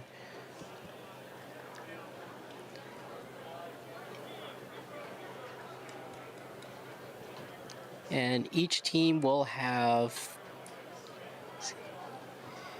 it looks like 5 or 6 competitors. So they'll run 2 laps each.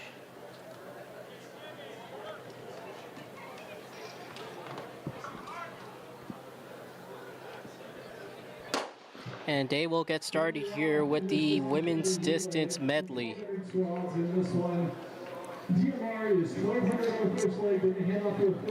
Each of the teams are tightly packed together here.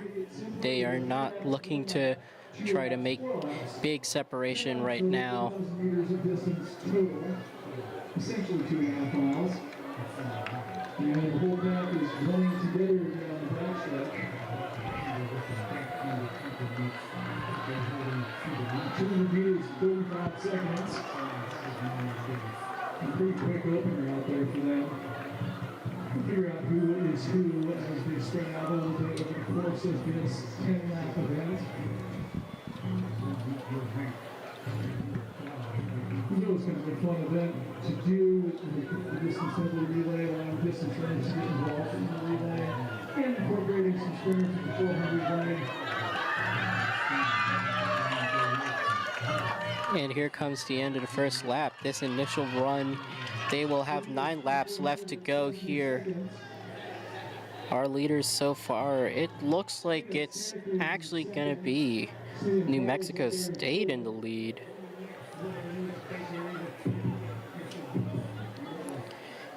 And not far behind them are the UCs. Both UC Santa Cruz and UC Santa Barbara are not too far behind the leaders so far. New Mexico State. I think this is New Mexico State actually leading this race so far over Santa Cruz. As they come up on the halfway mark of this 1200 meter flag. 600 meters down to 147. So let's slow down slightly. There. That was an interesting event at the MR. You run indoors at the NCAA was an NCAA championship event.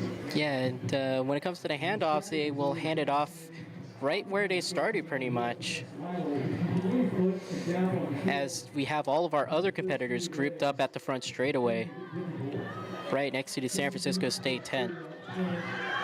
And it looks like it's still New Mexico State in the lead. 2.4 for the leader, 2.6 for the pace track. So it's New Mexico, we have always Santa Cruz, and Chico. New Mexico State is. And it's going to be 8 laps to go.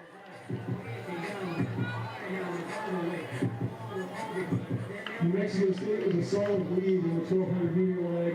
This is the final lap of that leg. It's also always interesting to see the changes in pace in the distance medley relay. So we have a 1200 runner hand off to a 400 runner. So a dramatic increase in pace. And now here comes all the competitors getting ready for the handoff here. So the first portion of the race is 3 laps for the first competitors. The next competitors will be running 400 meters. So there will be a handoff at 7 laps to go and 6 laps to go. After the 400 meter sprint from the competitors, it's going to be an 800 meter run for the third relay, and the last relay will be the longest distance, 1600 meters, 4 laps worth of running. And New Mexico State is going to get the transfer here as they are still in first place here by a decent margin. And Chico State will get their handoffs here, finishing still somewhat behind in the pack here. And here comes the last colleges getting their handoffs for this one at the moment. And because this is just 400 meters, the next relay will be happening right away. And now the competitors are getting ready to transfer. New Mexico State still in the lead here with a significant margin. The 400 meter has widened the gap for the Aggies, as here comes the handoff for New Mexico State as they start the 800 meter portion, which will be 2 laps for these competitors. And here comes the two different UCs. One of these Chico State teams are coming by to take the next relay. You're 10 seconds back, so New Mexico State. There's the other Chico State competitor. And I think the last place competitor here is Cal State East Bay. No, I stand corrected. There is the last place team might actually just be Dominican. Chico coming up to try to challenge Santa Cruz for the third spot. And with the 800 meter, it seems like the gap has only widened for New Mexico State as they still have quite a dominant lead here. In the meantime, someone has failed their pole vault attempt.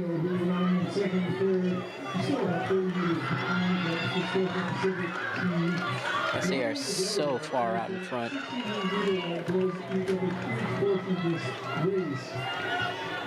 New Mexico State, though, in command. Fresno Pacific in second, about 7 seconds back. And Chico is now in the third, further 7 seconds back of Fresno Pacific.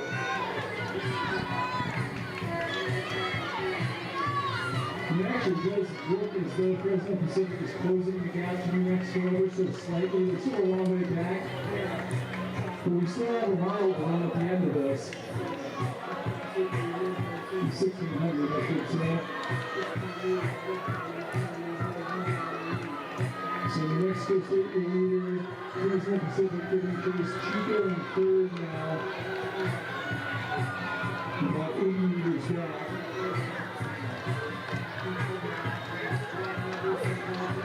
New Mexico State down the home straightaway, look out for the final exchange. And here comes New Mexico State, still very far in front. Also, there is another team that is close behind at the moment. This is going to be the longest part of the race here, as this is the 1600 meter portion. And second place does hand off their baton. Chico State coming up here. Chico State Team A in third place at the moment. And it's going to be Strawberry Canyon here in fourth. The other Chico State team has handed off as well. Impala's waiting for their competitor to come by. Dominican just handed off at that moment. Cal State East Bay coming up here in 11th place, and now the last team to pass off the baton for the long 1600 meter run is gonna be Impala.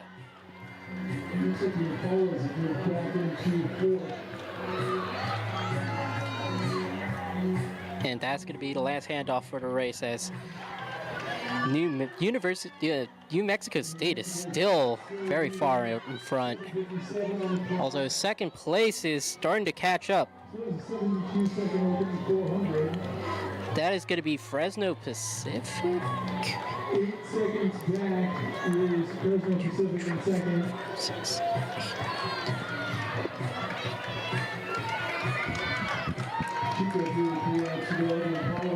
Also, now it looks like New Mexico State has started to widen the gap here in the 1600 meter portion,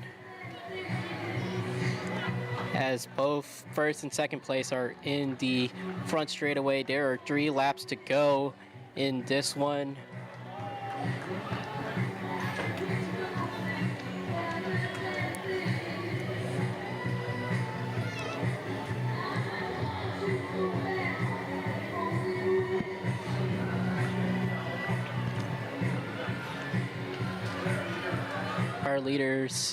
Our leader is coming by through the front straightaway here.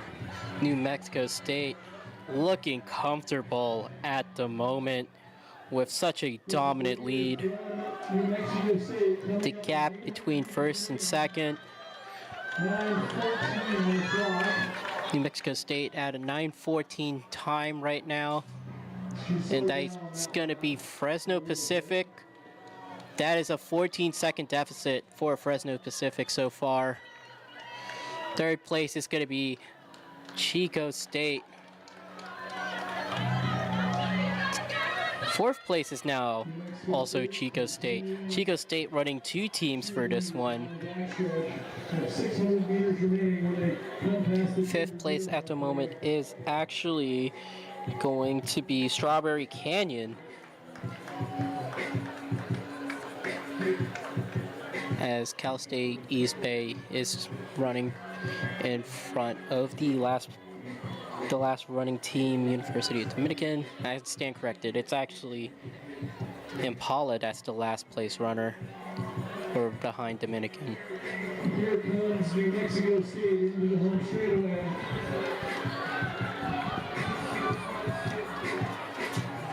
This is a bell when they hit the finish line. And we are just about ready to go. One lap left here in the women's distance medley.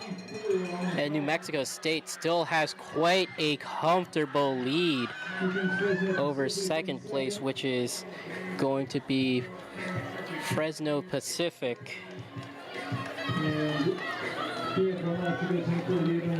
Chico State also a significant distance behind second place, but even more behind our leaders, New Mexico State here.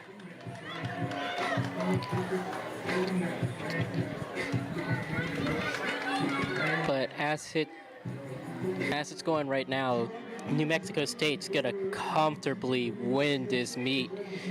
In fact, they might have a chance of lapping someone here. Well, actually, no, they're not gonna lap the last place runner from Impala. But either way, New Mexico State will win this one. The official time is not. It's almost there. This New Mexico State runner is going through the front straightaway for the final time. New Mexico State will win the women's distance medley. And the time for her will be 11:54.9. Second place will be Fresno Pacific here. It'll be a 12-minute something. Let's see what they show the time for her. Third place is going to be Chico State. Fresno Pacific getting a 12:04. Chico State Team A has crossed the line with a 12:15. Chico State Team B just crossed the finish line. Strawberry Canyon coming in fifth place. And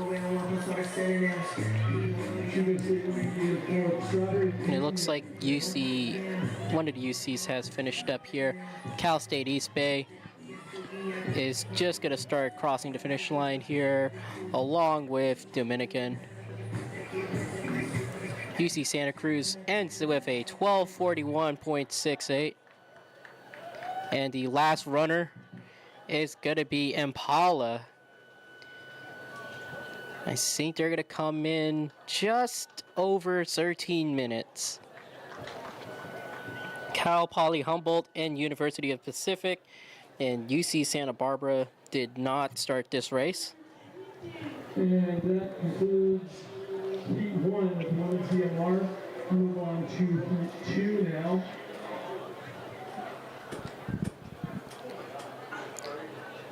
Second heat of the DMR crew scheduled entries. All right, and that will be the last race BECA Media is going to cover for today for the women's distance medley. We do have a second heat of the women medley that does feature San Francisco State, but that will not be covered here on the channel today. If you want to watch the rest of the women's distance medleys, they're going to be at the Fanelli Track Classic at Cox Stadium here at San Francisco State. In fact, our next broadcast is going to be against Cal Poly Pomona at 3 p.m. on Friday, this upcoming Friday. Thanks to all our crews. Thanks for everyone who's watched the stream. This is Renee signing out for now.